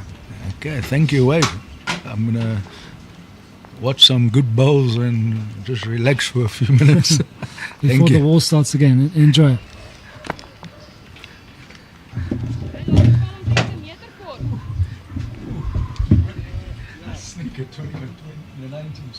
So that's good to hear from one of our competitors, Sean Thomas. Recent addition to the ranks of a Protea bowler. He's doing everything in his power to stay there. Andrew Sterley picks up the 1 there. CP had 4 good bowls, but Andrew's bowl just enough. And I've asked South Africa COO Bobby Donnelly to step into the booth as we head into nearly the middle section of this game between CP Mathewson and Andrew Sterley. It's Northern Cape versus Eastern Province. CP's weight has been very good in this match, but Andrew is fighting back nicely.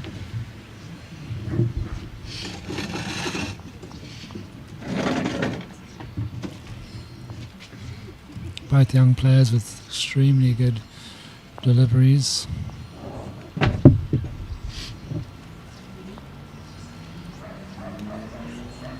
And that's a very good start from Andrew.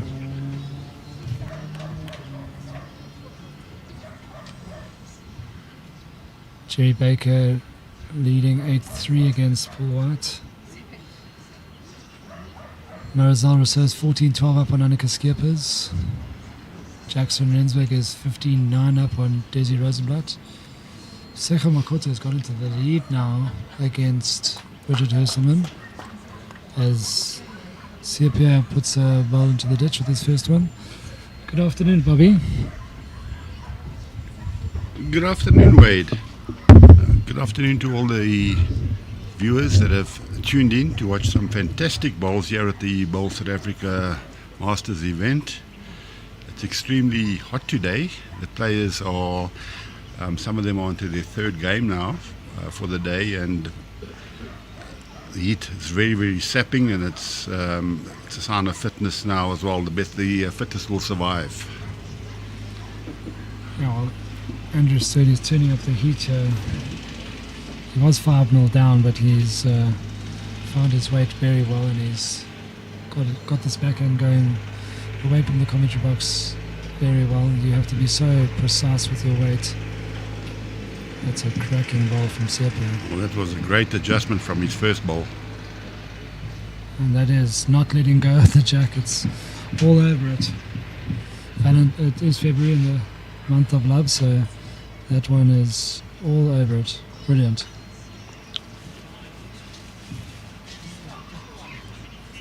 Andrew just trying to find his own ball onto the shot ball to release the jack, but not easy with weight to get it to come back.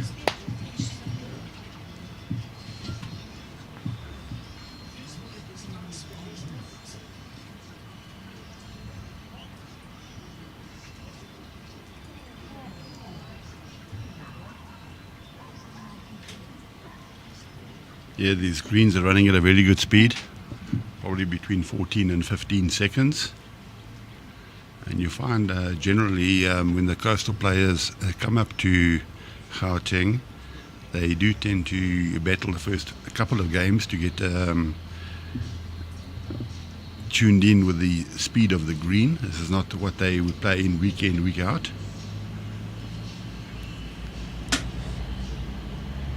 Andrew's having a bit of a go, which is basically a type of a coastal green shot again, playing a heavy shot, and it's only after all these bowls, there's only 2 woods left on the green. Certainly, and Siapia is known as one of the big drivers in South Africa bowls, which means he plays a lot of heavy shots and kills a lot of ends or burns a lot of ends. Yeah, he knows he can move the jack back and he'll pick up 2 here, so he won't be short with this one. That forehand takes a while to get back. It's good weight for the shot he wanted, but just the one. You don't often see that with one ball left in the hand, only 2 balls left. Certainly. I don't know if you caught the end of Gerry Baker's game against Siapia, but very entertaining match, 20 all, and Gerry brought the mat up into the 2 and boxed the white. It didn't really stay with it, so it was a little bit interesting after that, but Gerry managed to prevail. But very entertaining for the viewers at home to watch Gerry Baker in full form. There's Gerry's ball, as you can see on the monitor, hit the jack, didn't stay with it, but with his last ball drew a shot.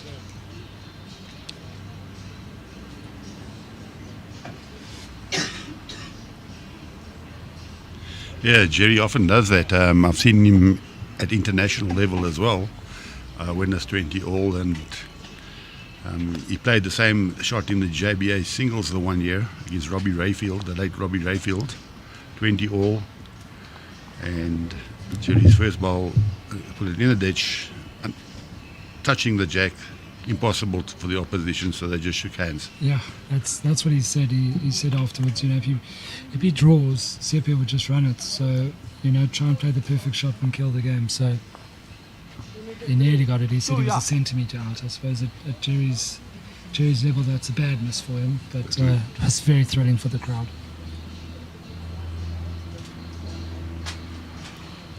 Annika Skip is 15-12 down against Marizelle Rousseau. So Annika's obviously looking for a win here to boost her rankings.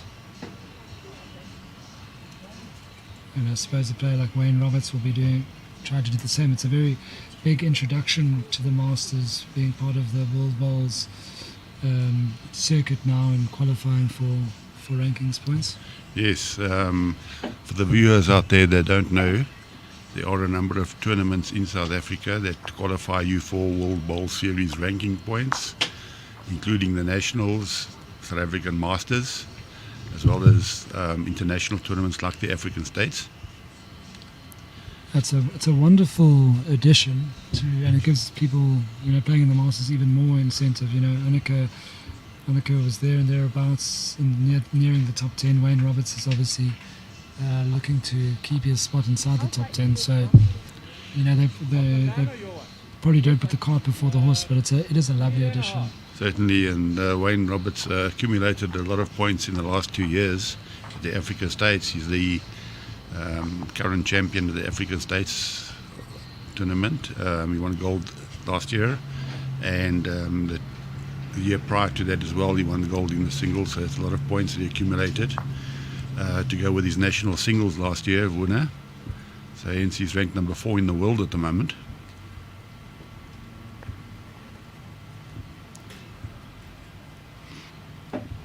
Yeah, Sepia's in control of this head. Yeah, I think he needs another ball close. Set.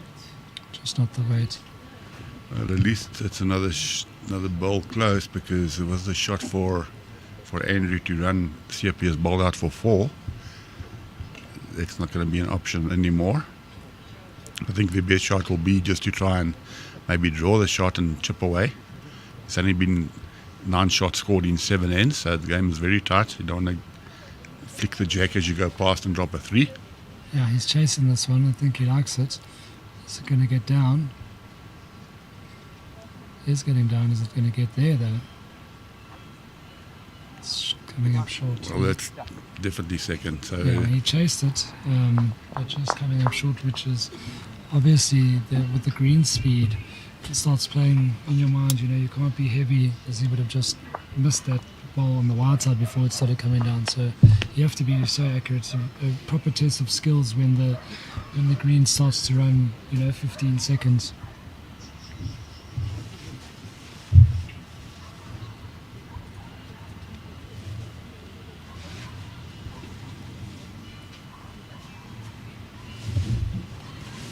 we do have a big bank of clouds building up, but the clouds have been there most of the day, and it's quite refreshing when the clouds do cover the sun. A bit of shade in the area, and I'm sure the players will appreciate that as well. Rain is not forecast for this afternoon. It was forecast this morning, so we've been very fortunate with the weather. Been fortunate there's no load shedding, which affects the Wi-Fi. So everything's running according to plan. Still 2 more days, Bobby. Don't jinx it.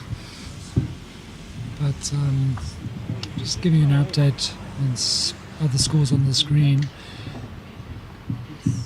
Annika Skerpes is needing to dig deep. She's 17-12 down against Marizelle Rousseau. Marizelle obviously beat Bridget in her first game, 21-20. Bridget is 13-14 down against Secha Makoto. Jackson Rensburg is keeping her nose in front of Desi Rosenblatt, 16-11. And Gerry Baker is 9-5 up on Paul White. Yeah, that's a big win for Gerry. If Gerry can get past Paul White. Gerry's been a bit under the radar this tournament. There was a presentation made last night to Colleen Pickett for her service of the bowls to South Africa. So the focus hasn't been on Gerry so much this year, and he's kept under the radar, and I think that's the way he wants it. He wants to be that person in the shadows, all of a sudden popping up on you, and he's there in the final. Yeah, I think if you win 3 from 3 on the opening day, you lose your sort of flying under the radar status. So he's playing well. He's got through a tough game against Sepia. Sepia's getting another shot in the head here, so he's putting the pressure onto Andrew quite nicely. But yeah, it's a lovely gesture and a lovely recognition for Colleen, the true first lady of bowls in South Africa. marvellous service over 20 plus years, won this title 7 times, has started pretty well too, so... Yeah, I think she's determined and the pressure's off her now. She spoke very nicely last night, mentioning about the huge disappointment when she was left out of the South African squad. And so, we had a guest speaker last night, Victor Vermeulen, was very inspirational, and I think everybody took something from him. And I think immediately Colleen took something out of Victor's message, and that was live every day as it comes, because you don't know when it's coming to an end. Yeah, and to get over disappointment with the right mind frame and the right spirit. And I think Colleen, sort of as disappointed as she was, she took that from Victor. So, yeah, Google him, Victor Vermeulen. He was a top quality teenage sportsman, and tragically had an accident and became a quadriplegic, and has now spent a lot of time as a motivational speaker, and he certainly is a motivation. And I must say, Bobby, I think what I enjoyed most was his wicked sense of humour. I think he's maybe honed that even more, but he had a brilliant sense of humour, and he really enjoyed the presentations and things like that. And in reading the players out, he was quite animated and enthusiastic about where people are coming from, what they've done. And Mark Beveridge was a farmer, and he was asking, what does he farm? Very, very animated. Yeah, and he was a real asset and the highlight of the evening. Yeah, he certainly was. And, normally when you listen to these guest speakers, after about 20 minutes, you have a little bit of murmuring and noise around the hall. People get bored with it. But he must have spoken for an hour last night, and you couldn't hear a pin drop in that hall for an hour. And you got a standing ovation. Yeah, and he has a great sense of humour. And he did mention to me that he's basically on his retirement stage and he's not doing many talks anymore, but he would like to come to my club and clubs around where he stays in Northcliffe, and speak to the players.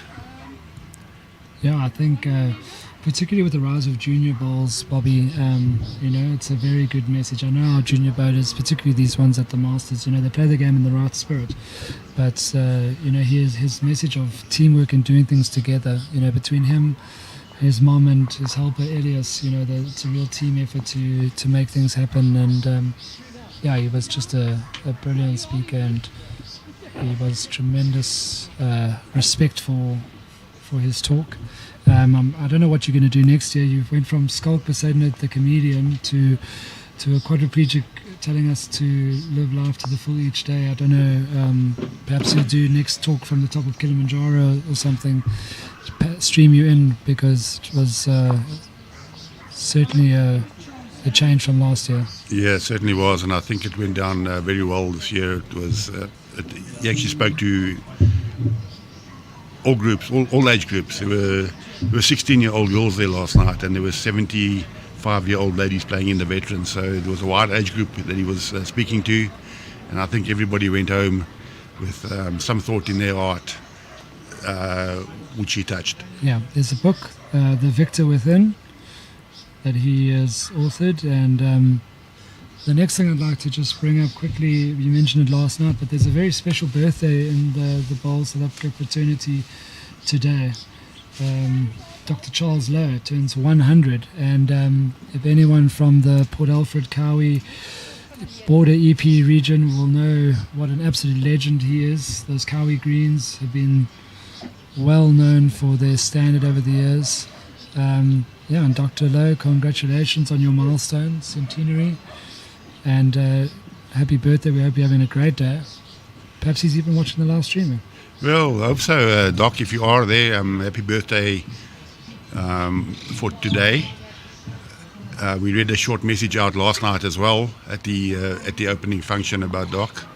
He was the doyen of greenkeepers in South Africa, published many books, and became honorary life member of Bowl South Africa. He's now 100 years old, and he still remembers incidents that have happened 90 years ago in his life. His family actually gave him a book with 100 questions for his birthday. 600 questions. 600? 600 questions, and the first question was, what was the first movie you saw? and he gave the correct answer. It was when he was 4 years old. He remembered the movie. Got a very, very good brain. As we said, he's a doctor, a medical doctor, and spent hours and hours on greenkeeping in South Africa. And he was commissioned throughout the world to help with greens. As we said, he wrote books which were published overseas.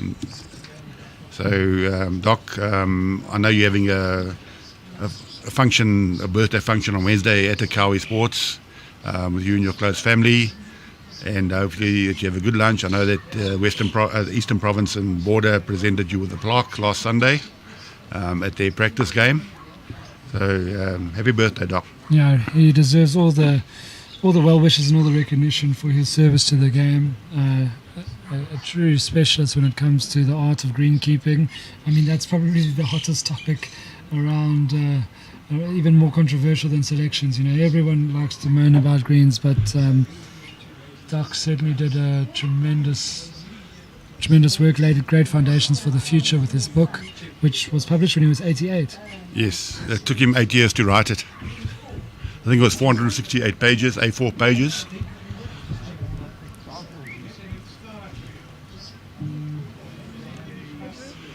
Well, Andrew Sterley has just drawn 3 very good bowls. I'm not sure how many they're having a good look around. I think they might have to call an umpire, yeah?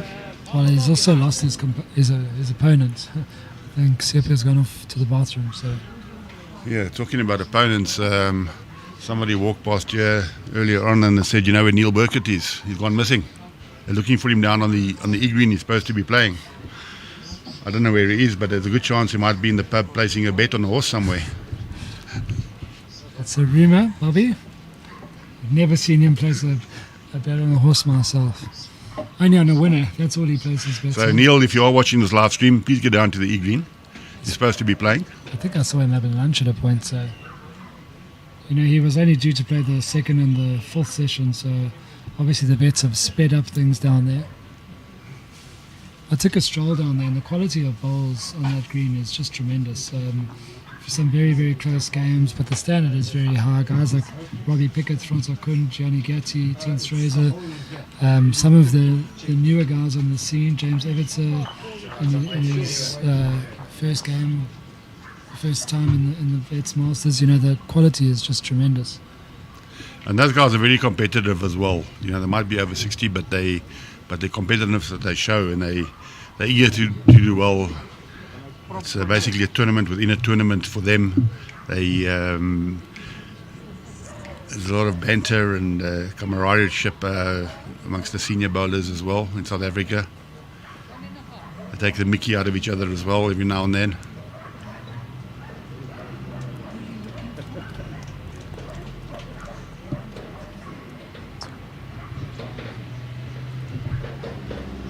So on the screen we've got Gerry Baker is 11-9 up.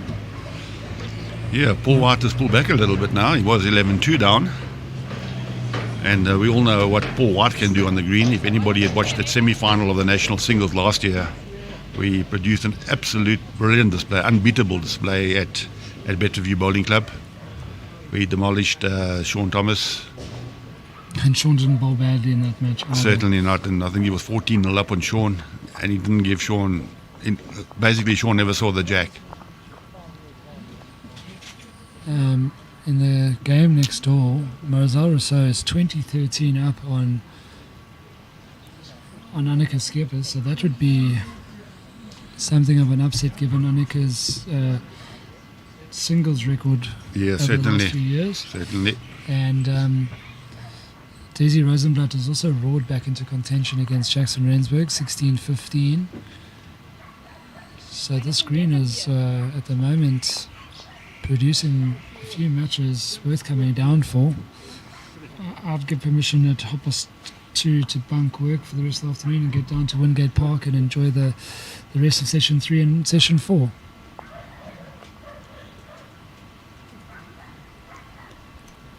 Yeah, the club is very spectator friendly. Plenty of parking. Get down to Wingate this afternoon, a little bit later on, and meet the players. I know many of them are very tired today. Function ended quite late last night.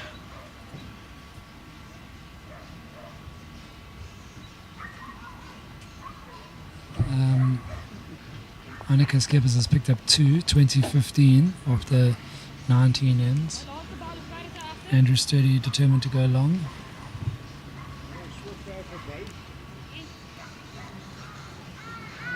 Yeah, so Andrew actually picked up a 3 last end. Score's now 9-5. It's a big 3, you know, when you've got a low scoring game like that and all of a sudden you pop up with a 3, it has a big influence on the game. That's a good spot. I reckon that makes Sepia consider changing hand. No, he's not going to.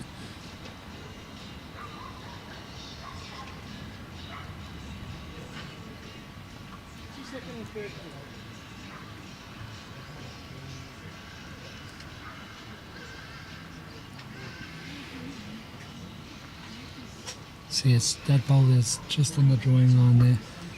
So good bowling from Sepia there.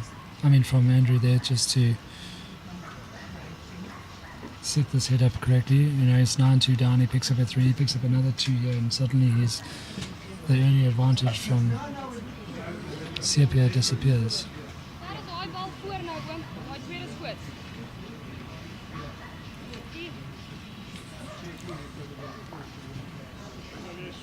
Slightly heavy.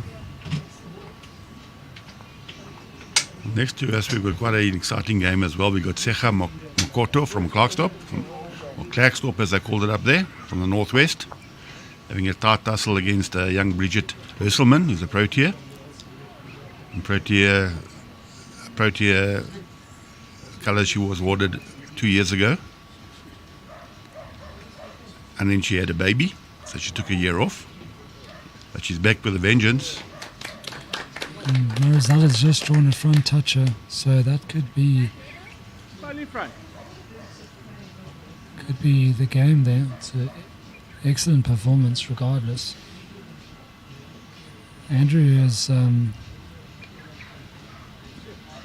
bowled well on this end, blocking that backhand because everyone that's played on this rig has favoured that backhand, so Sepia is staying on it.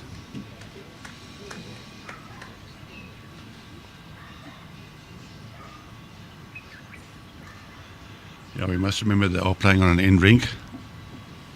Sometimes the ditch end on the end rink is not that true.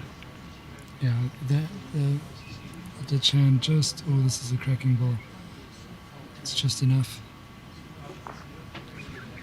You can see Sepia running after his ball. He's a very fit young lad. He's got his Protea colours in cycling as well. Keeps himself very fit. A couple of big strong boys here coming up the ranks. Fitness plays an increasingly important aspect of the game. Especially in this heat. Certainly. 3 games a day is pretty tough, particularly if the games go over 20 heads.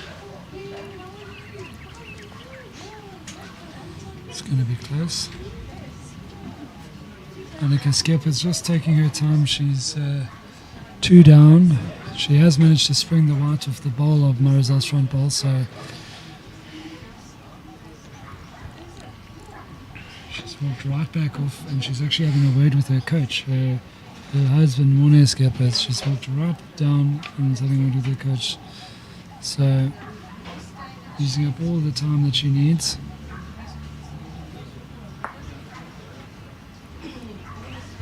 Looks like Sepia might be having a run here, Pop. They're certainly lining up for it.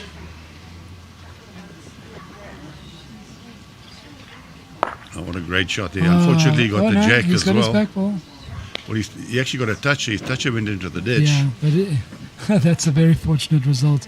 It looked like it was going to go to... Yeah, but he was dead on target there. Yeah, so he bomb hit. He deserved it. As we say, he's one of the most accurate drivers in South Africa. He really is. He very seldom misses.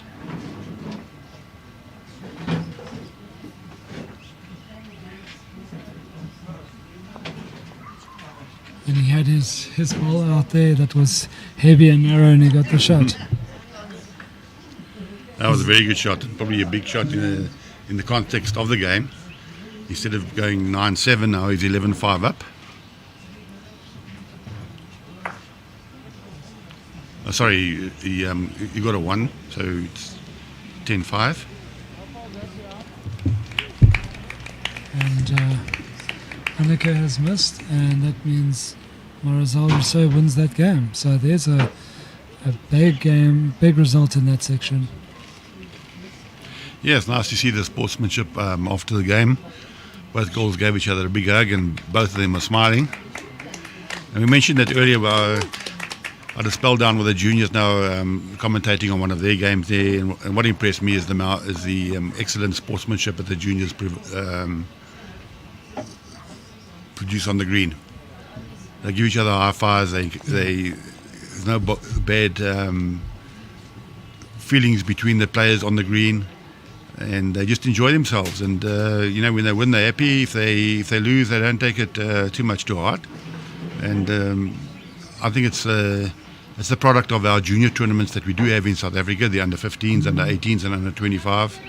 There they are taught about good manners on the green, but not only on the green, off the green, how you conduct yourself, how you interact with people. The one thing I will say, they might be young, but they're not inexperienced. A lot of them have been around the block for 5+ years, and which means it's good. It means it's instilled in them, and when they're 55, they'll be playing the same way, which is a wonderful way to enjoy the sport.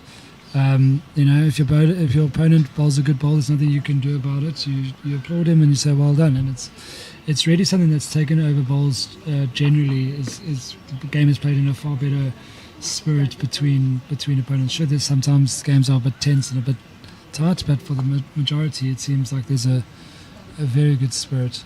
It's tracking nicely here. Andrew Sterley, can he pop the white through? No, catches onto the ball. Yeah, a little bit unlucky there. He was in the target.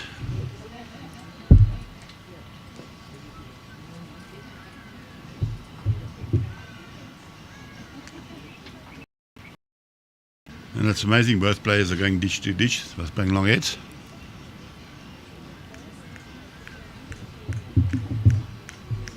Yeah, Sepia's got his weight control down quite nicely now. That one's just stays on, which is good because it's 2 down.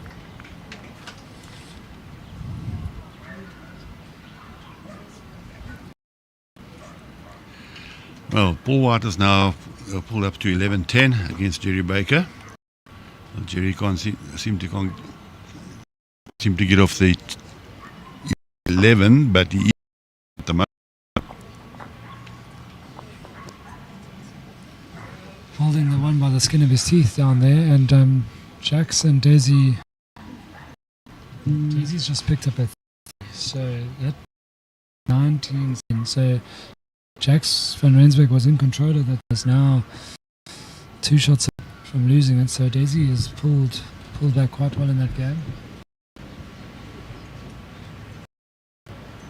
The fight bowler across every discipline here between ages is actually remarkable.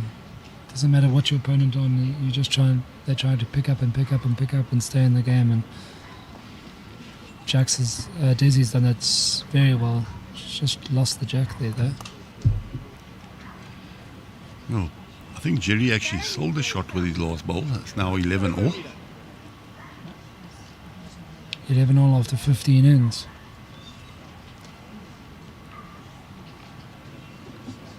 Andrew Sturdy's trying to manufacture a shot in the backhand. He can find the ball or the jack. He's found. He needs to stay with it. Sepia's backward saves the day. Yep. So Sepia's had two heavyish shots that have saved the day, going up and coming back down. So 11-6 now to Sepia.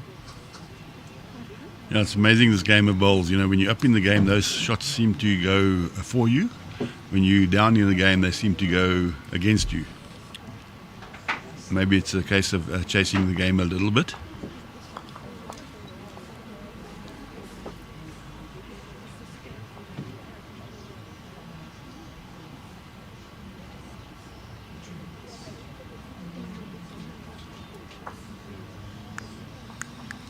Zecha Makota, 16 all against Bridget Herselman, and has drawn #1 there, so that game's not ending anytime soon.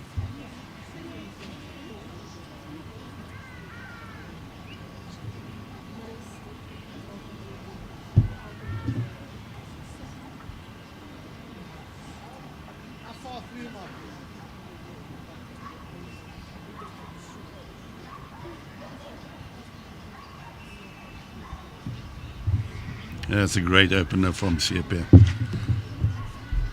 That's a great singles player. Yeah, the first ball is so crucial, and he's done it time and time again in this match. And the important thing is when you open the game, you just certainly must not release the pressure. You keep the pressure every head after head. Eventually, it's like slow poison, you kill the person off, the opposition off. Look at this ball from Industry. He's just putting up short, but that's very good try.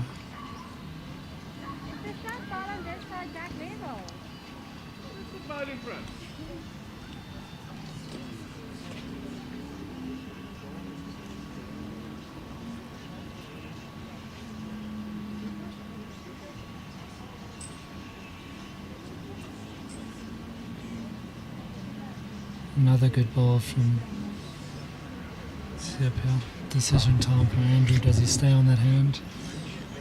Yeah, it's not much of a target either, so I think it's damage limitation. Yeah, you've got to try and get a good second first.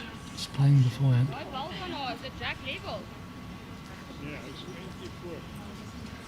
he's having a bit of a run. Can't find his own and get a result. Oh, okay, that's one out. Well, left with one ball in the green again there. Yeah, not for the first time in this match.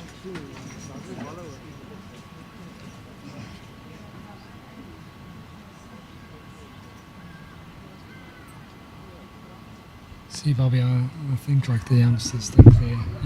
You asked him to draw another one, and I thought he might just size up a little run, given that... Yeah, there's no fear with the youngsters nowadays. And I'm talking about youngsters. I mean, these guys are in their 40s and 30s, so yeah, there's no fear. And Siepia's responded excellently, just putting it right back. That's brilliant bowling. Well, he's committed himself now. He might as well have another go. He was 2 down. He might as well stay 2 down.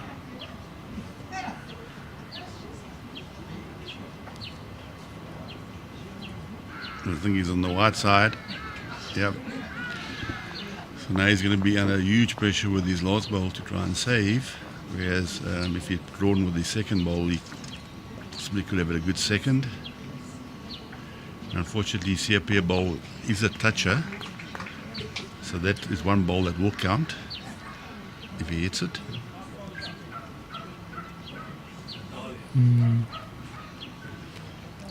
not sure that... Yeah, that was not the best ball. I would have just drawn into the head again and heaped the pressure on, because now the Maxi can pick up his 2. So. Yeah, well, he's got to have another go and take one out. That's probably the best option because he can't get the shot.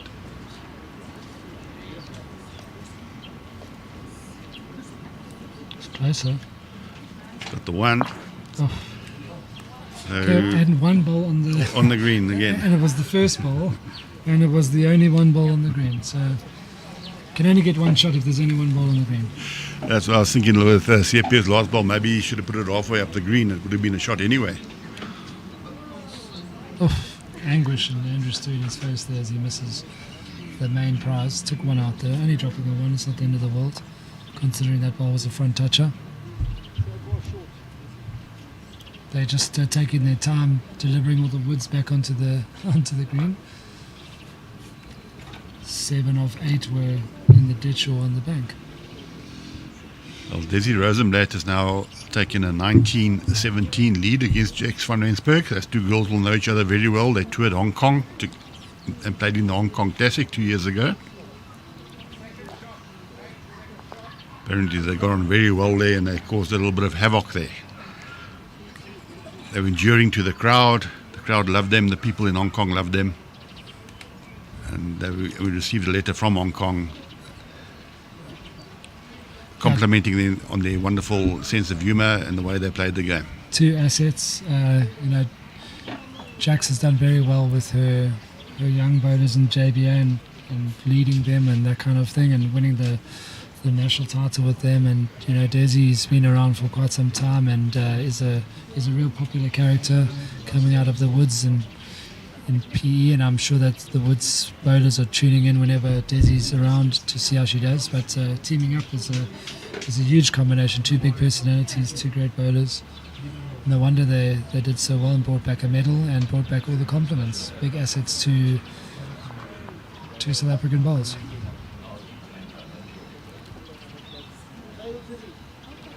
You notice that Sepia didn't get the jack as far back as he had liked throwing it there, and he was a little bit heavy with his first, so he won't want to surrender the nice advantage that he's built up in this game.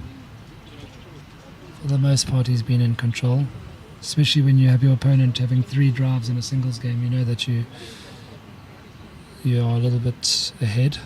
It's a good ball. But what's interesting is Andrew Sterley picked up a 3 on a similar length 2 ends ago. And Andrew Sterley was basically, I think he's battling on the long green, on the long ends. And it might be in his mind that he doesn't want to throw a short head because, you know, if he gets close, Sepia is going to run it. But he's actually playing far better on the shorter length. I think what you can do, Bob, in that kind of scenario is carry on with that. Play a length that suits you, and eventually Sepia will miss. He has to miss. I know that he's very accurate, but you know, if you hit it 7 or 8 times out of 10, there's 2 times you could pick up a number. So at least you're applying pressure on your opponent and forcing him to hit, and he might suffer with bad weights afterwards. So Sepia has the best back ball. Yeah, I'm surprised he didn't have a little run go in the end. Andrew now probably is more in his head now than what you've just said, that he knows that if he builds a target, yeah, it will be hit. Jogging after it. Does he like it? Is it going to get all the way down there? It is. And well, that's that's meat for a lion. That I'm sure Sepia was going to have a full go at that. He's lining up. But actually, best case scenario would be a shot a little bit just over to find the split and there it comes. 3. But this is a full drive. It's missed. Yep, exactly what you mentioned earlier on, Wade. Keep playing your strength, and hopefully he misses. Yeah. And that's exactly what's happened. Now it's 2 threes that he's picked up. Well, if he draws now, it's 3, and it'll be 2, 3 back-to-back threes coming down this way. And so it will surprise me if he goes long again. Yeah. I think he went long just to try and get into the right distance with the grass, but he's got to go short if he wants to score. He's changed his hand. He doesn't want to move the jack, so he's changed his hand. He's trying to dead draw it.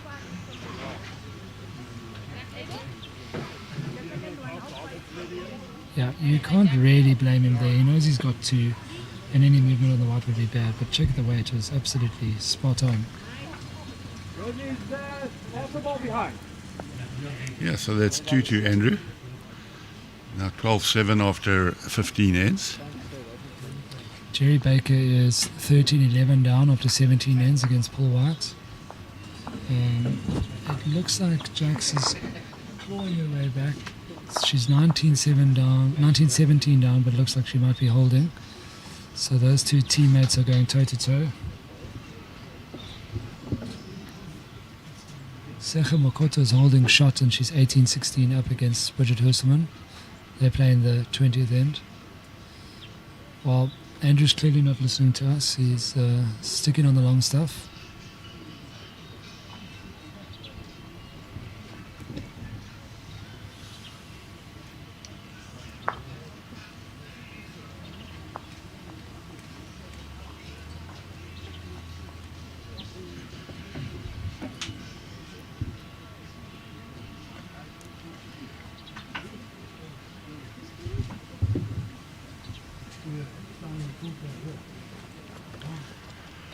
Andrew's just distracted there a little bit. Some plastic has blown onto the green. Didn't affect his ball too much. I thought he was running after his ball there for a minute. Yeah. And then got distracted by the plastic as opposed to the other way around. That's one of his well, it was a good ball to run after. Best openers in a while. Not quite a full length. He's put it just about on the Well, Andrew has proved mark. me wrong. Gone to T to T, long end, and he's nailed it with his first.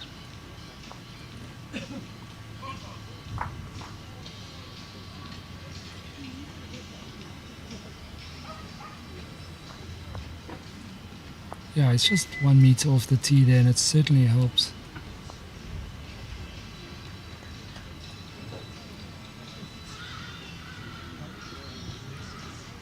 19-18 to Daisy Rosenblatt over Jax van Rensburg.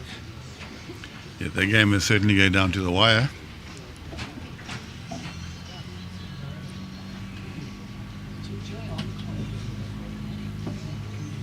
Looks like Gerry's holding. He's drawing for another. Against Paul White, he's 13-11 down. Should pick up at least a single.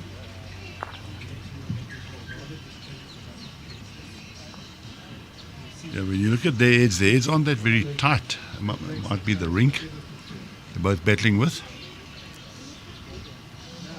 I think when they've been tight, they've been exceptionally tight, and when they haven't been, they've been looser than most. So it might be the rink, it might be the pressure, it might be the heat, it might be all of the above.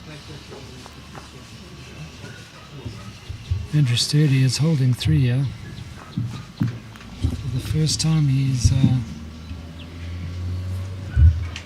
got his opponent a little bit under the pump.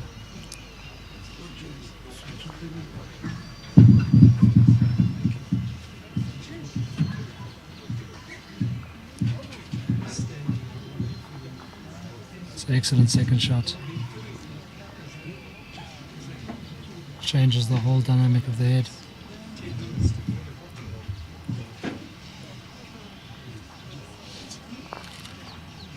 Yeah, it's given him a big chance with his last ball.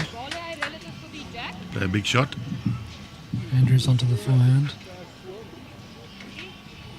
This hand requires perfection in terms of weight if it's going to get back.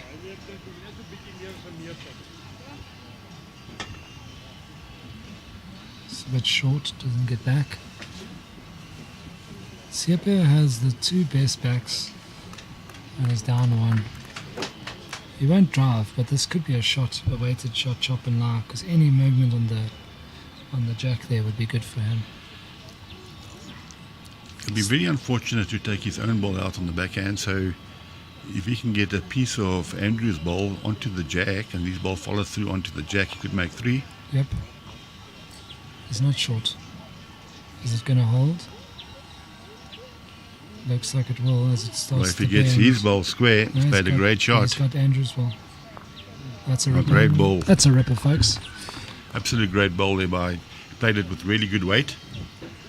Wasn't a danger of him removing his own ball off the head. Yeah, you called it, Bobby. I mean, that weight was perfect. If he found his ball, he was going with the jack.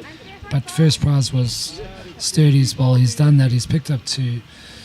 And a head that Andrew was in control of was turned on its head with 2 fantastic balls. He gave himself a big chance with his first and converted with his last ball. So well done. Yes, certainly. It was a great shot there by Siepia. And even though Andrew played well that head, he's not scoring on the long ends, so it's... Yes, Siepia's throwing a little bit longer, but he has got the mat up as well. So it's basically just over a 3/4 end. The mat is up about 2 or 3 meters. I think that he's enjoying just having the jack down on the 2. So he's manipulated the length a little bit, but he has enjoyed the jack being on the 2 meter mark. It's finishing quite quickly.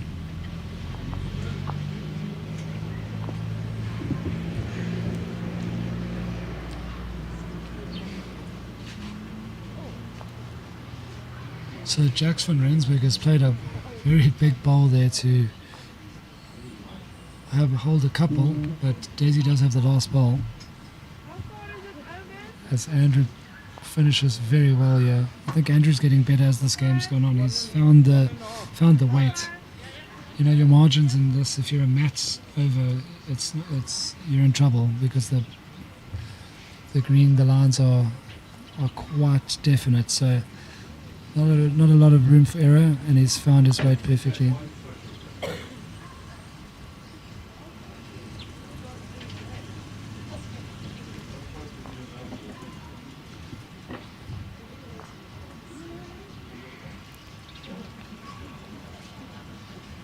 Well, Gerry has scored 2 ends in a row now. It's now 14-13 to Gerry, and he's brought the mat right up. Something else, Bobby, that maybe you want to watch tonight on the live streaming is some of the gamesmanship that Gerry employed against Seopia, sort of, smiling at him, 20 all with the jack up. I mean, with the mat up and the jack there, Seopia knew what he was doing, and Gerry kind of said, look, I'm going to do it. And, I think he was kind of maybe daring him, if I miss, you better do it because I'm going to do it with my next one. So certainly, Gerry is still as competitive as ever. But throughout was very complimentary of his opponent's balls. And Daisy has picked up a 2 there. 20-18 up on jacks. Jans van Rensburg. Sergio Makoto.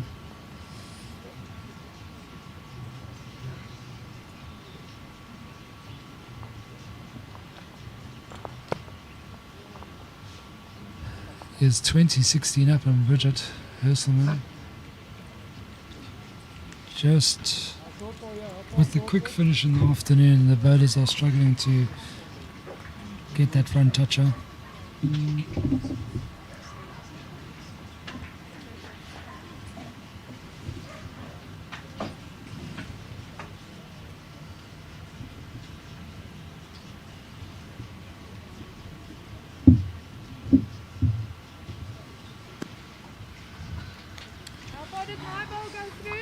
So Sterley holding the 1. Front toucher makes it 3.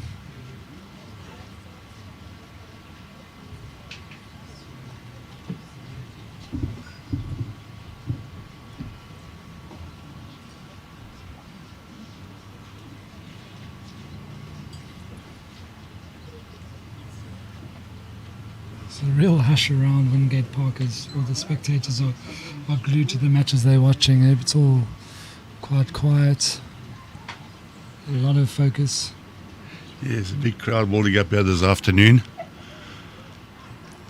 Those spectators who wish to come and watch tomorrow, there's some great games here tomorrow.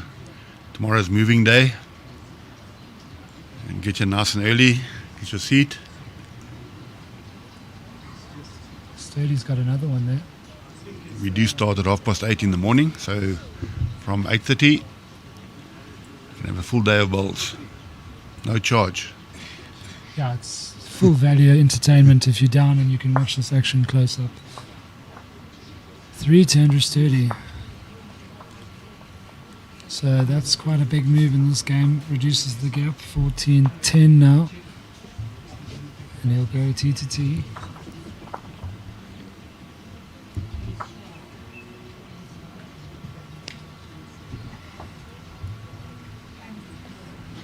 There's Gerry Baker's designated manager coach for the weekend.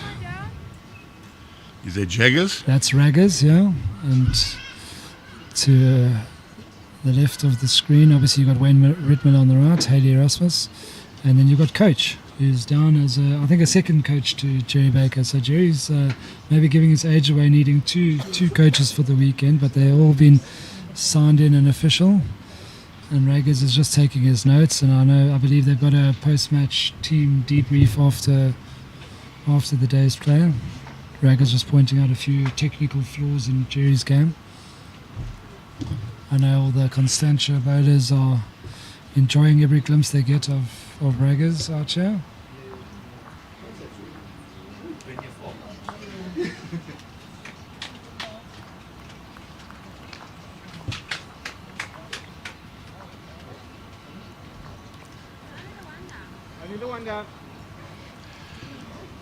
Well, Daisy Rosenblatt has picked up the one that she needed to win. He's won the game. And has just beaten Jackie van Rensburg 21-18. Again, great sportsman shown between both players. No animosity. It is what it is. Bridget Carlitz has got 1 ball left to save her game. She's 20-16 down. And Secha Mokoto is lying a back toucher. Bridget just had a run and she's missed. Yeah, she's It'll be a big win this for Secha. got second shot, so she'll run again.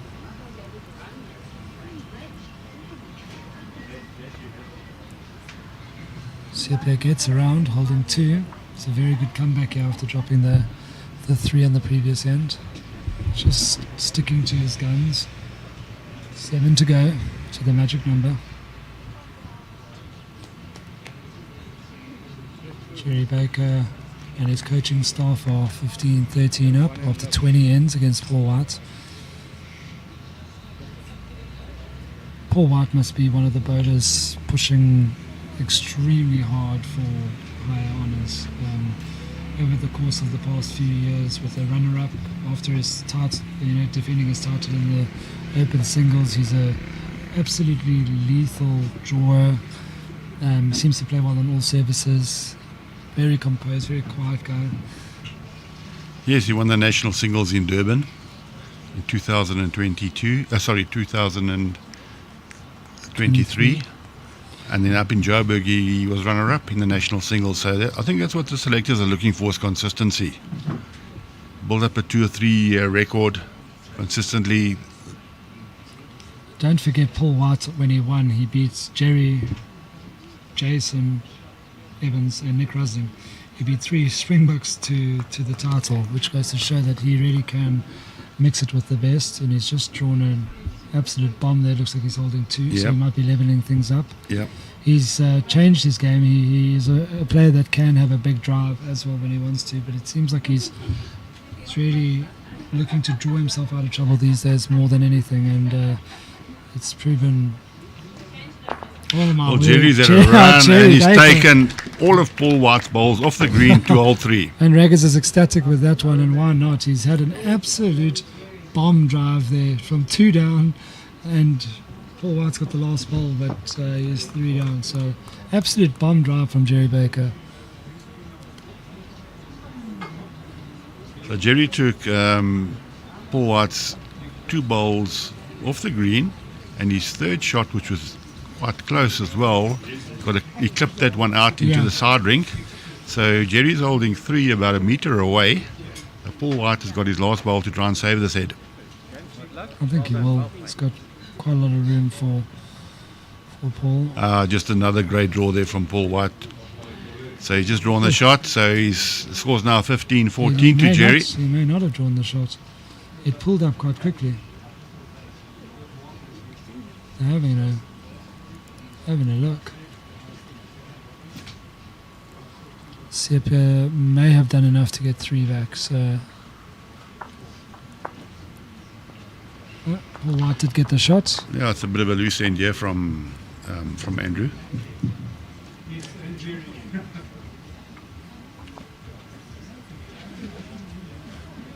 Yeah, that's not the. He didn't really have a ball within 3/4 of a metre, and at this level you will get punished. So he got a 3 and he gave away a 3, which moves Sepia Mathewson to 17 and now just 4 away from his first victory of the championship. As the temperatures get nice and cooler here at Wingate Park with the clouds coming over, it doesn't look like that brewing thunderstorm will take place. I'm no weatherman, but it doesn't look like. It looks like we're going to see out the day without any interference. Oh no, Noel, you've chosen the absolute worst shot. You've done me dirty there, a little bit to the right, and you'll see more what I'm talking about. But yeah, I don't think we'll have the thunderstorm.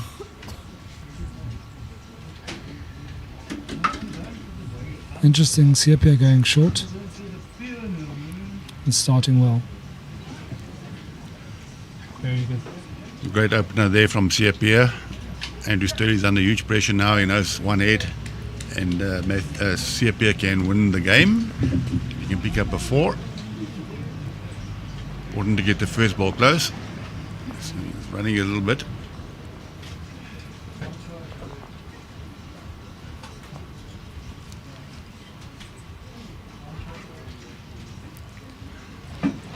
So Secha did win that game against Bridget Herselman, 21-16. Very good win for Secha.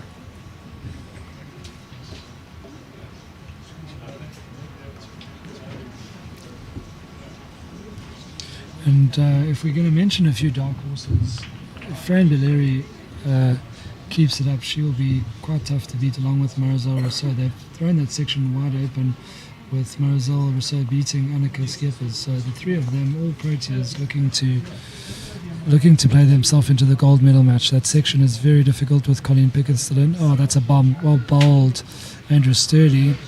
That'll settle the run rate a bit. Very well bowled.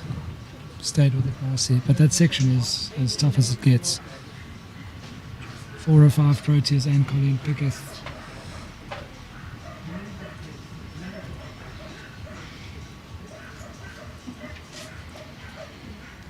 You can see the shot that Sepia is trying to play. Obviously he's had a little bit too much weight there, but he's trying to just chop and low or find the jack to his back ball. But Andrew Sterley now has a little bit of the upper hand. His third ball.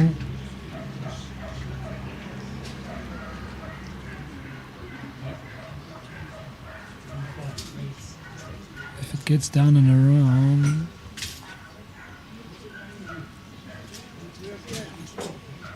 Sepia might play into the bundle there and see if his ball runs on with the jack. Looks like he's having a dip.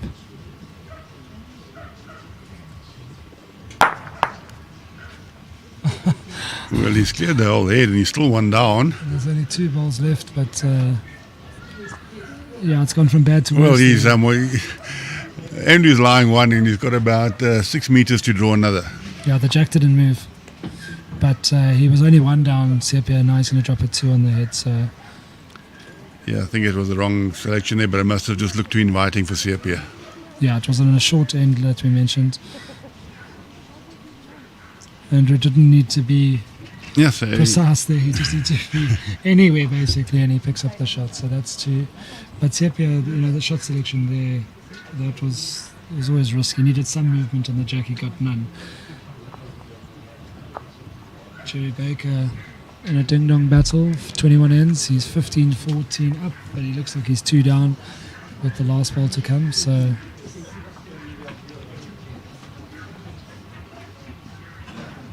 yeah, Paul White is holding 2 good ones. And there's a nice shot of the Barton Insurance Brokers, what they do, motorhome business, travel insurance. Gerry and his team, long-time supporters of bowls. So we, on behalf of Bowl South Africa, thank them for everything that they've done and continue to do. Gerry had a run at that and missed, so he's now surrendered the lead. Andrew Sterley is 17-12 down, but started well. It's a great opener there from Andrew. If we can put a couple of good heads together now, we'll be back in the game. A couple of 2s.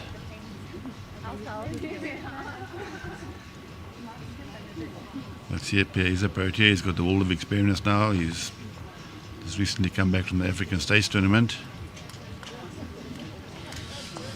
Just to answer a few questions and make a few comments. So PE Bowls Club are supporting Andrew Sterley. Dion is shouting for Andrew, and so is Cindy Pulchita. Nico Beertje is watching all the way from Kuwait. Nice to have you in the stream. Dave Milne is asking if Sepia won his last game. No, he didn't. Sepia lost 21-20 to Gerry Baker and lost his first game to Paul White. So he's looking for his first win. And Luke Ellis is asking if Raggers is the guest speaker for the evening. No, he's not, and he also didn't make the shortlist. So Raggers is purely for his managerial role in the team GB, and that's about it. But keep the comments coming. I particularly enjoy watching and listening to where you all come from. Watching the live stream, Kuwait, we've had Iraq, we've had New Zealand. And it's just great to see so many people passionate about the game of bowls.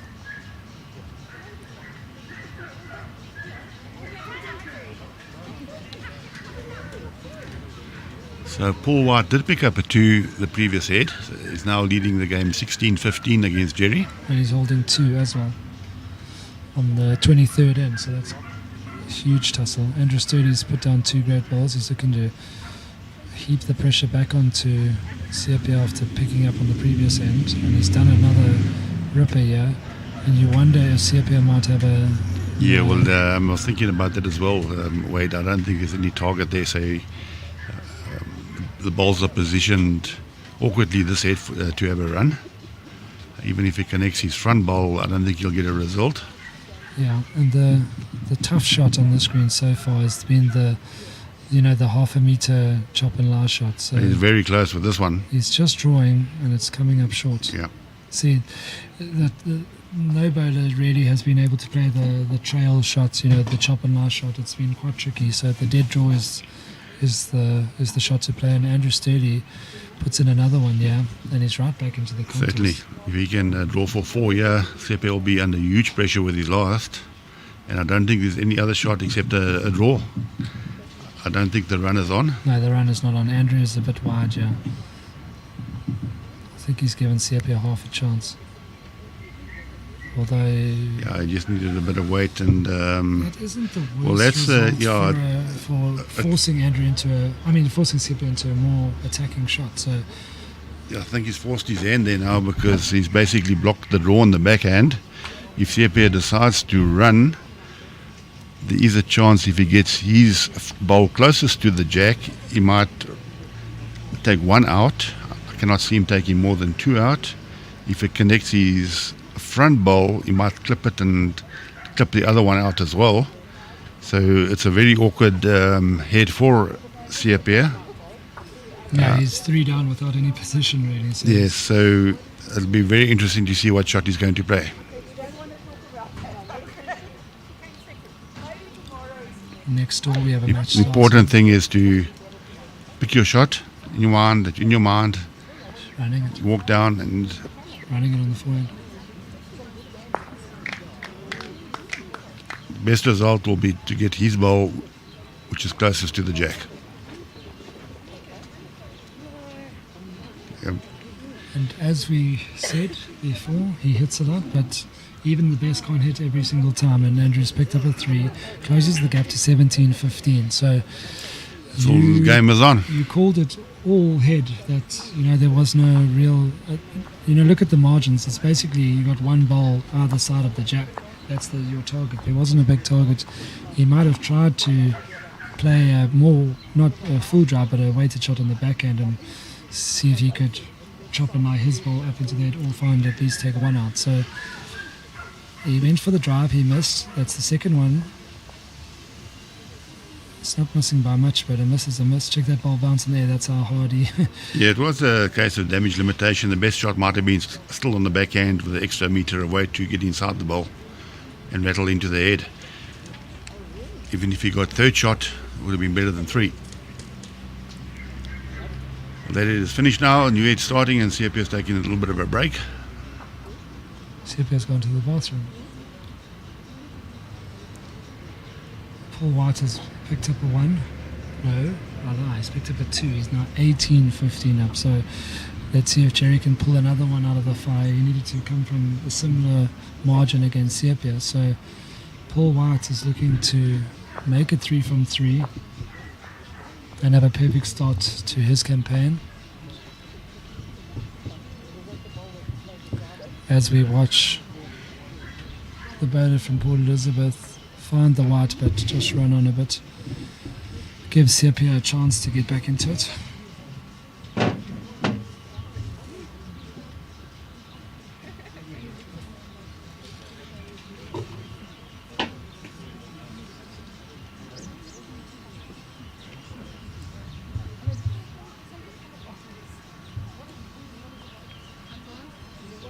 Not for the first time Paul White has lost the jack actually, so Gerry's picked a short length there. We're talking about the game on C6 as we stream this tussle on C1, and next door Fran Baleri and Lizandra Hildebrandt are about to tee up. They're doing their trial ends. Lizandra, obviously the reigning under 30 champion. She participated in Hong Kong alongside Alvain Martineau in the junior under 25s indoors. Picked up a medal. Fran will be determined after a very good win over Esme Kruger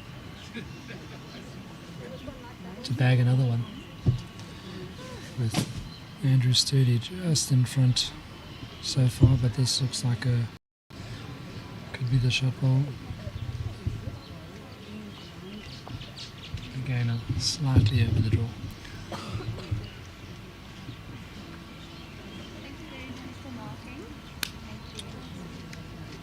Greetings from Switzerland, says Fani Brits. Well, Fani, lekker to have you on board on the live stream. I hope you're enjoying it.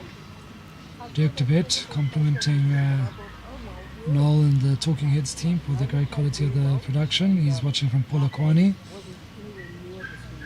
And Andrew Sterley has put in another. Everyone is complimenting the quality of the live streaming, which is great. The pictures are absolutely wonderful. We've had some technical difficulties, but overcome them on day one here. We're enjoying high quality bowls. Streaming ranks have been the watch with 2 21-20 wins. As Sepia looks to sneak in, but that's enough. Andrew Sterley news that he's holding. There's nothing really at the moment, so it's important to one of these players to draw within at foot range of the jack. Well, it's a foot race now because Andrew Sterling's charging after this. And if he gets a little touch on, could make three making of it it. difficult. Oh my word! It's a great draw. So could make three of it. Yeah, so it forces CP's hand. CP has to try and draw. He doesn't want to drop back to back. This is usually when you're in this little pre-match.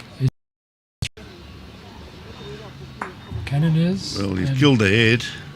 So it was a brave shot that because he was 3 down. But he backed himself and he played the shot. He's got a very big tell on his pre-shot routine, and that's an excellent hit because he was 3 down. He would have gone into the deficit for the first time in the game. So full credit to him.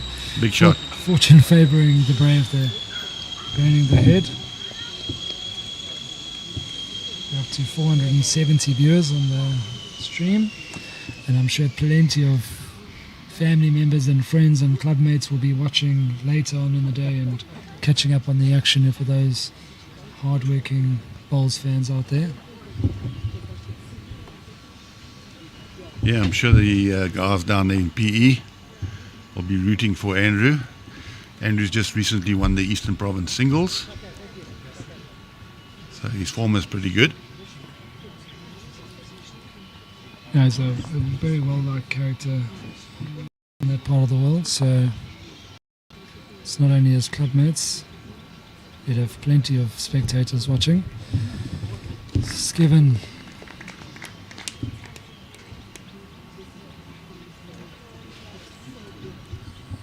Given Sepia a gap here. And Sepia is from the Beaconsfield Park Bowling Club in Kimberley. There's a lot of Mathewsons there. It's drawn the shot. Oh, it's pulled up a bit. That's a bit cheeky. So we've got players from all over South Africa. All ages, from 16 to 76 plus. Certainly. We just each other, it's you're playing bowls. There's no age discrepancy. It's you versus your opponent. Oh, it's a good result there from Andrew. The mental fatigue must be coming in now. Gerry and Paul White have called for the umpire. I think Gerry's taken out one, so he's fighting in that game.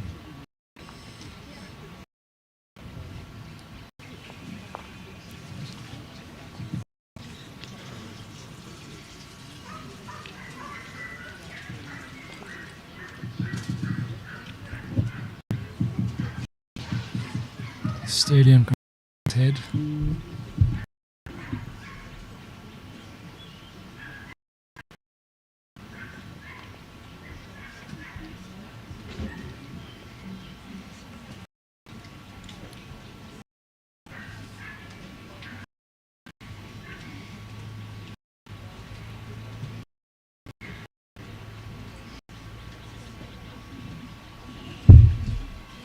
It's a very good draw between both balls. About 4 ends ago, CP had a run, and he's had basically 3 runs in a go now. And he's having another one. And he might be losing his weight as a result. Having another one, and he misses. Oh, geez, did that touch? Oh, well, it finished on the bank, but that would have been interesting to see if that looked like it might have whispered past the jack. Yeah, that is the... Let's have a look on the action replay. No, but that's as close as you can get.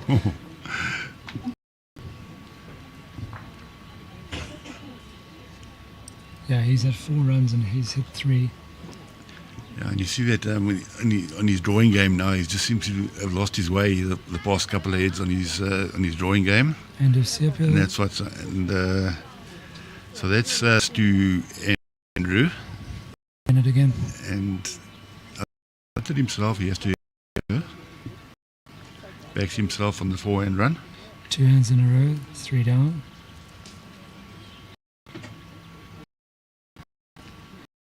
Gives his pre-shot routine.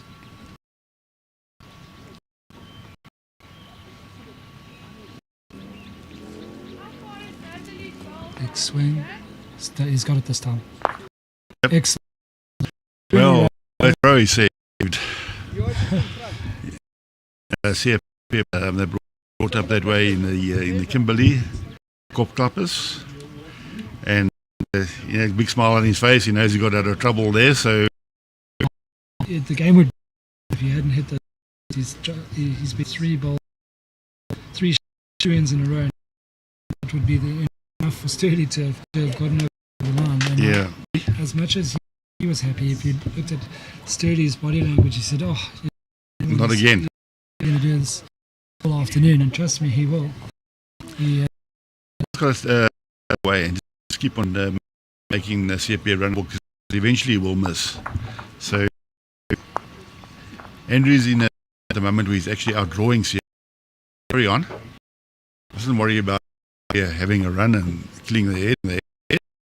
So all is very important. If he gets something very close with his first ball, very seldom does an opposition hit it 3 times in a row. Caleb McNally says, "Go Charles, go! Bring the gold." So Gerry Baker actually picked up a 4 in the previous end, and he's 19-18 up now after 24 ends. Telling him that he holds the shot. Gerry's trying to second.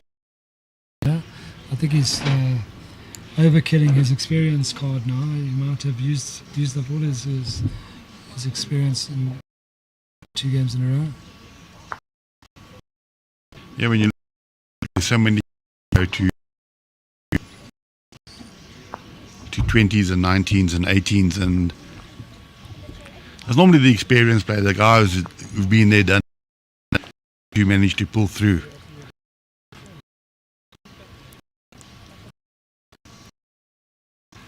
But this is important dead for Paul. After dropping a 4, you want to score the next dead. Steady a little bit through.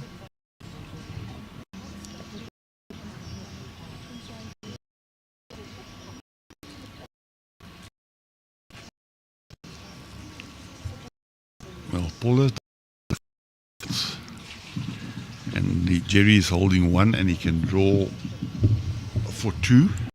He'll be holding game. Ball left. So Gerry's dropped his last ball short. Hope he doesn't come to regret that. Well, but Paul White has given them the correction there because Gerry didn't. Paul was having a real good look. Gerry's got everything else covered, so he can't really drop more than the. Well, if Paul draws onto the jack, the jack he'll pick up two.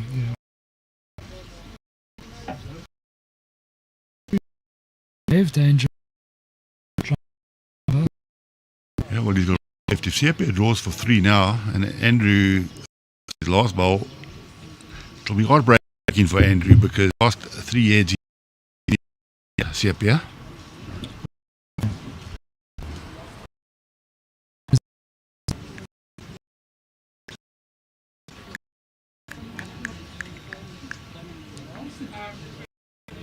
Well, he's touched the jack, so taken the front one out of the count, so he's still holding the 2. 2 moves him to 19 with a bolt. Charles made himself trouble and then drawn very well here with it. So that Sepia's makeup, and he backs himself, and it works for him. Gerry moves to 20 after 18. He's going to take them out. He seems to. Oh, wait. Well, he's. It's a big Andrew Sturdy made there. Yeah, you know, with opposition as a. And then when you got your game. So. Which he has been doing well. So Sepia has got an opportunity now to draw for 3. That's the jack there. He brought the jack halfway with the intention of running the jack into the ditch with his ball. White has now got the mat and he's taken, and he can play easily. Another. The white. Ooh. Sepia could be 3. Should. So that moves him within 1. So massive wins in this game has who now has the chance of winning.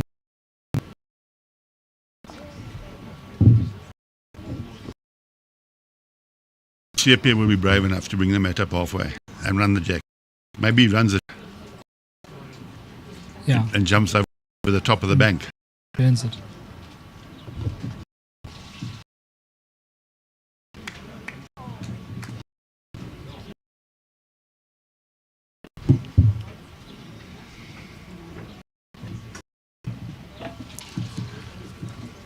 So after using the mat, Paul White has thrown a Gerry's dropped,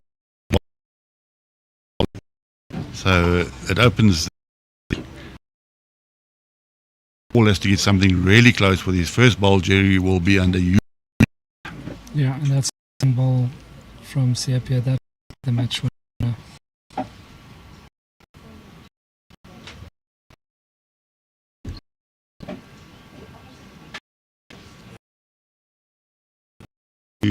What should be going through his mind is just chip away, try and get a 1. Just chip away, one at a time. What is this in Sepia's got a fantastic ball.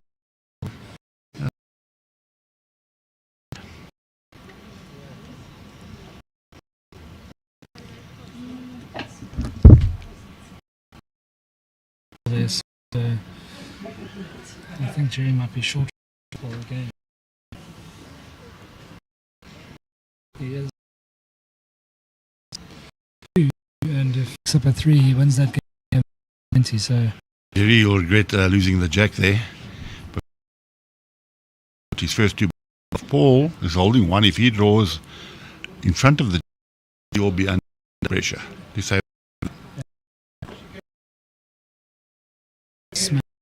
trying to the jack. Looks like he's got it. That's a fantastic ball because that keeps him alive. Being able to play that ball today, so this is a huge ball from Sepia. He'll win the game if he can nail it. Yeah. There's a lot of room. This is a crucial ball for Sepia. Gerry's checking the last ball down there. A gap with being Yeah, Gerry's drawn number. Well, Gerry has just drawn the shot. That's 2 balls. Like that now. CP's put in another ball. Andrew's got 2 balls.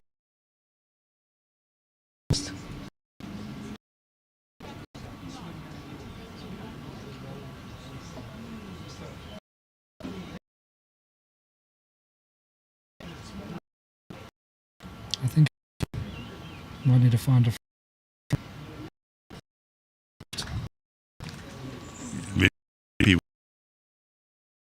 Self really a chance. His weight was bad and his line was bad, so he has to adjust with both of them with his last bowl. Away from the mark. What Gerry holding shot, but if Paul White finds the white, that's a thrilling finale. White has second back. There's the shot ball, so very interesting. If he puts one in balls as we he likes it. Anywhere with this is good. There. Just get past that ball, you get the shot. So Andrew said he's drawing to that ball from CP. Yeah, he's gonna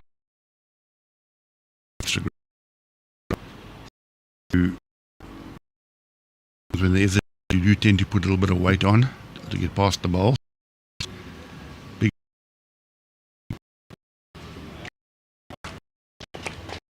Now we've just had a spectator walking out once at the end of that as Sterley tries to save, but heavy. Mathewson gets his first win of the 2025 BSA Masters. 115 winners. And Dixon will be back in a short while. You the last session of the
Thank you for marking, James. It's a pleasure. Have a good game, hey?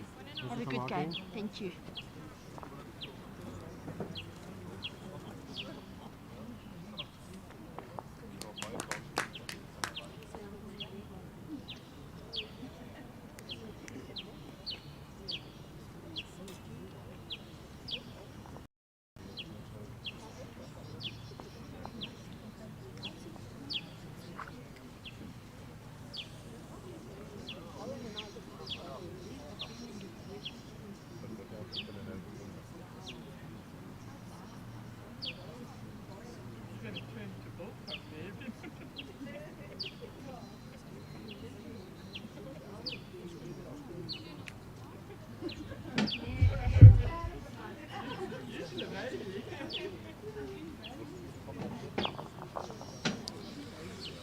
And after a short break, we are back with the action. Session 4, Wingate Park, day 1 of the BSA Masters. Nikša Benguric taking on Wayne Ritmuller. Should be a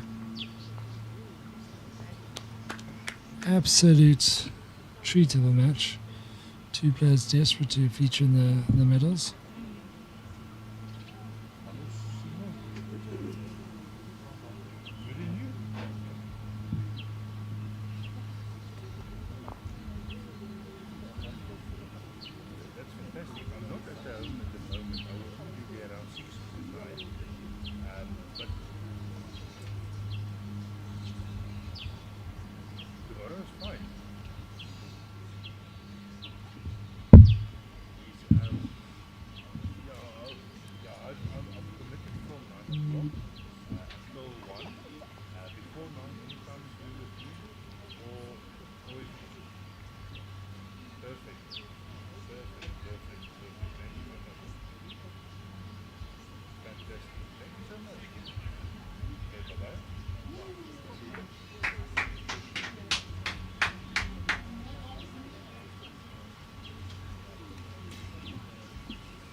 And Wayne Ritmuller, interesting, opting on the forehand. It's a hand that no one has really played with much success today. So he's bowled 2 balls there and been narrowed twice.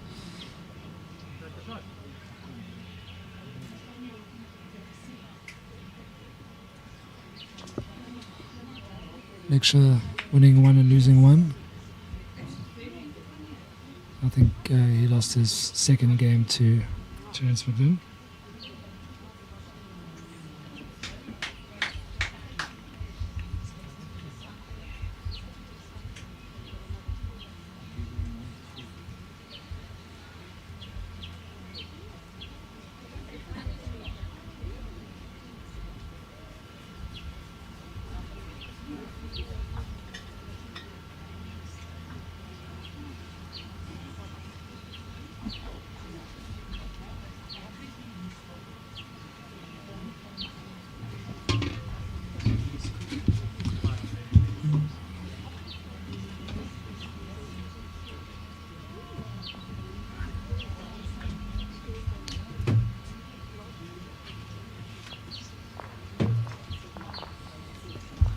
And Wayne Ritmuller starts off by picking up the 1, and as customary when you watch Wayne Ritmuller, it's the mat quite far up and a short end.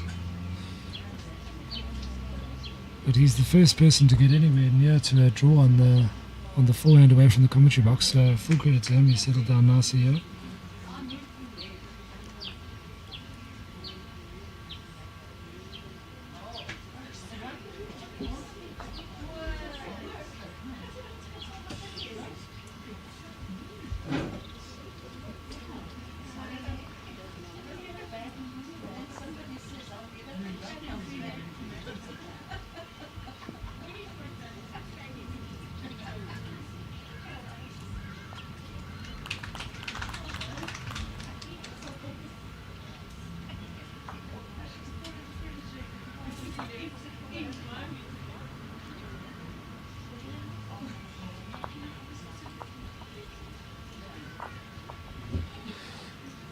So Gerry Baker ending the day unbeaten, 3 from 3 to take the lead in a very tough section. Well, both sections are obviously tough, but that's a very tough section.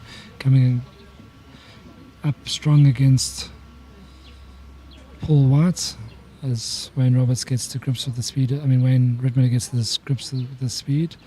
The hometown favourite Nikša Benguric is looking to get back onto winning ways after dropping his second game. Looks good, yeah.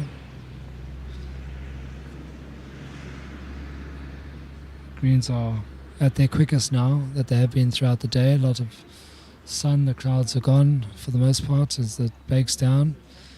And I reckon we got a tough 2-hour game coming up.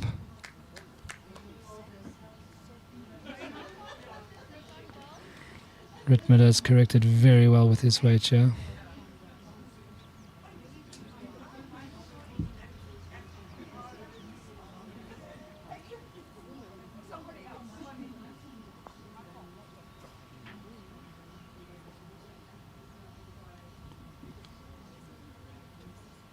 Excellent bowling.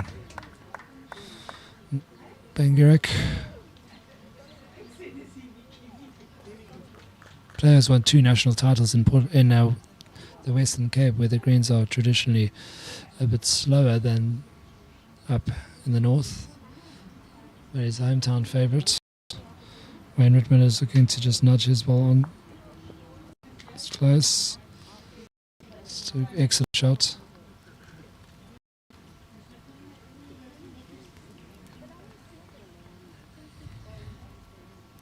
Next door, Fran Baleri 7-5 up on Lizandra Hildebrandt. Esme Kruger has just drawn a peach. She's 12-11 up on Natalie Buerta.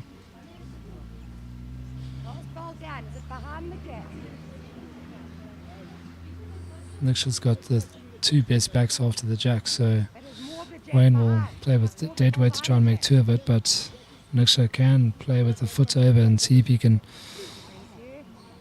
not find his ball full, but find more of the Wayne's ball in the jack to make it 3.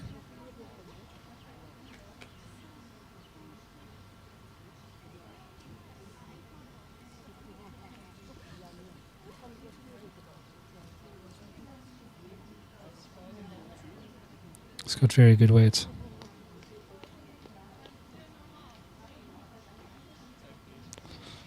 Just short, but in a good spot to protect, just dropping the 1. Body language suggesting he wanted a little bit more on it. The perfect shot.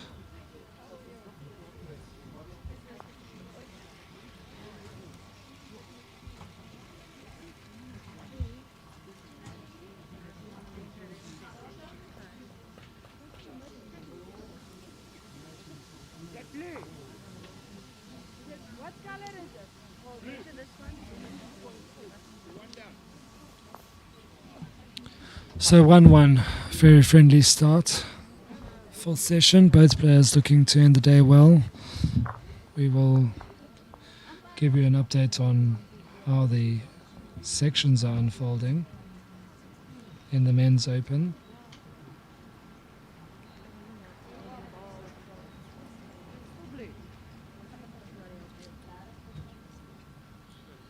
This is section 2, Wayne Ritmuller's 2 from 2.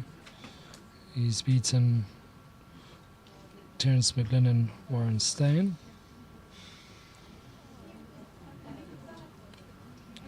Wayne Roberts is 2 from 2.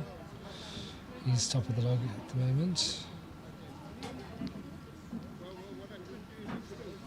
Nikša, as I mentioned, lost to Terence McGlynn, so he's 1 behind him. Sean Thomas is 2 from 2. Sean Thomas is taken on Wayne Roberts now, so that's a great contest. They're over on the B green. Fairly even from the last time I checked. At 6s and 7s in that contest. Wayne's opted to go into the backhand, and his ball was just taking an age to come back. Doesn't ask Nikša to change his hand. So if he's got good weight, he will get around Wayne's ball, but he's just dropping a bit short. Both players giving a lot of respect to the speed of the screen, running over 15 seconds. And Wayne going back to the forehand, which he started off with. He's bowled it really well. He's found a big, strong finish there. Very good effort. That's a great ball.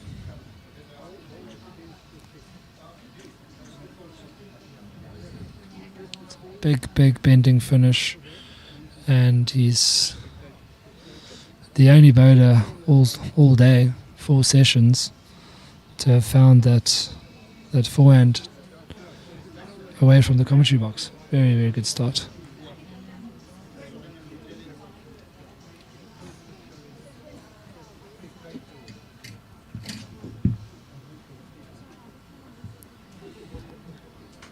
Wayne knocks us again. It'll have that big finish just like the last ball. Excellent bowling. And if he pounds this forehand the way he's doing it now, he's going to be tough to beat.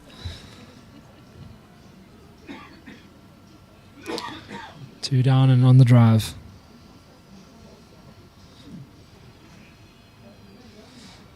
So that's a very good 2 for Wayne, and he's got the ball to come. So drawing for gravy, yeah. Very good start. He's found this forehand perfectly. The big bending finish, as you see, the ball just turning onto the jack at the end. Perfect weight. That's what makes it all count. Without that weight, you get no result. So absolutely perfect weight. It's going for 3 in a row here.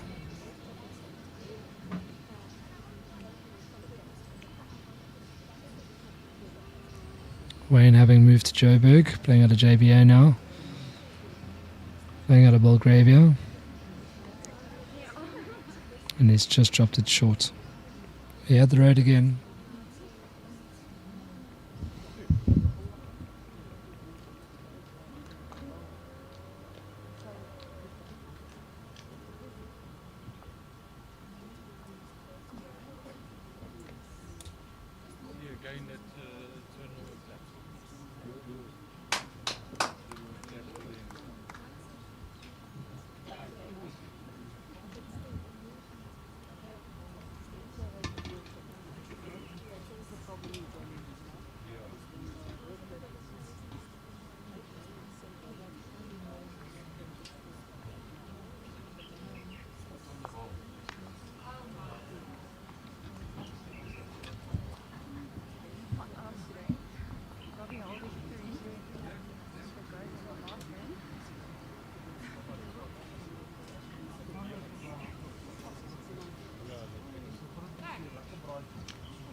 Wayne going around the clock, going forehand. It's gone metre and a half through with this first. Opens the door for Nikša, who's quite quick on the delivery. And his ball is finishing. It was never ending. You can see the speed of the green. It's a big finish. Green has really quickened up now.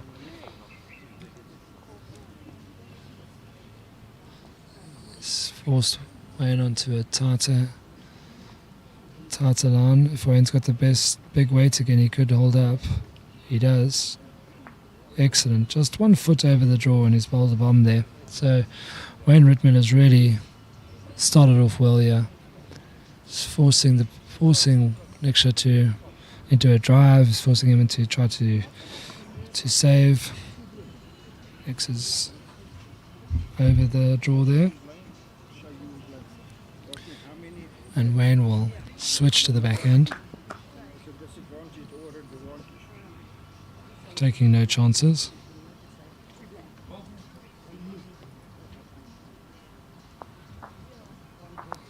He's under, but if he's got a way to get past, he'll make another shot. It's not.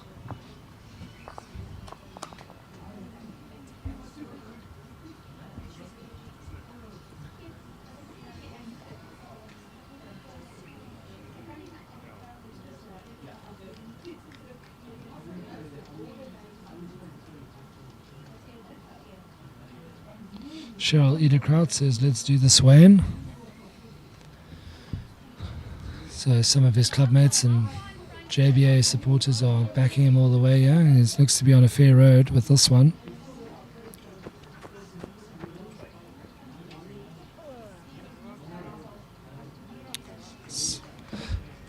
got to trust those big finishes across the head.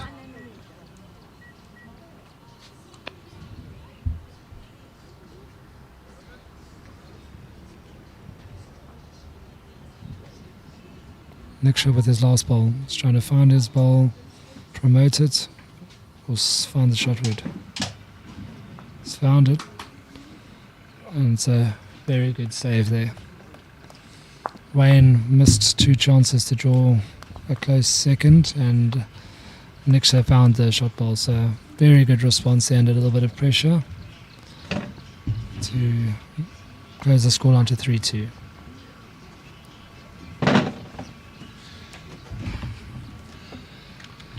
Welcome back into the commentary booth, Bobby. Bobby, you'll be interested to know that Wayne Ritmuller has found his forehand away from the commentary box quite well. Probably the only bowler today to have found it, and it's turning the game a little bit. Yeah, he's bowled quite a few good balls. He's forced Nikša onto the drive already, so quite interesting that his balls are reacting well there. He's played with excellent weight so far. And it'll be interesting to see how they go with one bowler playing the backhand, one bowler playing the forehand.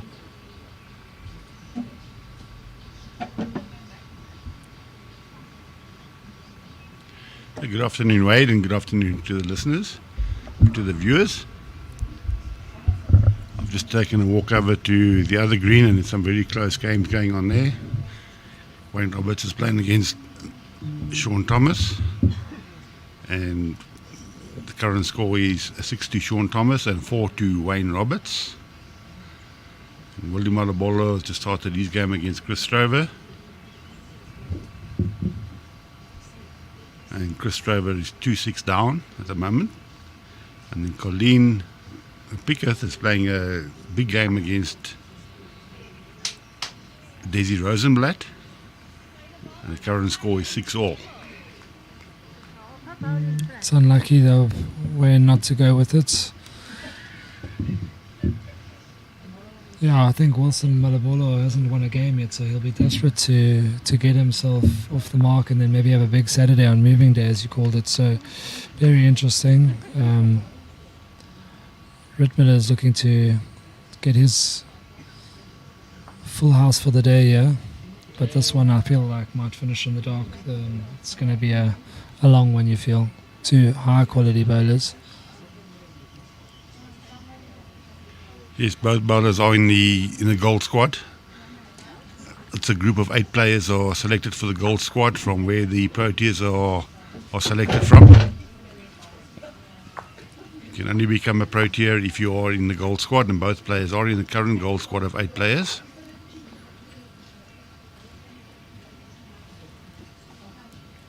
Nikša skipped the South African side at the Africa States last year.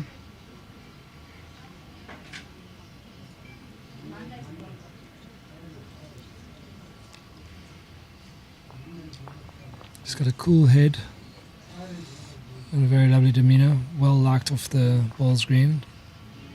See, it's a tricky hand that you need the absolute perfect weight if you're going to get it down towards the jack. Nikša is playing on his home turf. He's a member of Wingate Park Bowls Club.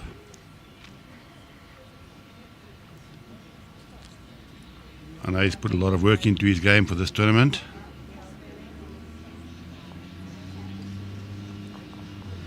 Yeah, I think as you mentioned, with big tournaments coming up with bowls, sticking around in the Commonwealth Games, with the World Cup, everyone wants to play well and give the selectors something to think about, and winning a gold at the Masters is certainly something that you put yourself on the radar.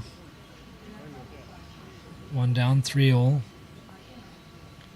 If ever there was going to be a test match, I think we better settle in here, Bob.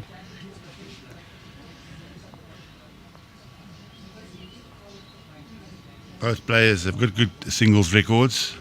Nikša won the Gauteng Open singles in 2023, and he did very well in the Masters last year. Wayne Ritmuller, I keep saying Wayne Roberts. Wayne Ritmuller, won the SA national singles back-to-back, so I think it was 2018, 2019. So he's a formidable singles player, represented South Africa in the singles discipline at top level. So he'll be tough to beat.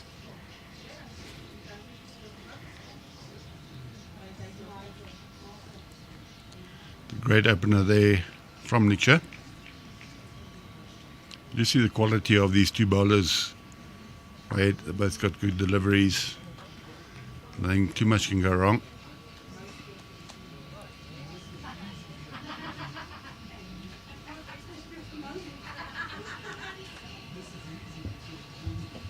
Ritmuller there just hoping for a bigger finish, but he pulls up short. Nice guide for Nikša, gets past that with a meter and he'll give another shot.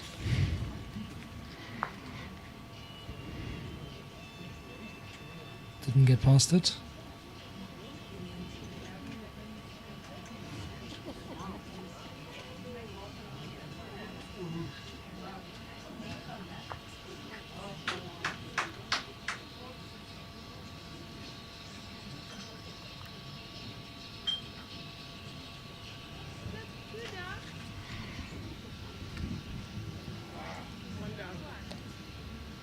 Swain got the weight to get down into the shot bowl. He does. Perfect shot. Very well bowled.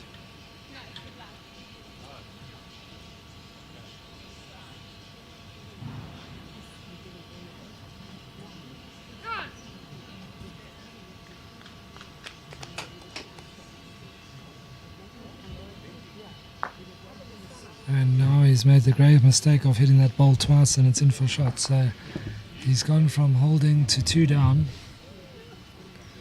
giving Wayne Ritmuller a chance to add on the pressure. Such a finite line that you have to make here on this forehand. Wayne likes it. It's in the head, so that's 3. Nikša will know that if he finds that ball, he'll get shot. So this is his last ball, and it's the one time that he's taken grass. Hopefully he's not too wide. Needs a little bit of luck there, which not enough luck. I don't think he changed the head at all. Well, he's taken the 1 out. It's only 2 now. Yeah, if he had was fighting the line a bit there, you can see in his body language. Not happy with the way the ball's reacting, but that was the only time that he took the right amount of grass. If he had done it with his second ball, he would have missed Wayne's ball. So Wayne's got a chance here. He'll probably switch to the backhand now and hope for the big swinging finish and see if he can make 3 of it.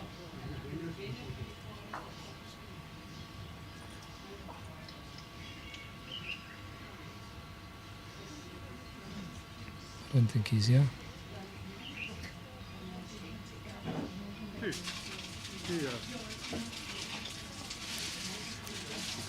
Yeah, Nikša was a little bit upset there because his third ball bent and he gave away the shot, and then his last ball he took a little bit of extra grass, didn't bend.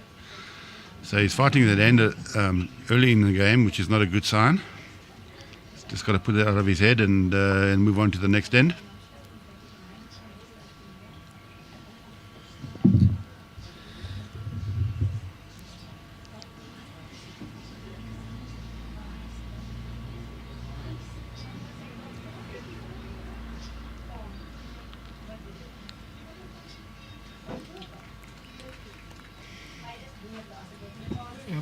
Let's see if Ritmuller can. He's going to go back to the backhand. He's bowled the forehand really well. But the backhand is the hand that Nikša is playing, so that's probably playing in his mind as well. He knows if he can nail it, put some pressure on. It's a decent start.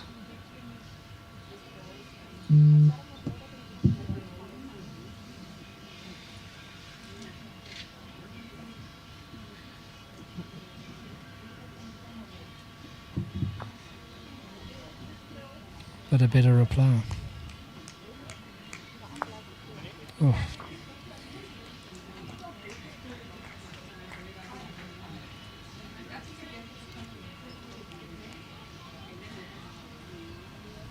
Nikša just fighting the green a little bit in the way its bowls are finishing.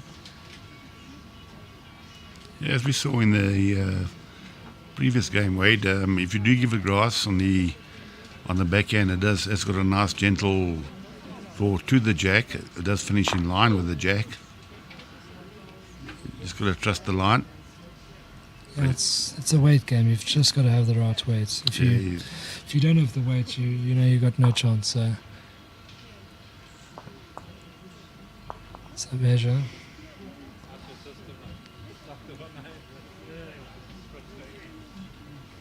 And he moves on to the forehand, which I think, having played it so well early, I think this is a better hand for Wayne.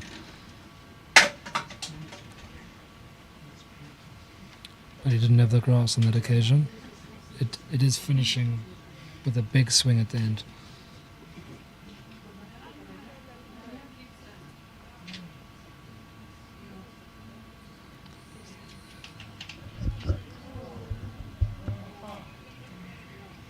There's number. Excellent weight. Yep. Even though he was a fraction narrow, he was saved by the weight. So it's a weight game on this rink. Tough because it is running so fast, but Wayne's given it the right line here, but has he got the weight?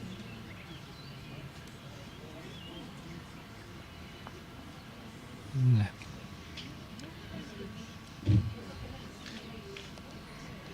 Second Wayne's shot. playing with the Tiger Pro, and Nikša is playing with the Aero Groove, and you'll find that Nikša's bowl should bend a little bit more than what Wayne is, and Wayne is like playing the inside line, which bowl seems to be holding up a lot longer, and every time Nikša tries to follow Wayne's line down, he ends up going narrow. Yeah, you absolutely can't follow the two lines. They react so differently in the first half, where Ritmuller's ball is holding a lot longer in the first half and then getting a swing. The ball is starting to bend well before the first half. He's got to just trust the grass. To play his forehand and trust the grass. Yeah, and as we saw in the previous game, where we had some great heads, very tight heads. So it's green. The green is playable. It does come back nicely.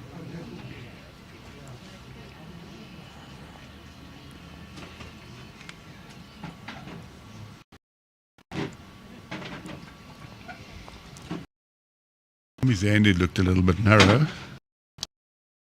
So he's got to trust that line. Yeah, exactly. He got away with that one. That was a bit narrow from release. Now, if you look at Wayne's line, he's got a very similar line delivery to, but he's short, and it seems to hold. But he ends up very close to the center line. So it's a big change in that first half. Wayne's got an advantage as well. He can bowl. He can take all of the grass now. He's got good weight. It'll come all the way back. This might be encouraging for him. Yeah, you got the line right there, and very often it's not too far away. It's about 80 feet from the jack, but at least he got the line. Most important. If you battle line, then you'll battle with your weight as well. You can see he really needs to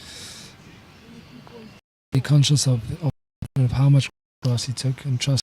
He forced Wayne onto the hand, and hasn't got a bend like the forehand.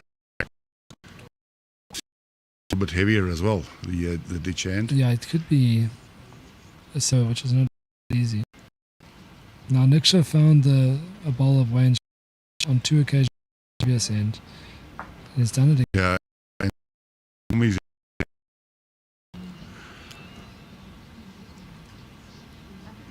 And it's amazing, you become aware of that now. Last time I pumped in, look at that ball off and you're pumping in again.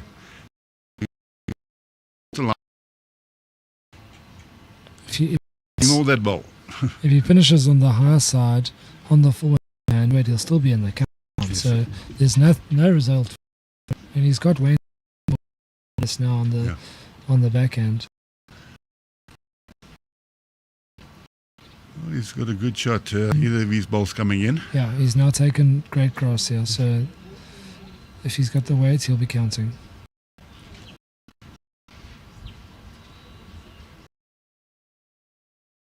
But hey.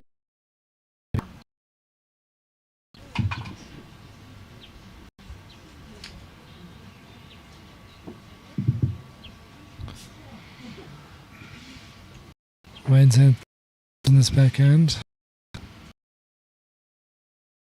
Again.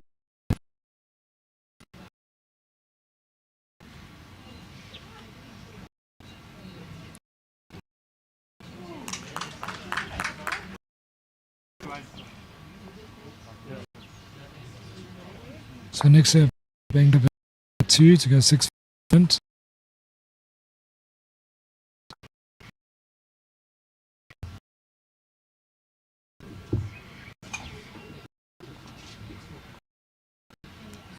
If he can put Wayne under the cosh here by having a good opener on the backhand.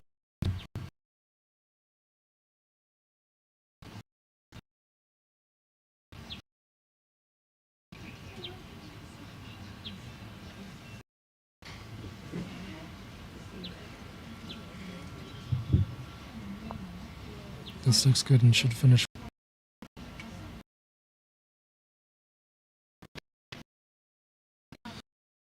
But that's a good spot. Wayne play the forehand.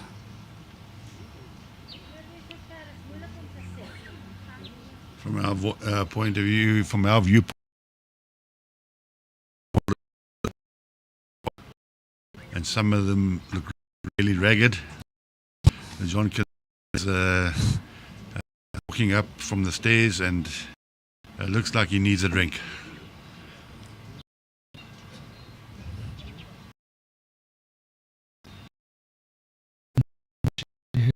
Gave a big laugh, so soon join the veterans. Soon, probably in about 40 years. Given how young she is, she enjoyed that comment of yours. But yeah, I'm waiting to see Neil. Do you think maybe he would just camp? Yeah. Look at those stairs. I laugh, but you were in that position last year yourself. And you yourself and managed to get from the bottom all the way to the top.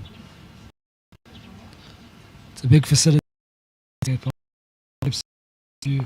the veterans, and you're down on the.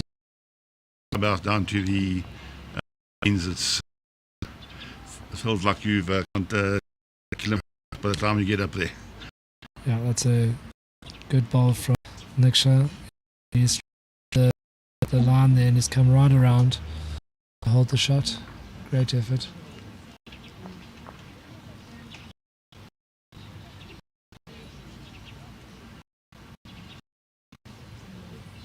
See if the job here. He's gone on the narrow line. He'll need to find something.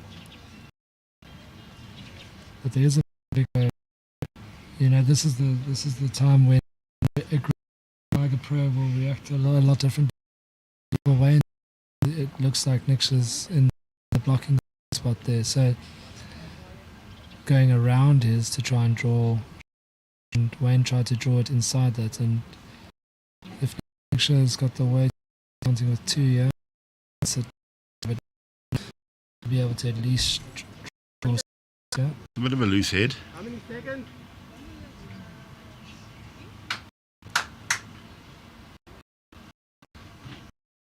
The game is Fran Natal and Lysandra Hildebrand from Northwest. There's 7 all 14 ends.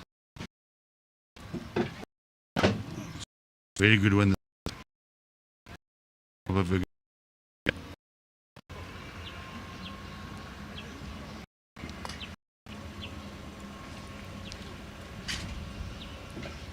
Wayne's just. I think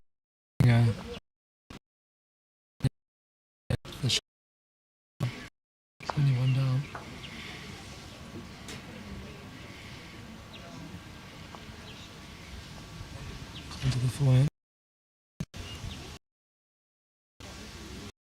He is having a football. Watch it. Well, he got the kill on it. A bit fortunate there, but yeah, it wasn't a good head that, and probably the head deserved to be burnt. Well, not in Benguric. Heard that he got Janet there. You see that so often when there's a fours game that the results like that happen, but on this occasion burnt the end. Wayne giving a big chuckle as he comes, probably telling him he's very fortunate there. A little smile on Nikša's face, which is all good. Might calm him down just a little bit. Flustered with the line, and he just got a line, and he's given it a good grasp ball.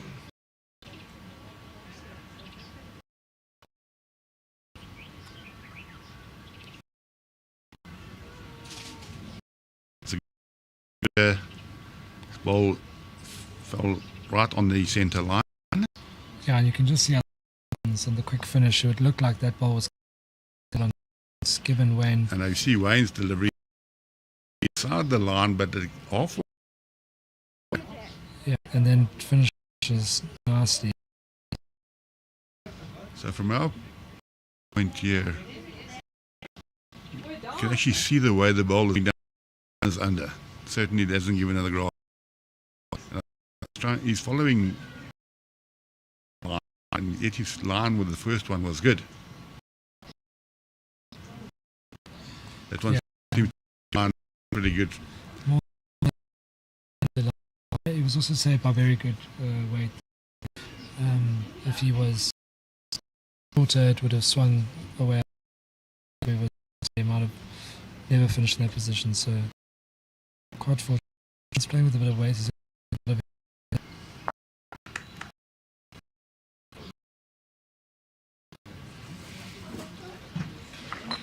One to Benguric.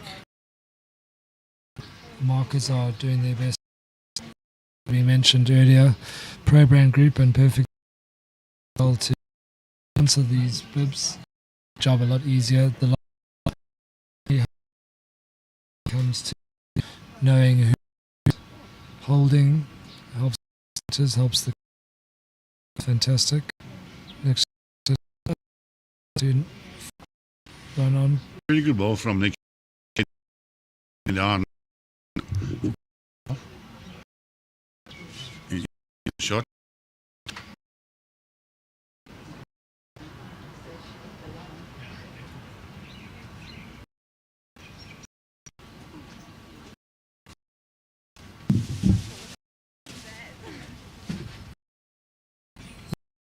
Into on that line, two ends got him a bit flummoxed. I think the most frustrating thing bowlers is when you do take it, come back the weight.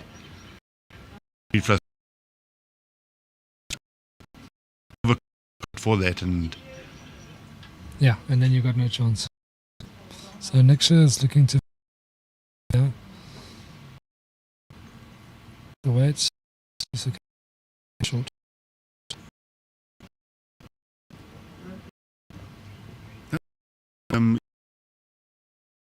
We're saying rounds. Nobody's really taken control yet, and they're just feeling each other out, and nobody wants to give away more than a one. Yeah, it's it's nobody settled on their hands has been able to that's why we've seen 11 shots in 8 ends. So maybe he jumps the gun or plays a big shot. That might be the thing that sparks test into life. Yeah. The way he's playing with now.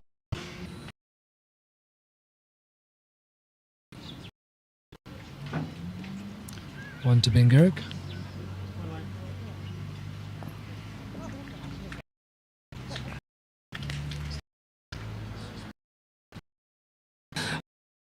they knew it when Nikša wanted to pick the judge.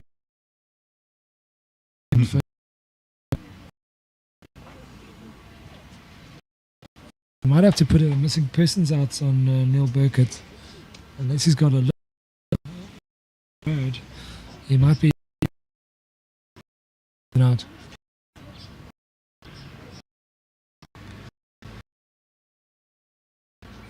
It's quite irritable with me when I mention the specific age, but so I'll just say for a bowler in his highlight year, he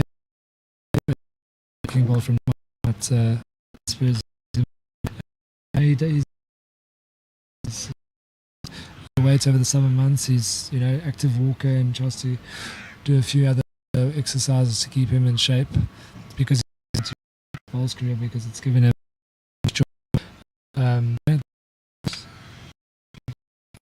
since his playing even tonight.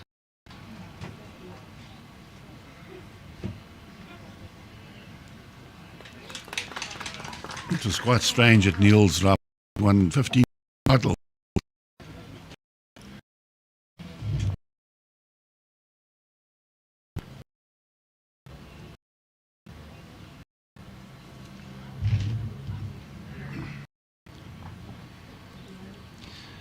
Yeah, Neil's won 15 national titles and he's debut in the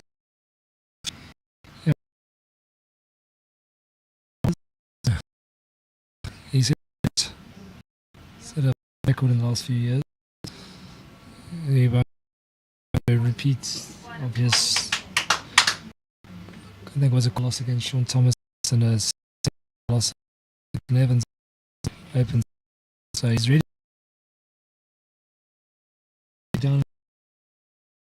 I tell you, Burkett's going to be tough to beat.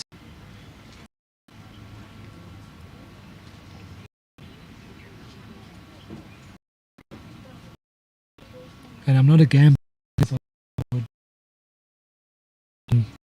Breezing into the last 16 singles, so early prediction of the Open Nationals. Yes, Neil was born and bred in PE. In this province before he moved to Cape Town and then from there to Australia. And now he's moving in between Eastern Province. I think he's playing at your old club at the moment. Wade? Yes, he is. He's not the reason I left. No, Bex has done a lot for bowls in Cape Town. It's a pity that none of the more experienced bowlers want lessons, but anybody who's been bowling for less than 5 years, they really jump at the opportunity, and he gives up his time quite, especially in a harsh Cape Town summer. He's on the 3-4 hours a day, and it really does help. We've seen a lot of growth and improvement on his students.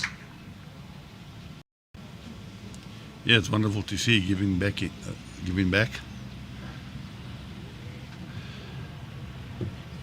So there's a lines back and forth here between Nikša and Wayne. Wayne did chuckle at Nikša being a bit miffed that his ball came up short there. Wayne down just the one.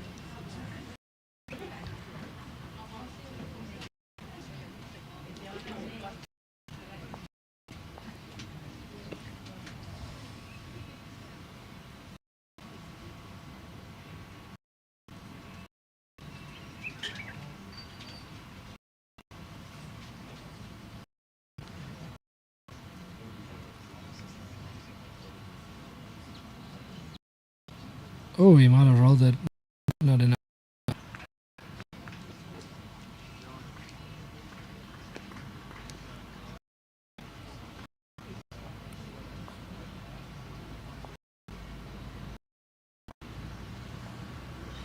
Five now.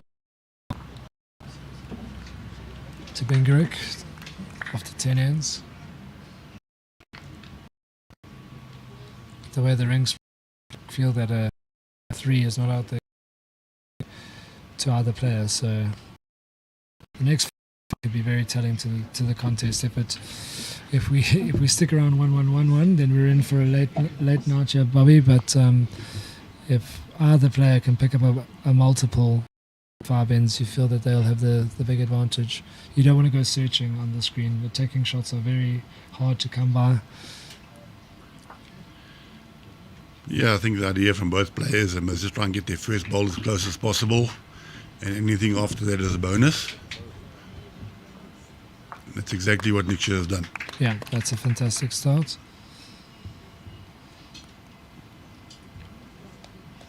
This is basically this is a game of applying pressure on your opposition.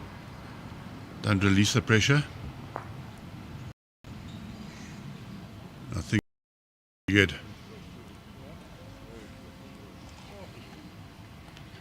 Slightly unlucky there, yeah, but it's the right weight for the shot that he wants. Didn't want to drop short. Giving himself an opportunity. Yeah, Nikša is just on an okay line, yeah. Needs a great weight to keep him up, which he's got, but a little bit short. But if Ritmuller doesn't find the jack, then the pressure starts building. Neither player has a drive as big as Mathewson, so we won't see too many of those coming down. Wayne's looking to find the shot ball or find the white. Good ball here, and the white. 1-2. There we go. That's a great ball from Wayne. Turns the end into his favour. Yeah, it's important for Nikša to get a ball past the head now. He needs to play the shot. If he misses the shot, he needs to come around the back. Yeah, and he's got great line there. This is a very, very good ball. Oh my word. Okay. Well, that's not the best or worst bowl. That takes away the shot from Wayne. But through this gap, is there only there's only a size 3 ball between the jack and the ball. Wayne's got another good one, yeah. If you can tuck the white around the corner. Oh, he's got it on a string on this end. That's a fantastic ball. Happens every now and then. Yeah, well, Nikša will know now he's got the back bowl. So if the jack does go into the ditch, if his bowl doesn't go with a drive, if he does, I think that's the shot to play. Well, he's got have a full go. Yeah, I think it's easier to have a full go, but he's got both shots ready, because even just over with a bit of movement, it will go to his backward, or it will hit Wayne's backward and come out. But he looks like he's setting up to release the cannon. Yeah. He just pushed it out there, so big opportunity for 3 and make the game peels.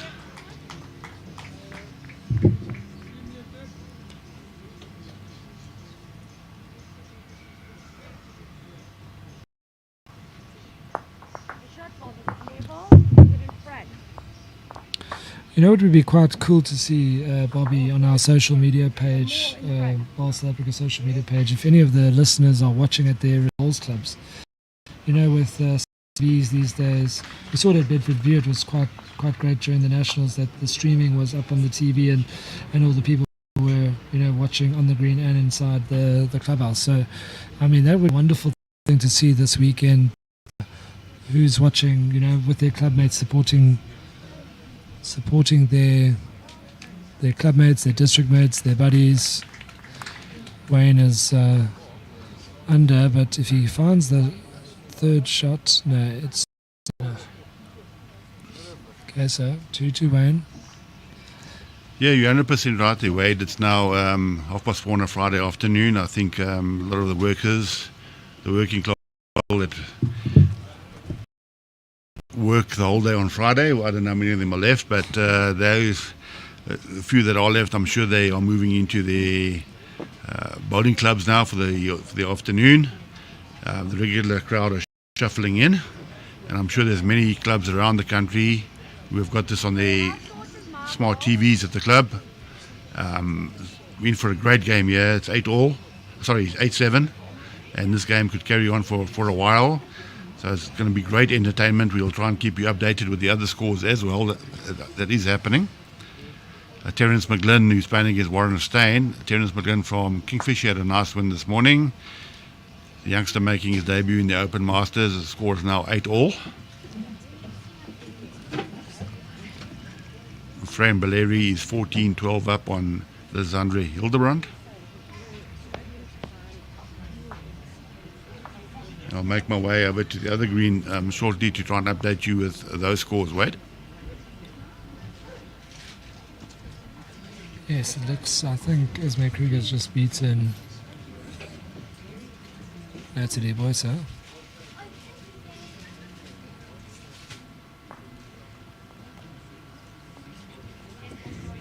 Some of these games are kicking off quite late today. Yeah, so if you are watching this game live at your bowling club, please send us a message and tell us what club you are from. Even better, go onto Facebook, post a picture, and let's see which club is the most fierce and watching the BSA Masters.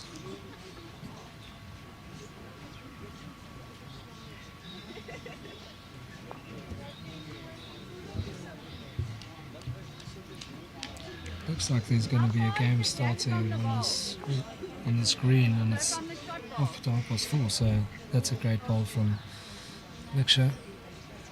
Yeah, we started at 8:30 this morning, and there's been a couple of long games.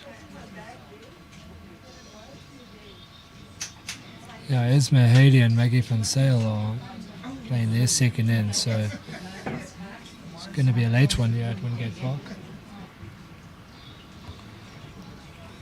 When Ritmuller is charging after this, he doesn't want to move the cat, but he has put in another great shot.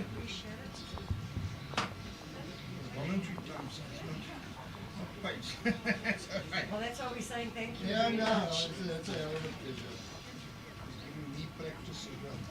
And I'm seeing people. You're scratching this. Yeah, the chance. No.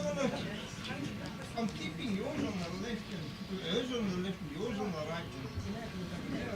I'm going to tell you now that Opportunity for Wayne to put even more pressure onto Nikša.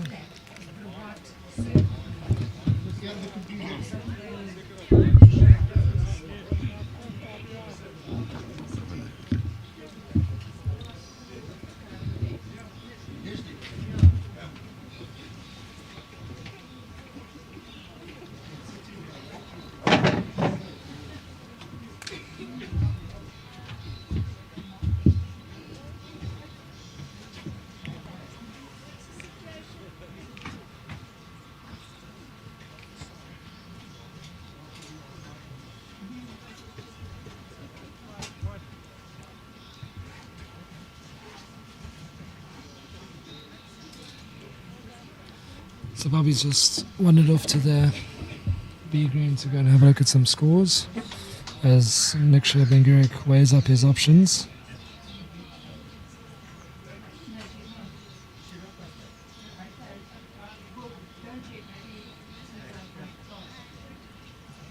Not an easy hand to play with weight, but it looks like he could find the shot ball here. Oh, that is desperately unlucky. He found the shot ball, but not enough impact. And he still goes down one.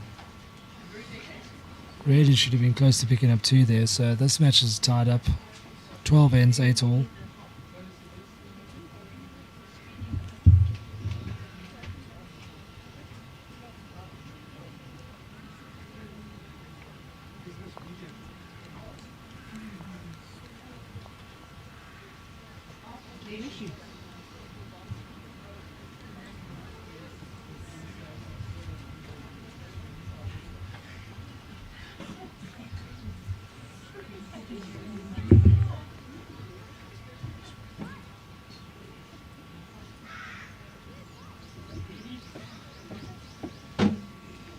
So 12 ends have seen 16 shots. Very few multiples.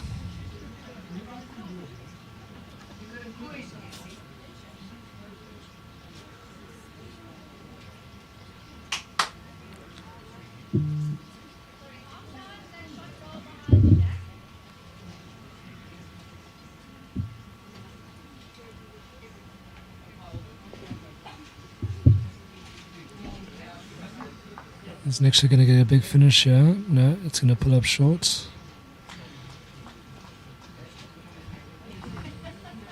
So Wayne's ball needs to come just around that. Fran Baleri's pulled away from the Zandre Hildebrand.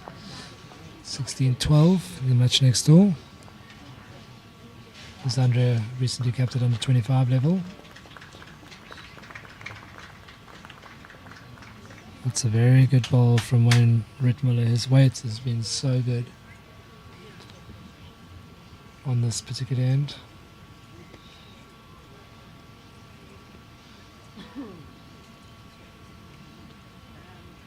Nikša is trying for his life here and finds nothing. That's just bad luck.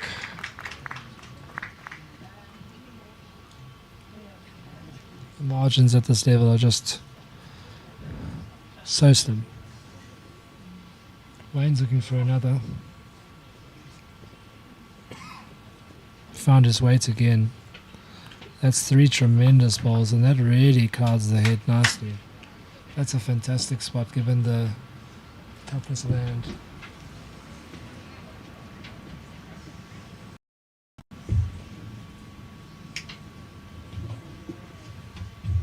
Josh.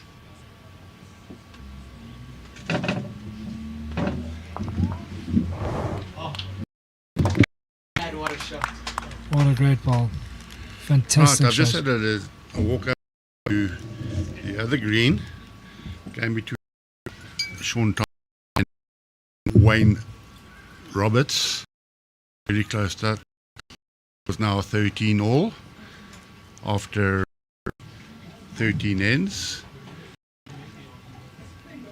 Willie Muller off the mark. He's won his beating Chris Strover 21-6.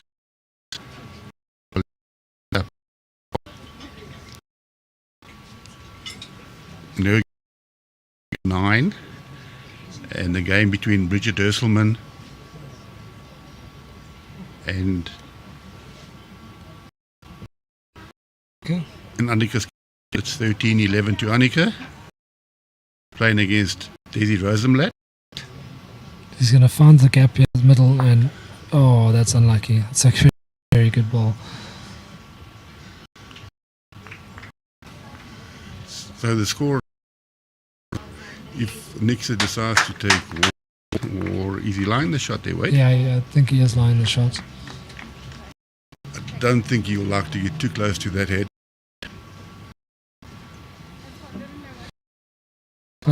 Ask Josh Turner to the booth.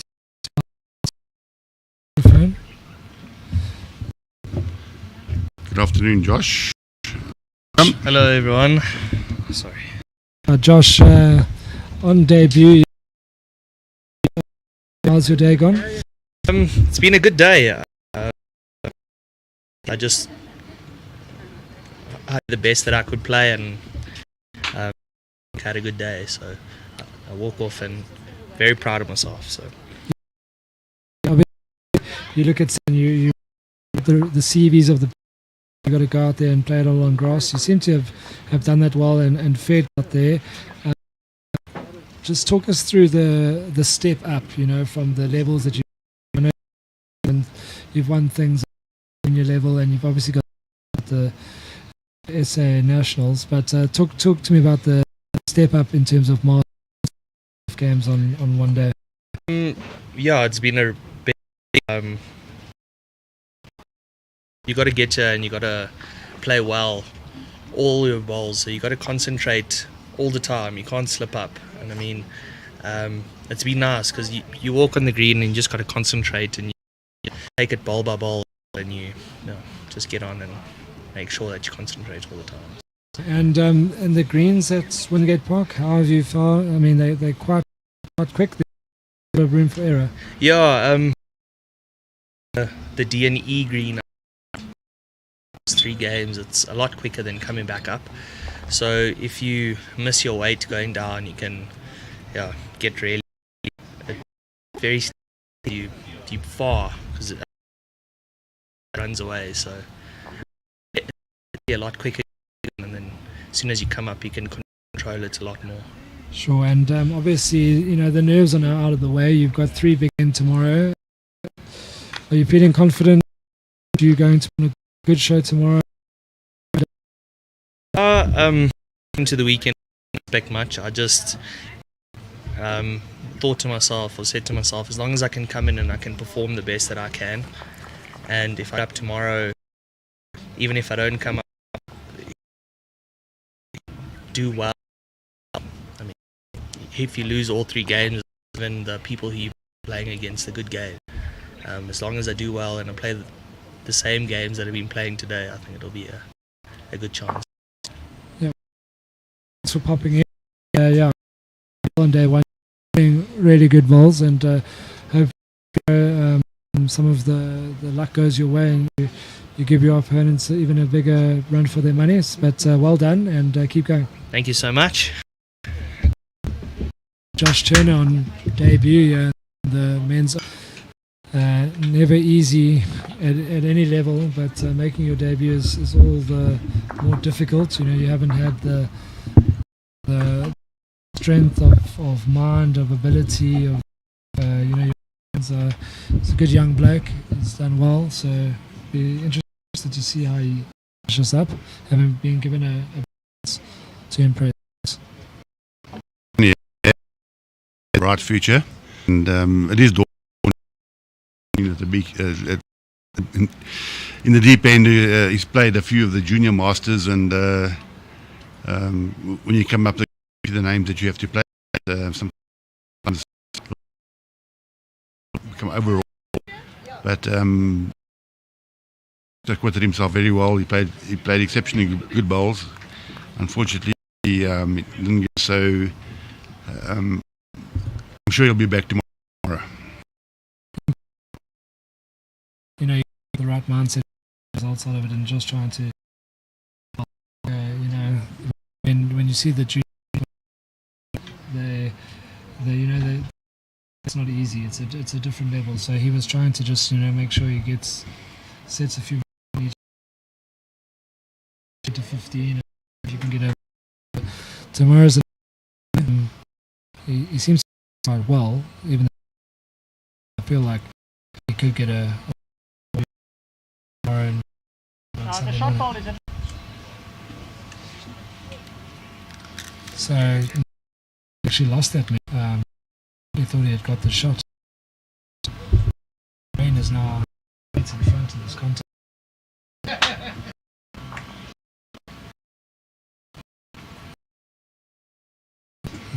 30 in contest. That's his shot. Oh, that was a great result there from Nikša. He won the ball, but unfortunately good enough for him to hold.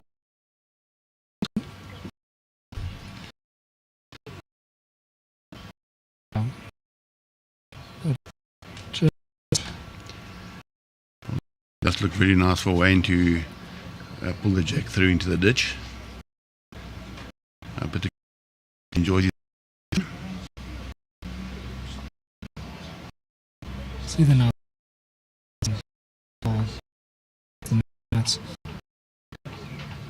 Good sportsmanship.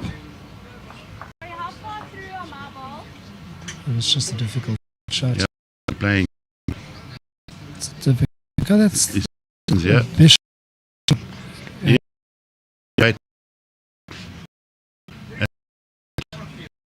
Chop allow, you get the shot bowl, and if you're a little bit wide, you pick up the jack right through. That really got heavy down to the front bowl. He was going to get the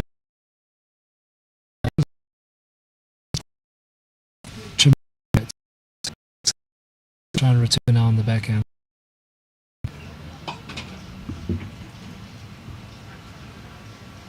It's a lovely smooth delivery he's got. A bit of a bend, and he's getting it. Good. So another 10-8.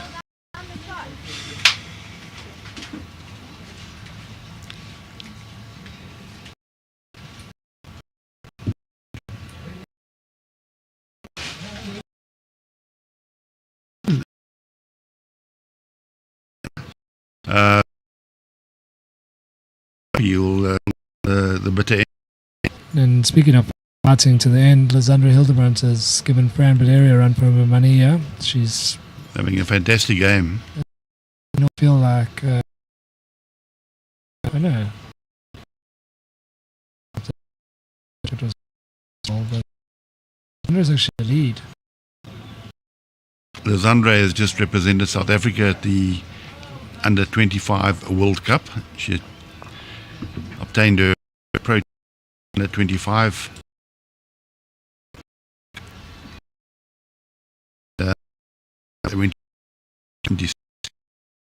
She played on GB, the quicker services now, and she did exceptionally well there. She's a young lady making a mark. She won the junior masters and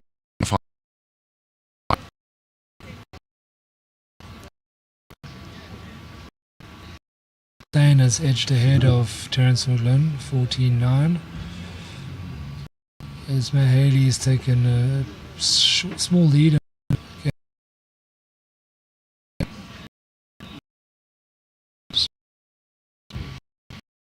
And Clutie have just begun, so yeah, Wayne is force home to a good end after playing taking shot on the previous end.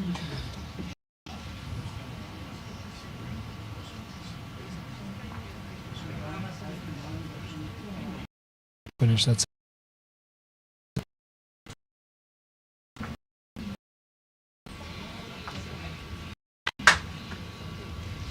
Lizandra is holding 2 now, putting Fran under all sorts of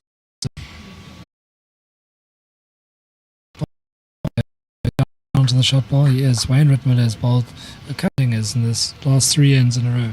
Absolute ripper. Fran Baleri next door. Andrea drew on 2 absolute pearlers.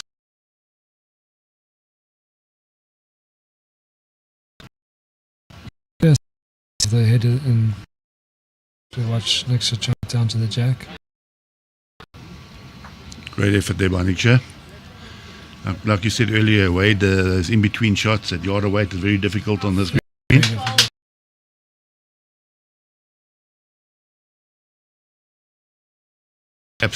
Game, he's making the mark.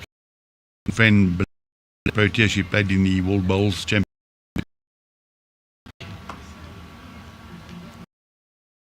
Lady Smith.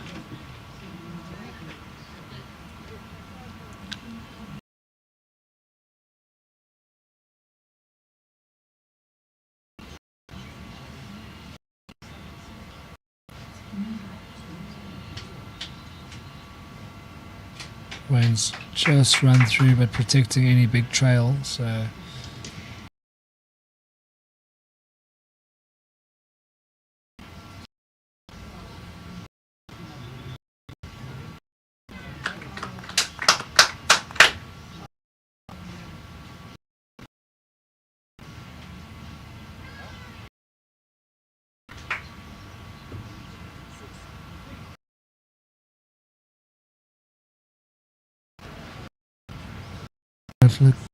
teeing off, just trying to play over the draw on the backhand. He's in the area.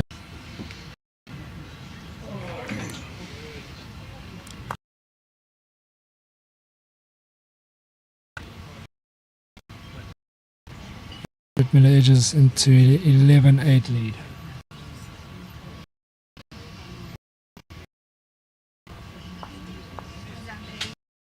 Lizandra picked up. She was holding 2, then she 1960.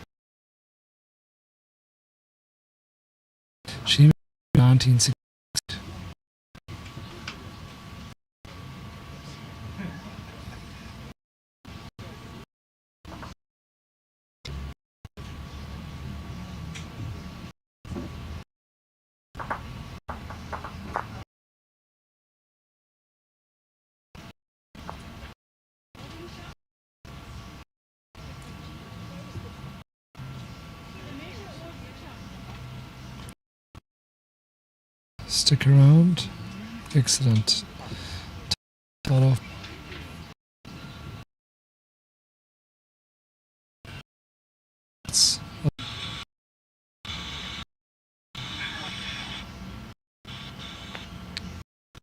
Tough game with 15 shots in.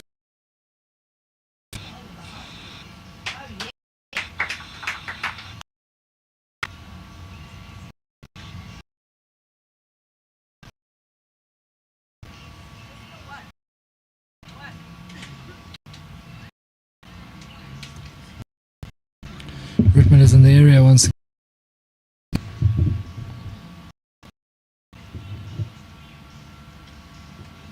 Another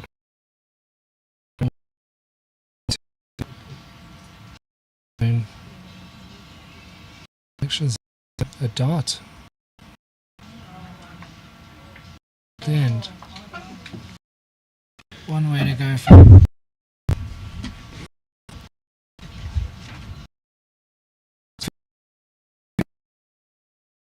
The rule has changed this year. Previous time the dead so have the trend seems to be going now because you can get shot and burn the head.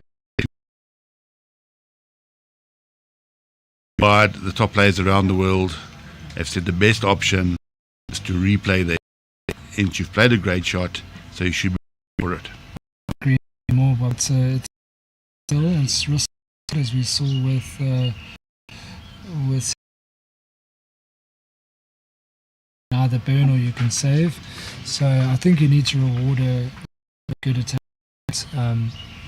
Any player basically burn it. It's not only the strongest and the hardest hitters. So I think it's fair dues that if you're trying to burn it, you're getting yourself out of trouble. You want to force an extra end.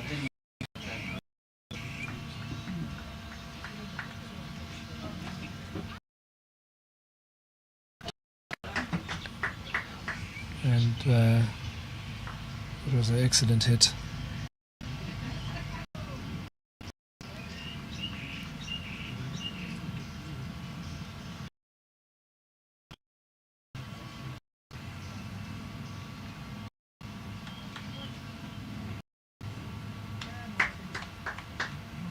Up shorts. Muttering to himself. Yeah, Nikša wasn't happy with that. Urging himself on now.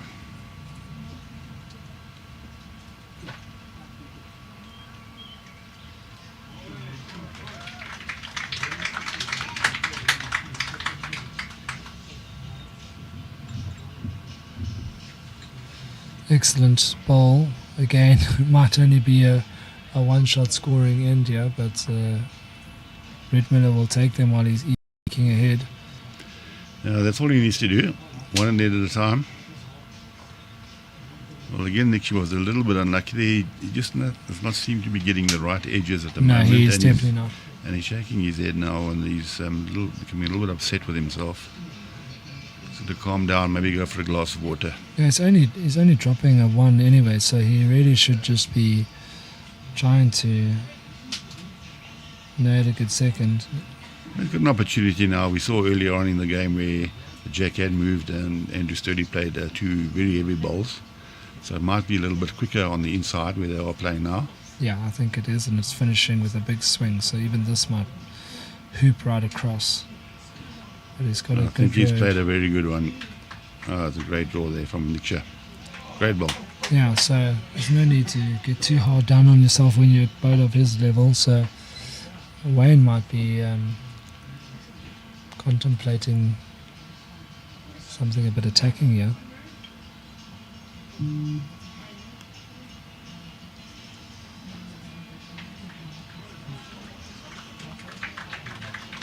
And he has had, you see, that is attacking weight, but hard to get it to bend down. So it's hard to get down to the jack with weight like that. You kind of need to have a more fuller run at it. So Nikša has a outside chance of drawing 2, but it won't be easy. So he knows he doesn't want to touch it. It's moving on to the forehand, safer. Finds his own ball, he'll make 2 of it. Yeah, I think the reason why he's playing the forehand is because he has given a couple of shots away this game, so it's sort of in the back of his mind. Yeah. And then you can see that ball he didn't want to reach because Declared that ball, I think. yeah. So, but that's actually the wrong mindset. He'd drawn one good one on the backhand, just draw another one. If you do give it away, it's bad luck. But you can't miss bonuses by being scared of it.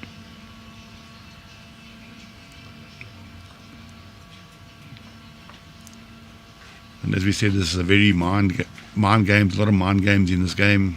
You think about a lot of things during the game, and sometimes you need just to calm yourself down and get the negative thoughts out of your mind. Yeah, we've got some comments here. Cheers from Polokwane, says Chris Venter. And JP Cox says, cheers watching from Moinoi, go Nikša. JP, Nicoline, Krista and Nadine. So he's got a whole host of people watching from Moinoi. Nikša, Benguric. I know that Moinoi place, the club, it's a very inviting club, as I would say. Can we read anything between the lines there, Bobby? Is it a thirsty club or just a bunch of friendly people? I think both, to be honest with you. Oh, there's so many fantastic bowling clubs around the country. And Bobby, in terms of playing numbers, that's a ripper from Wayne Ritmuller. How are we looking in terms of sort of registered members? Because I feel like, speaking specifically from Cape Town, we're seeing a lot of novice bowlers. Durbanville seem to be producing about 50 to 60 at a time. League, but there are a lot of novices around Cape Town. Are we seeing a growth in the game? Wade, there's a lot of It's a great shot. activity around the country at the moment, a positiveness, and I think that's part of the youngsters to the game. They're coming in with a fresh attitude, a new attitude, and it starts rubbing off on other players. We've changed all the clubs around the country are having fun days, bring a buddy. A lot of barefoot initiatives. And a lot of those players end up joining the clubs as novices. If you look at the town, the entries was enormous. And my club in particular, Randburg, had I think 30 or 40 entries in a Tawa novices event. And so there's been a rep of novices, which is really good for the game. Sorry, Bob, I don't want to cut you off there, but we got another 20 showdown next door, Lizandre, and oh my, not by one slice of luck today. That's about his 5th shot that he's played well. But anyway, as I was saying, Lizandre and Fran are 20-20 after 22 ends. So yeah, maybe get the live streaming games to catch the last couple of heads of the game. Well, it's the last head of that game. Yeah, well, the last couple of bowls, I would say. Yeah. So maybe Noel can. We'll ask Noel and Cole to maybe shift over to rink number 2, where it's 20 all between Fran Baleri and Lizandre Hildebrand.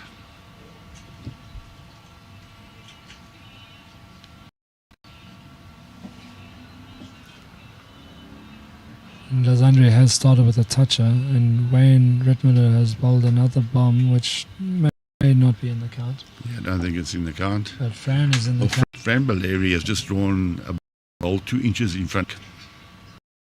These ladies have had a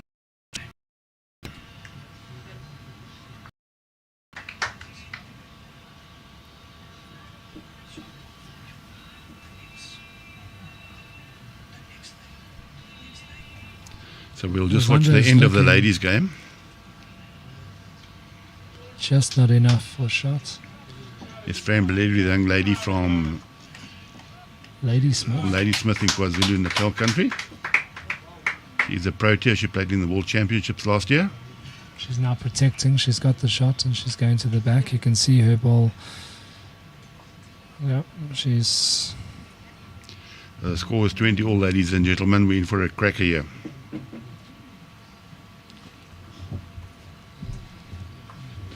Andre has 2 left. So Lisandro had a quick, Fran had a quick glance at the watch. I wonder what she's indicating on the watch. Maybe it's a message from somebody. Watch anything nowadays. Maybe the watch is telling her what shot you on AI. Yeah, that's coming. Change your conditions of play and your... But Fran is just protecting. She's trying to get to the backwood.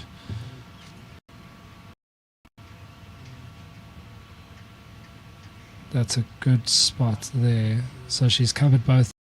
Last chance noon. Lisandro has stepped off the bank to get a tip. I think it's her nominated as her coach. And duck or no dinner, as they say, where I come from. Yeah, I think it's a good thing to there to see the perception of the bowls, how they're lying.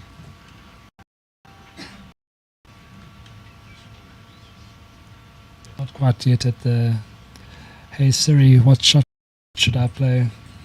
Percentage shot, but as we get there with technology, I'm sure in 10 years' time Lisandro Hildebrand is the young lady. She won the Junior Masters last year, and she went to Hong Kong representing South Africa in the World Under 25 Championships in December. Big pressure bowl. Take a deep breath. I think she's got to attack a big breath in there.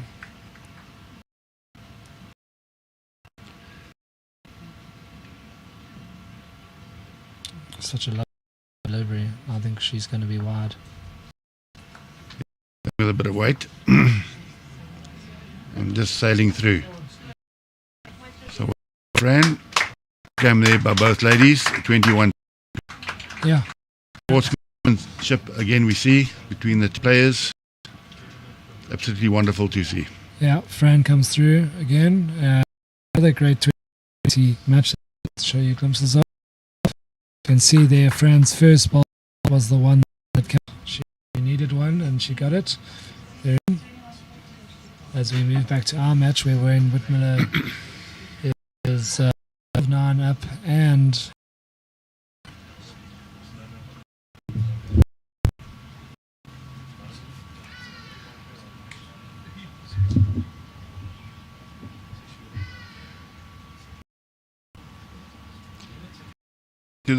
the view and Wayne Nikša. You're playing relatively well, but the 50-50 shots are going against you. How can you change that? Probably various not to get too hard on yourself. Change there, things do become easier. Very often the game swings in your favor. You play one good shot, and all of a sudden the luck goes with you. Maybe slow the game down a bit. Well, there's 2 great draws there from Nikša. But a back toucher is worth its weight in gold on a rink like this, where your weight has to be precise if you want to get close to the jack. Wayne's ball just not coming back the way he would have liked.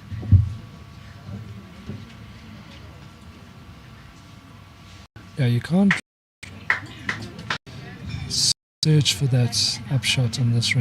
It's too tricky, but it's a good spot if when Nikša can now. Yeah, he's giving himself a good positional bowl, so it opens up the shot for him to play. If Wayne another one, so yes. It's all of. It's been a long day. It's been very hot. See that both the players are taking deep breaths now.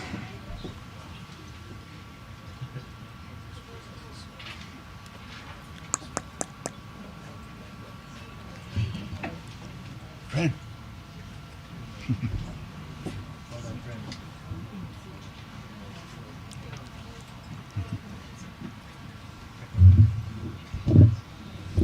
Wayne looking to draw another as we've called in Fran Baleri. Fran, after your first game, you were against Esme, it was great, and that one there was a little bit tighter than you would have liked. Oh yeah, definitely much tighter.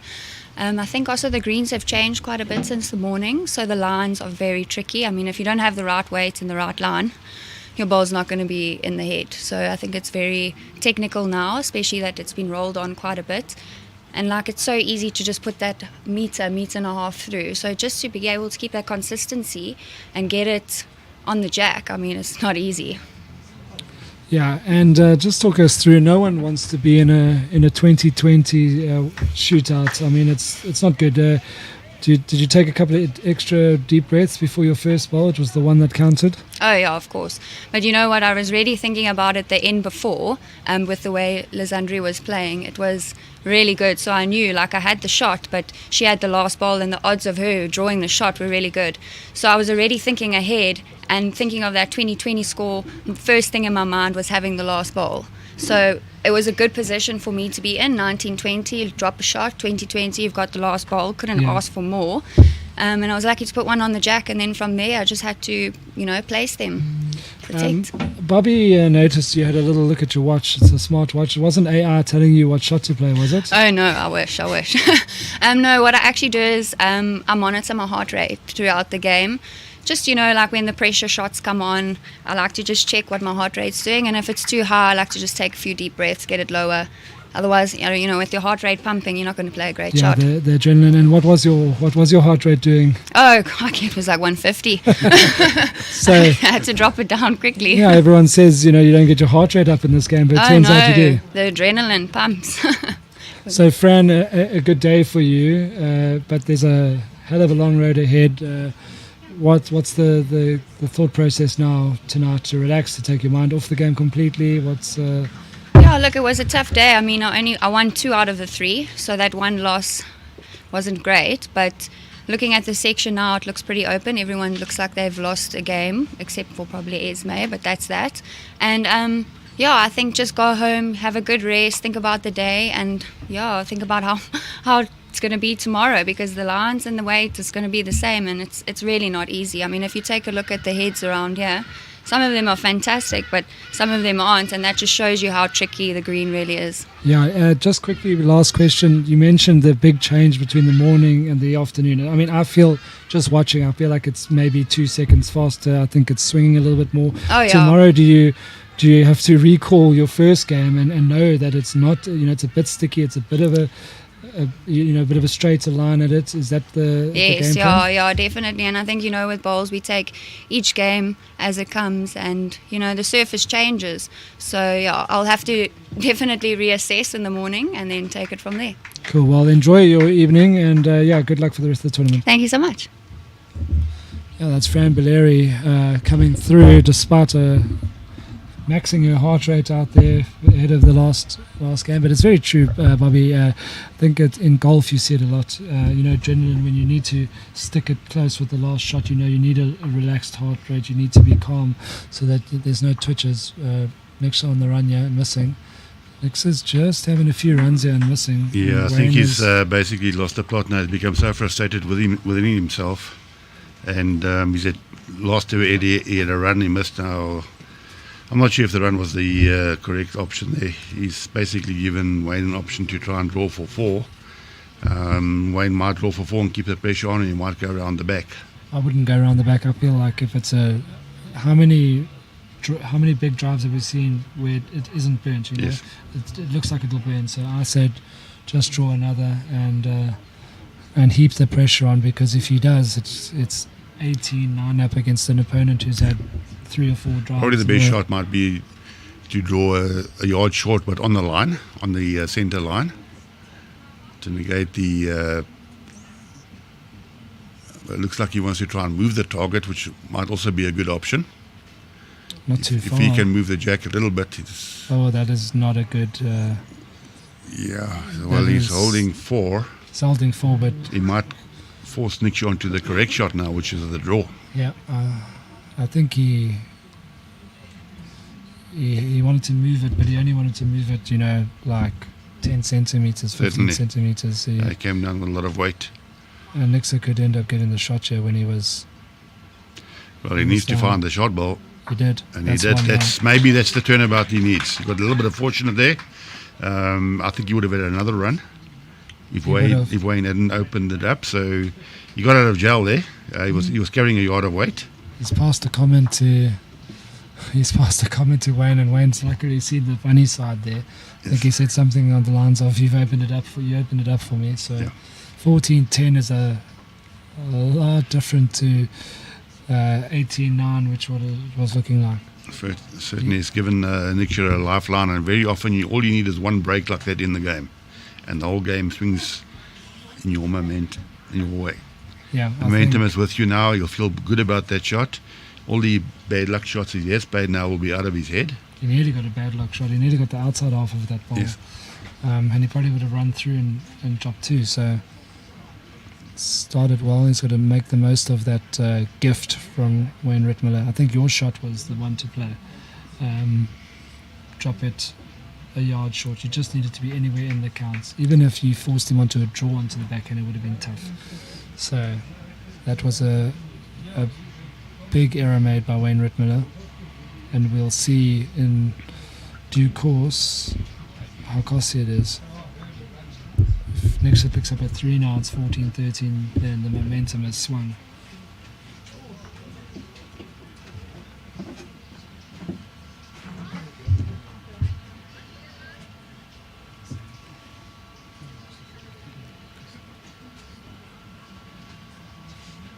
I'm not too sure what happened with Sean Thomas and Wayne Roberts, but that game is now finished, and I've got a feeling Wayne Roberts won that game. He was pulling away from Sean. Sean was well up on Wayne. But the game is now finished, and I'll try and confirm that result soon. So that should be the shot for Ritmuller. It's the shot for Benguric.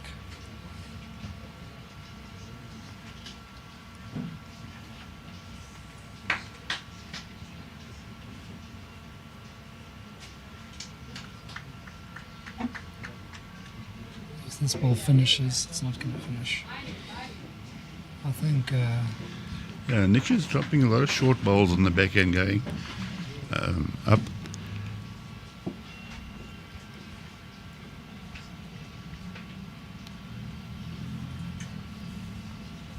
And this forehand requires the perfect weight. I feel like this might be good.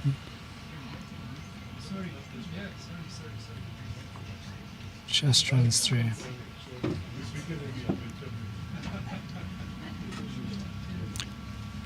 Annika?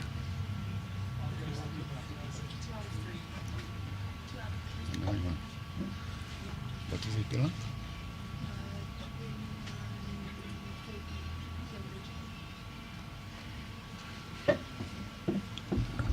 Annika? Bietjie praat. Kom.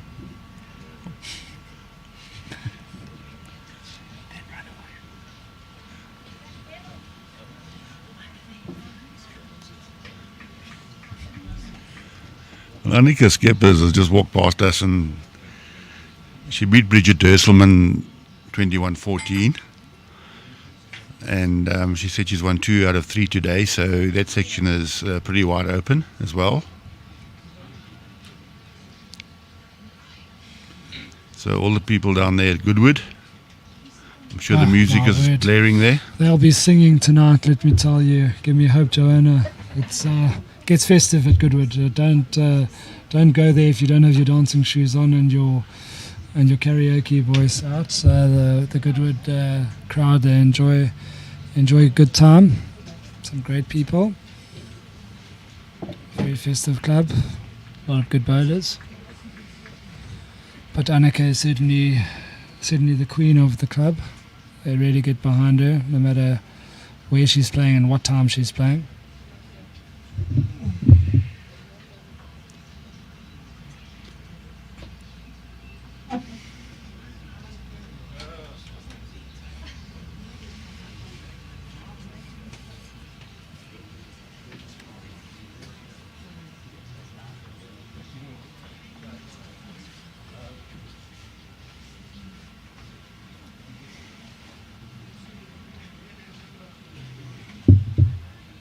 I think we're calling for an umpire, yeah. We are.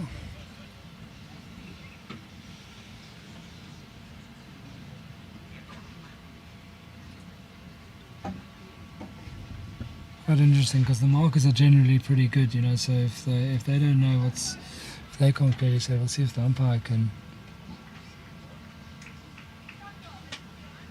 determine the shot. Crucial for Nikša to score as both players head off to the bathroom. So Bobby, we've got a technical timeout here. Yeah, we're working overtime now, Wade.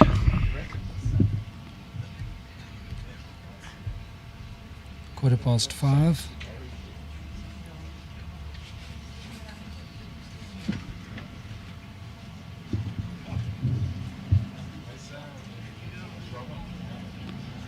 Can confirm that result between Wayne Roberts and Sean Thomas.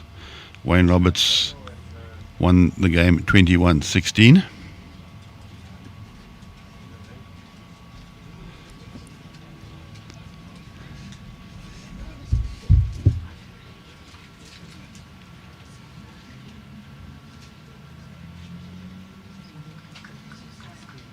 The game has just finished between Warrenstein and Terence McGlynn. And Warrenstein won the game 21-12. Terence McGlynn also graduated from the junior setup, played in the junior masters last year, promoted to the open masters this year. Also found it tough going. He won one game this morning, and but it's a different level. This certainly is. In their absence, when Ritmuller won the measure. They've got wonderful facilities here at Wingate. The club really have gone out of their way to upgrade facilities. The gardens are absolutely immaculately.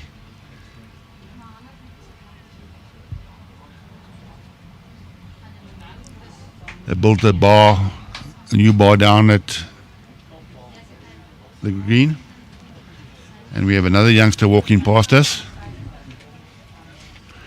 Youngsters can't walk past us without popping in here to the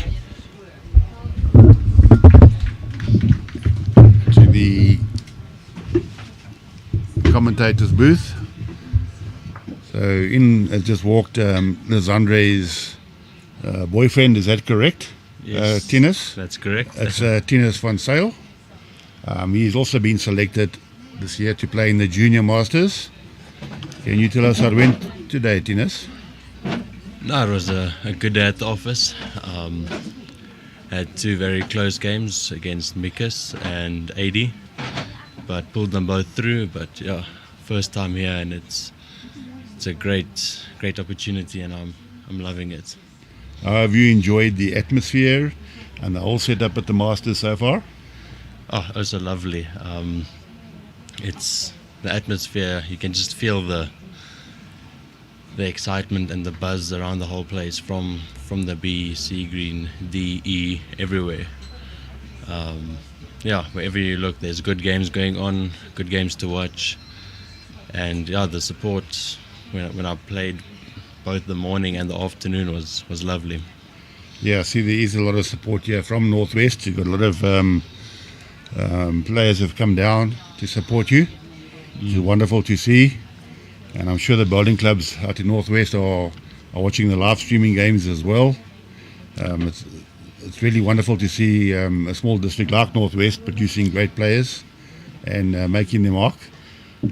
Tell us about your day tomorrow. Who do you play? Tomorrow morning is Ernst Wagner. It's going to be on the TV rink, so yeah, hopefully there's some more support there.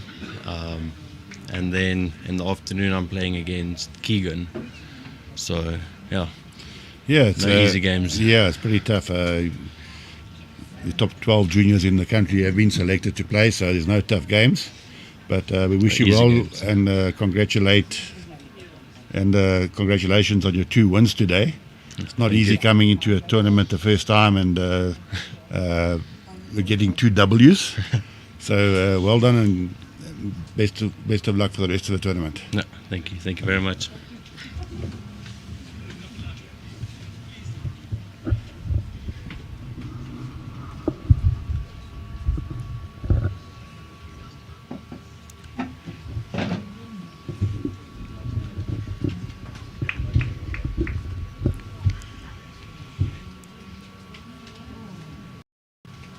That was nice words there from Ines.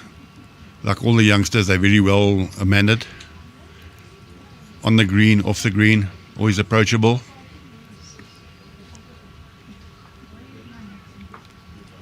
And a big thank you to all the junior coaches around. They got a Bloemfontein. Etiquette is drilled into them, bowls etiquette. You can see that coming through now. A lot of these young players who are playing in the Masters, even though they're still in their 20s, they've been playing bowls for 15 years. Played in the junior tournaments for many years, and you can see the etiquette that they have in the green.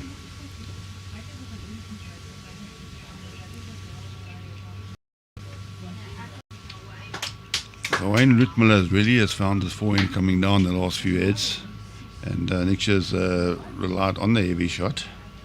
He's just playing it, as we've seen so many times, it's very difficult to play the sort of in-between run on this green. A lot of the bowls just go narrow straight away. So he's under huge pressure now. Wayne is holding 3. Nikša does have the 2 best back bowls.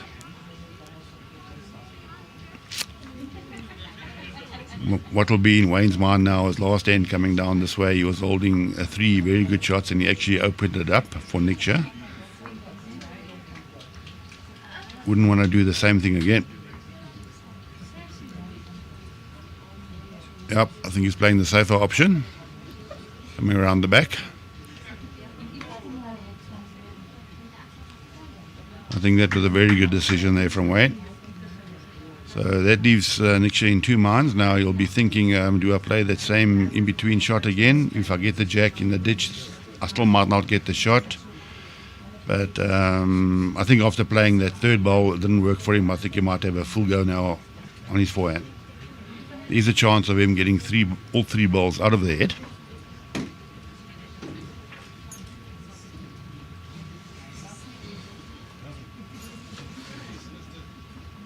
Running it on his back. Well, he got 2 of them out, so damage limitation there. Wayne Ritmuller is moving to a 16-10 lead after 21 ends.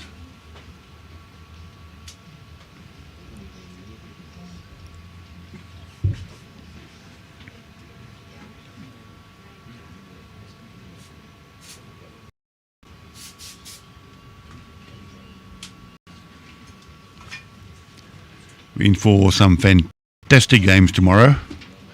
A full program. Come down to Wingate Park. The facilities that they have here. Lovely food, lovely restaurant, lovely bar area. Ample spectator seating. Greens. So whoever your favorite player is, coming down and support them tomorrow.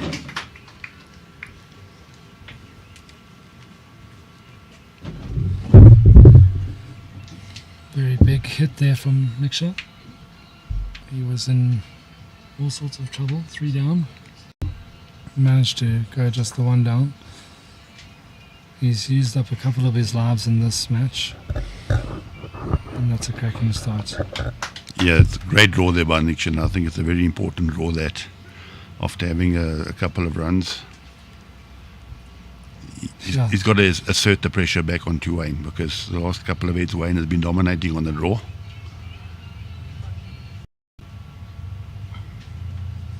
And that's what pressure does for you. You don't want to be short, so that's what you do. You end up going through, and the opportunity now presents itself for Nikša to draw another one close, and Wayne Ritmuller will be in 2 minds now what shot to play. Yeah, he'll be tempted to go into the forehand because he can't get number 1 playing the how good his weight is. So Nikša now holds 2. And Wayne might have a... No, he's staying on the backhand.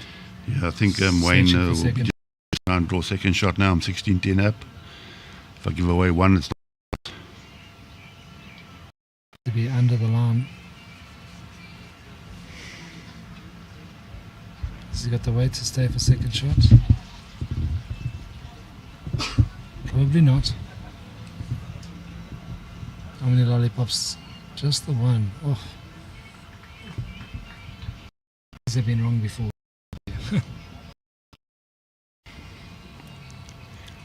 Next has got good grass.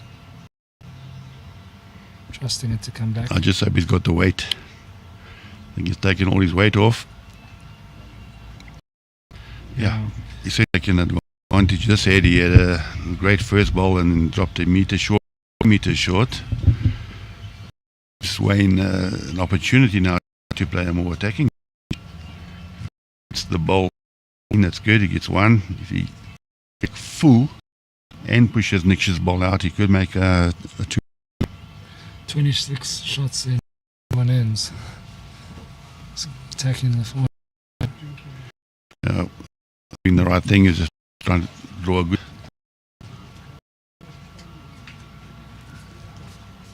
And that hasn't come back like the backhand. So it's a ball now for. He can play it on the.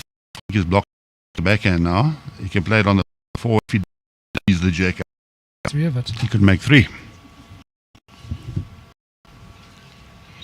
He'll be very annoyed with himself if he backhand and gets hooked the ball.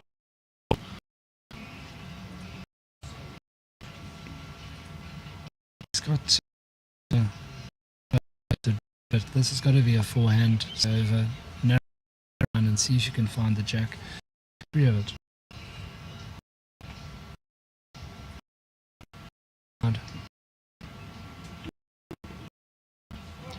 I think he's playing just to draw.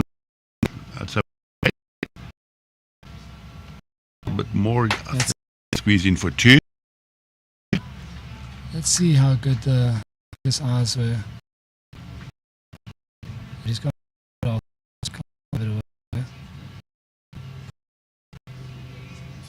Yep.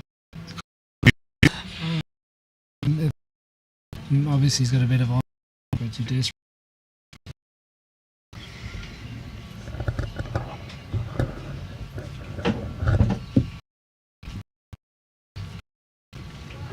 Sixteen, 12, 22 ends.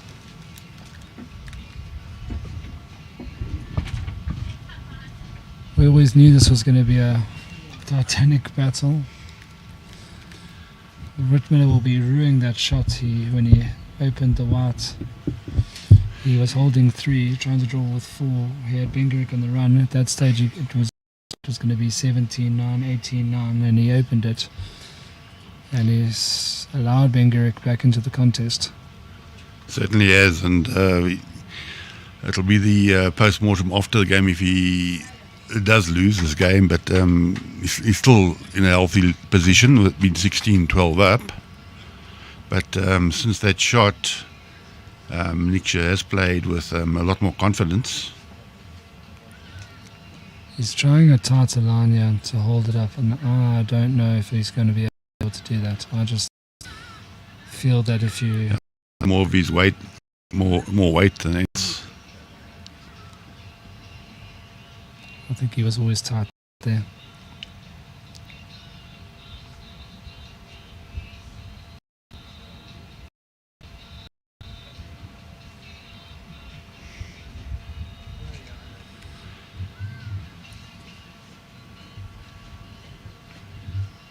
He's played that on a few times. This time it bends away. You would look at the bowl as if to say, why did it bend so much? Yeah. This is and he can't follow Wayne's line. Now, past there now, there was a little bit of a kick. This is an excellent road. And that's a good ball. And whenever that line down, it tends to go narrow. So Nikša is still holding the shot. Can draw for 2. Jeez, I want to measure that.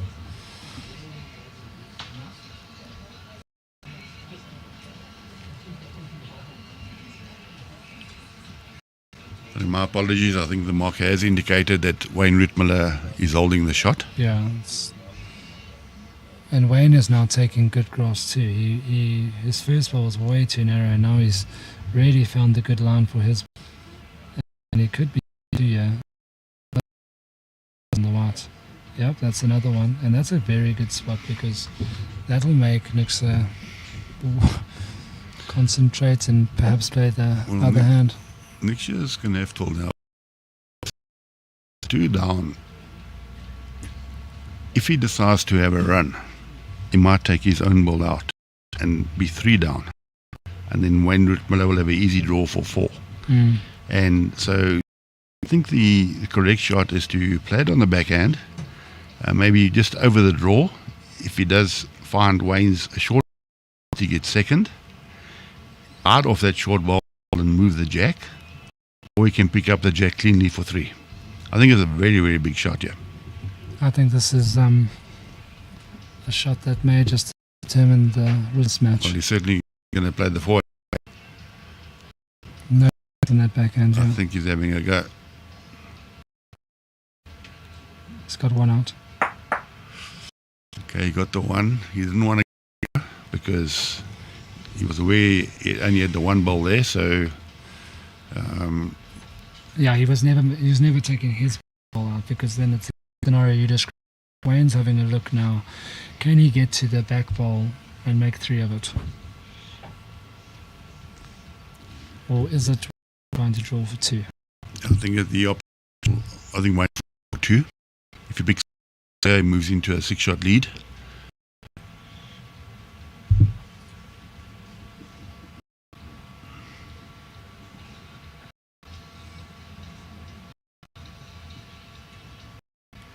Yep, he's onto the forehand for a draw.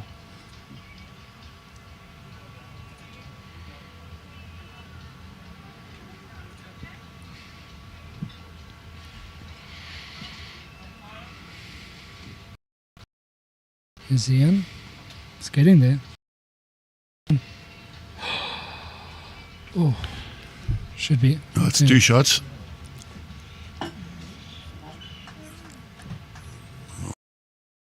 He wants. I don't think it's 3. It was never 3. At this stage, Well, he wants a measure. At this stage of the game, he's happy to lose the measure.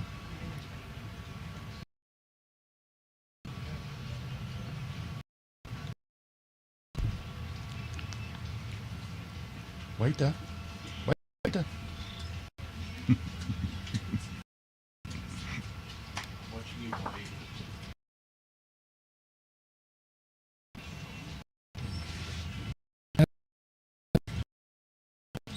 What's that?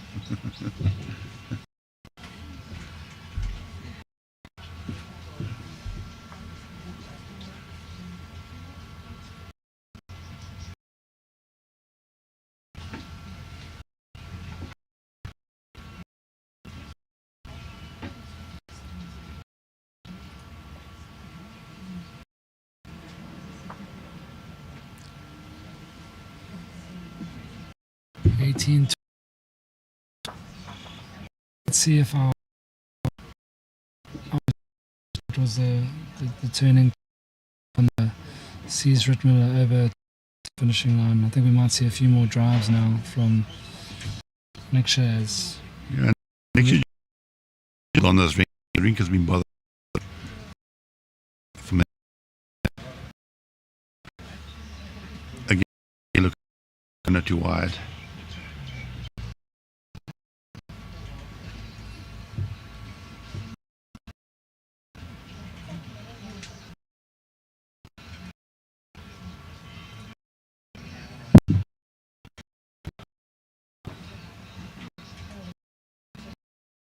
Look at that.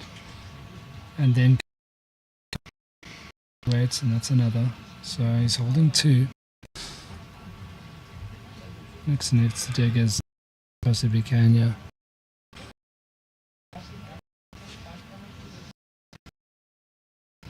This should get back.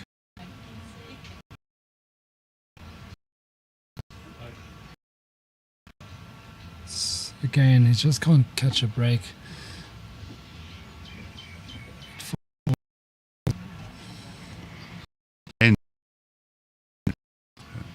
bending, and then it's bending, and it's not bending. It's got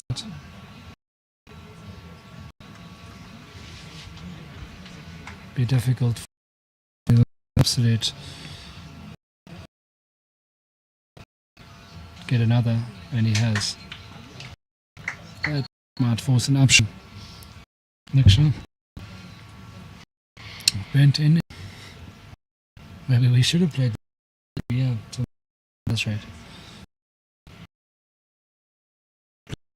Just over. It's been most people is going to find that going to get the luck. There we go. Well, it was very fortunate there because, as you saw, that ball didn't bend with weight. But if you're inside, you have the fortune there. But that's what you need. He's had absolutely nothing in this contest. Ritmuller, you know, is that ball through the head, he's holding game, forces drive. So yeah, that's what.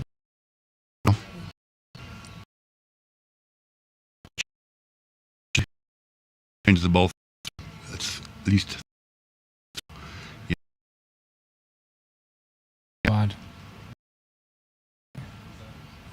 My flick of the jet, but Still unfortunately, it's too unfortunate. It'll his way. So it's up to Nikša now to 2 to 18-14, and then possibly another.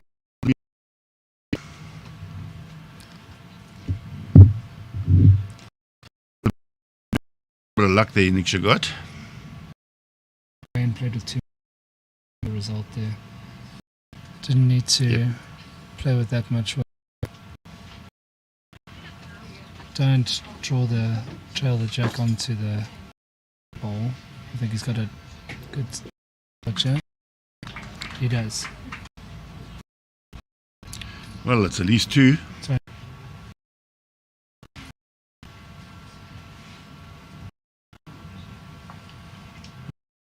Looks more confident than Wayne does. Could be. So Wayne, he was 1 down. He sold. Now Nikša drew for 3 to. That was a shot. That was a massive turnabout. Nick's got that. Yeah, a replay on that shot there. Might change. He was steering.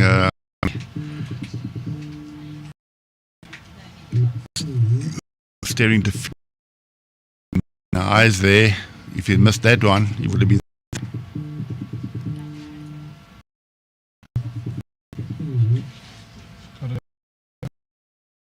As you can see, the shadows are coming over. Getting a little bit late now.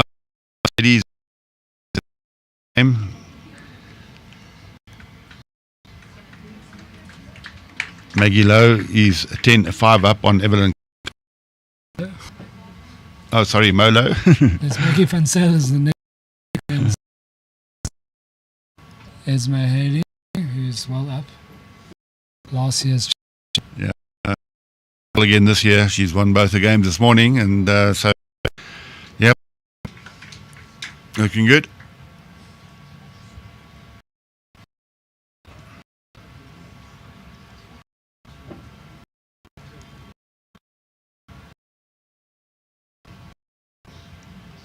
Possibly putting up a little bit now with the shadows coming up. It is 20-6 at night after all.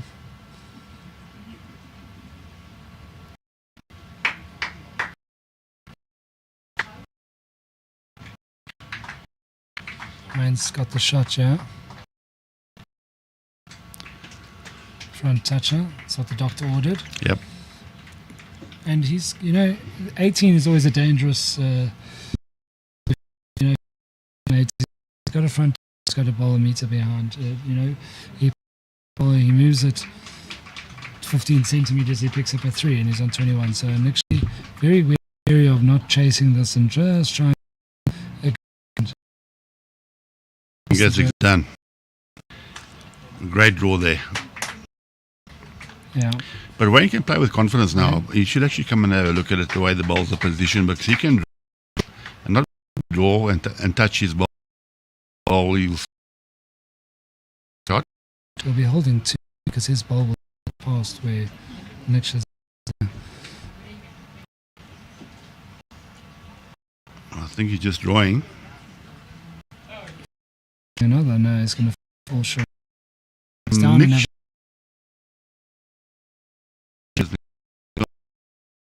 right through. The jack to bounce off Wayne's back bowl and spin to the side. No. Well, and knowing his luck, that's exactly what happens. So if he drives, he has to have a hit. So 19.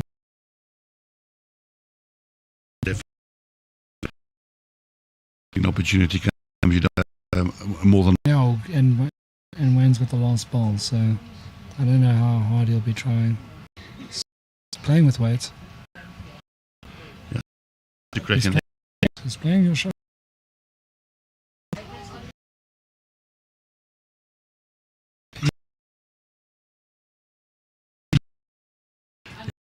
Rest the jack level ball with ball, he makes 2.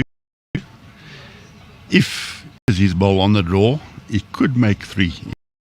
If he touches the ball on the right, he's ball for 3.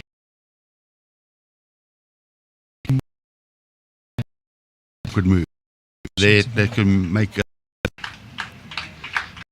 You don't want to try and look for the game. The game must just take its course.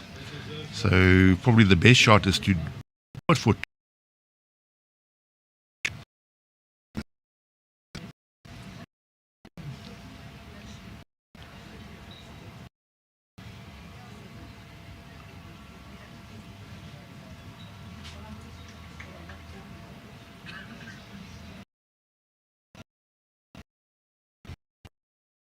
Hand.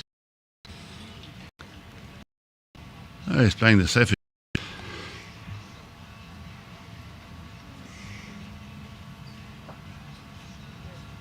Oh my word. Good. Looking and rest Nikša's side ball.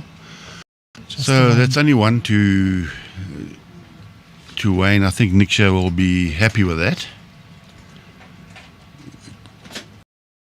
I'm going to the front toucher against you. Very often you can drop a number.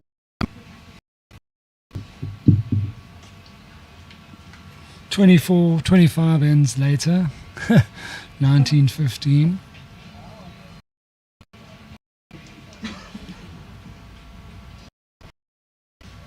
This has been a real battle. Battled each other. They battled the surface.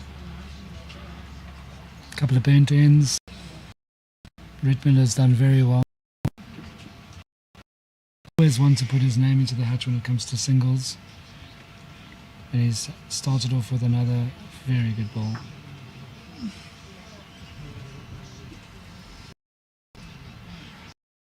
It's 1 of 2 he needs. Nikša will know now with his first ball it can't be short. Yeah, he needs to have it reaching to set himself up to. It's a great draw here from Nikša. It's an excellent second shot.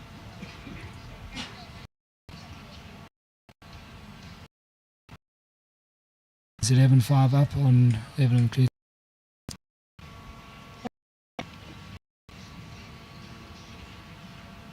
See now, Wayne has got the front balls, and Nikša will do well to get it and then maybe play the forehand,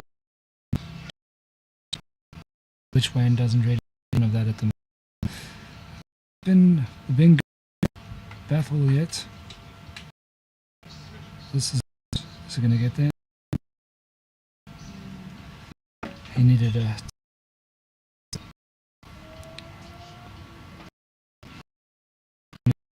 eke out another.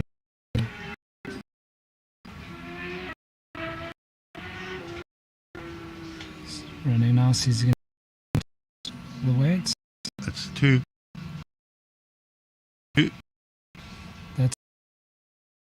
Benguric on the go. And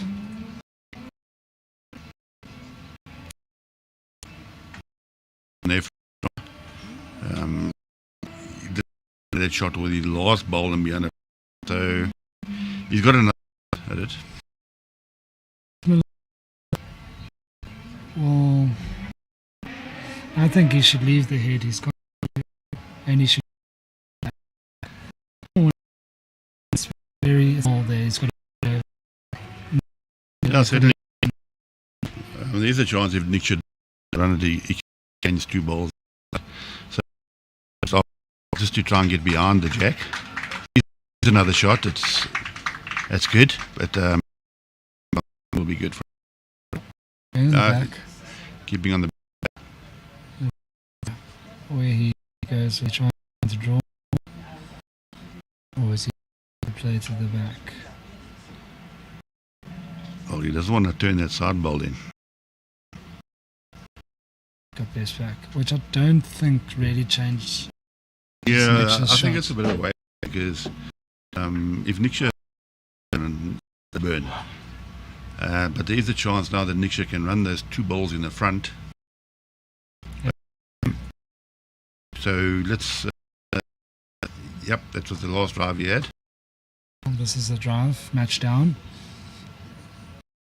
He's used of his lives, 7 ups.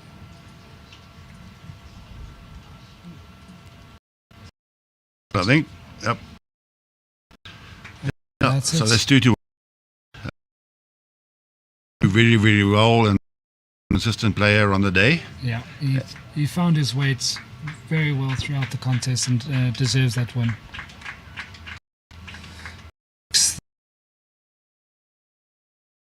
Thrilling sessions of bowl South Africa on the Facebook, on YouTube, on the website bowlsa.co.za. We'll do our best to bring you all the updates as we go on. One day, so stay tuned.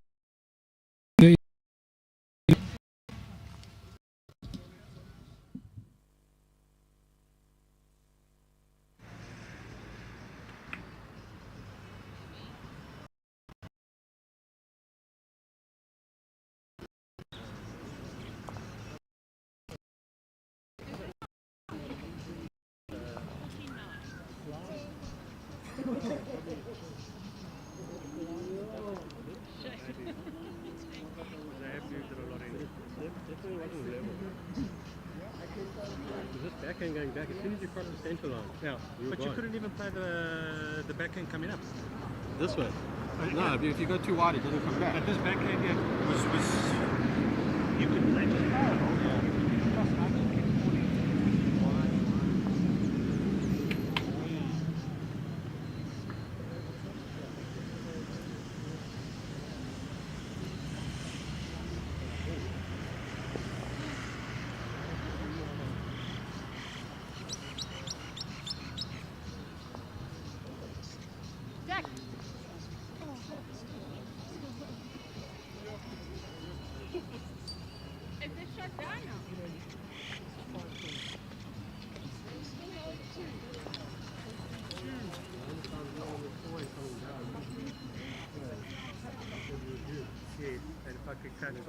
Or whatever.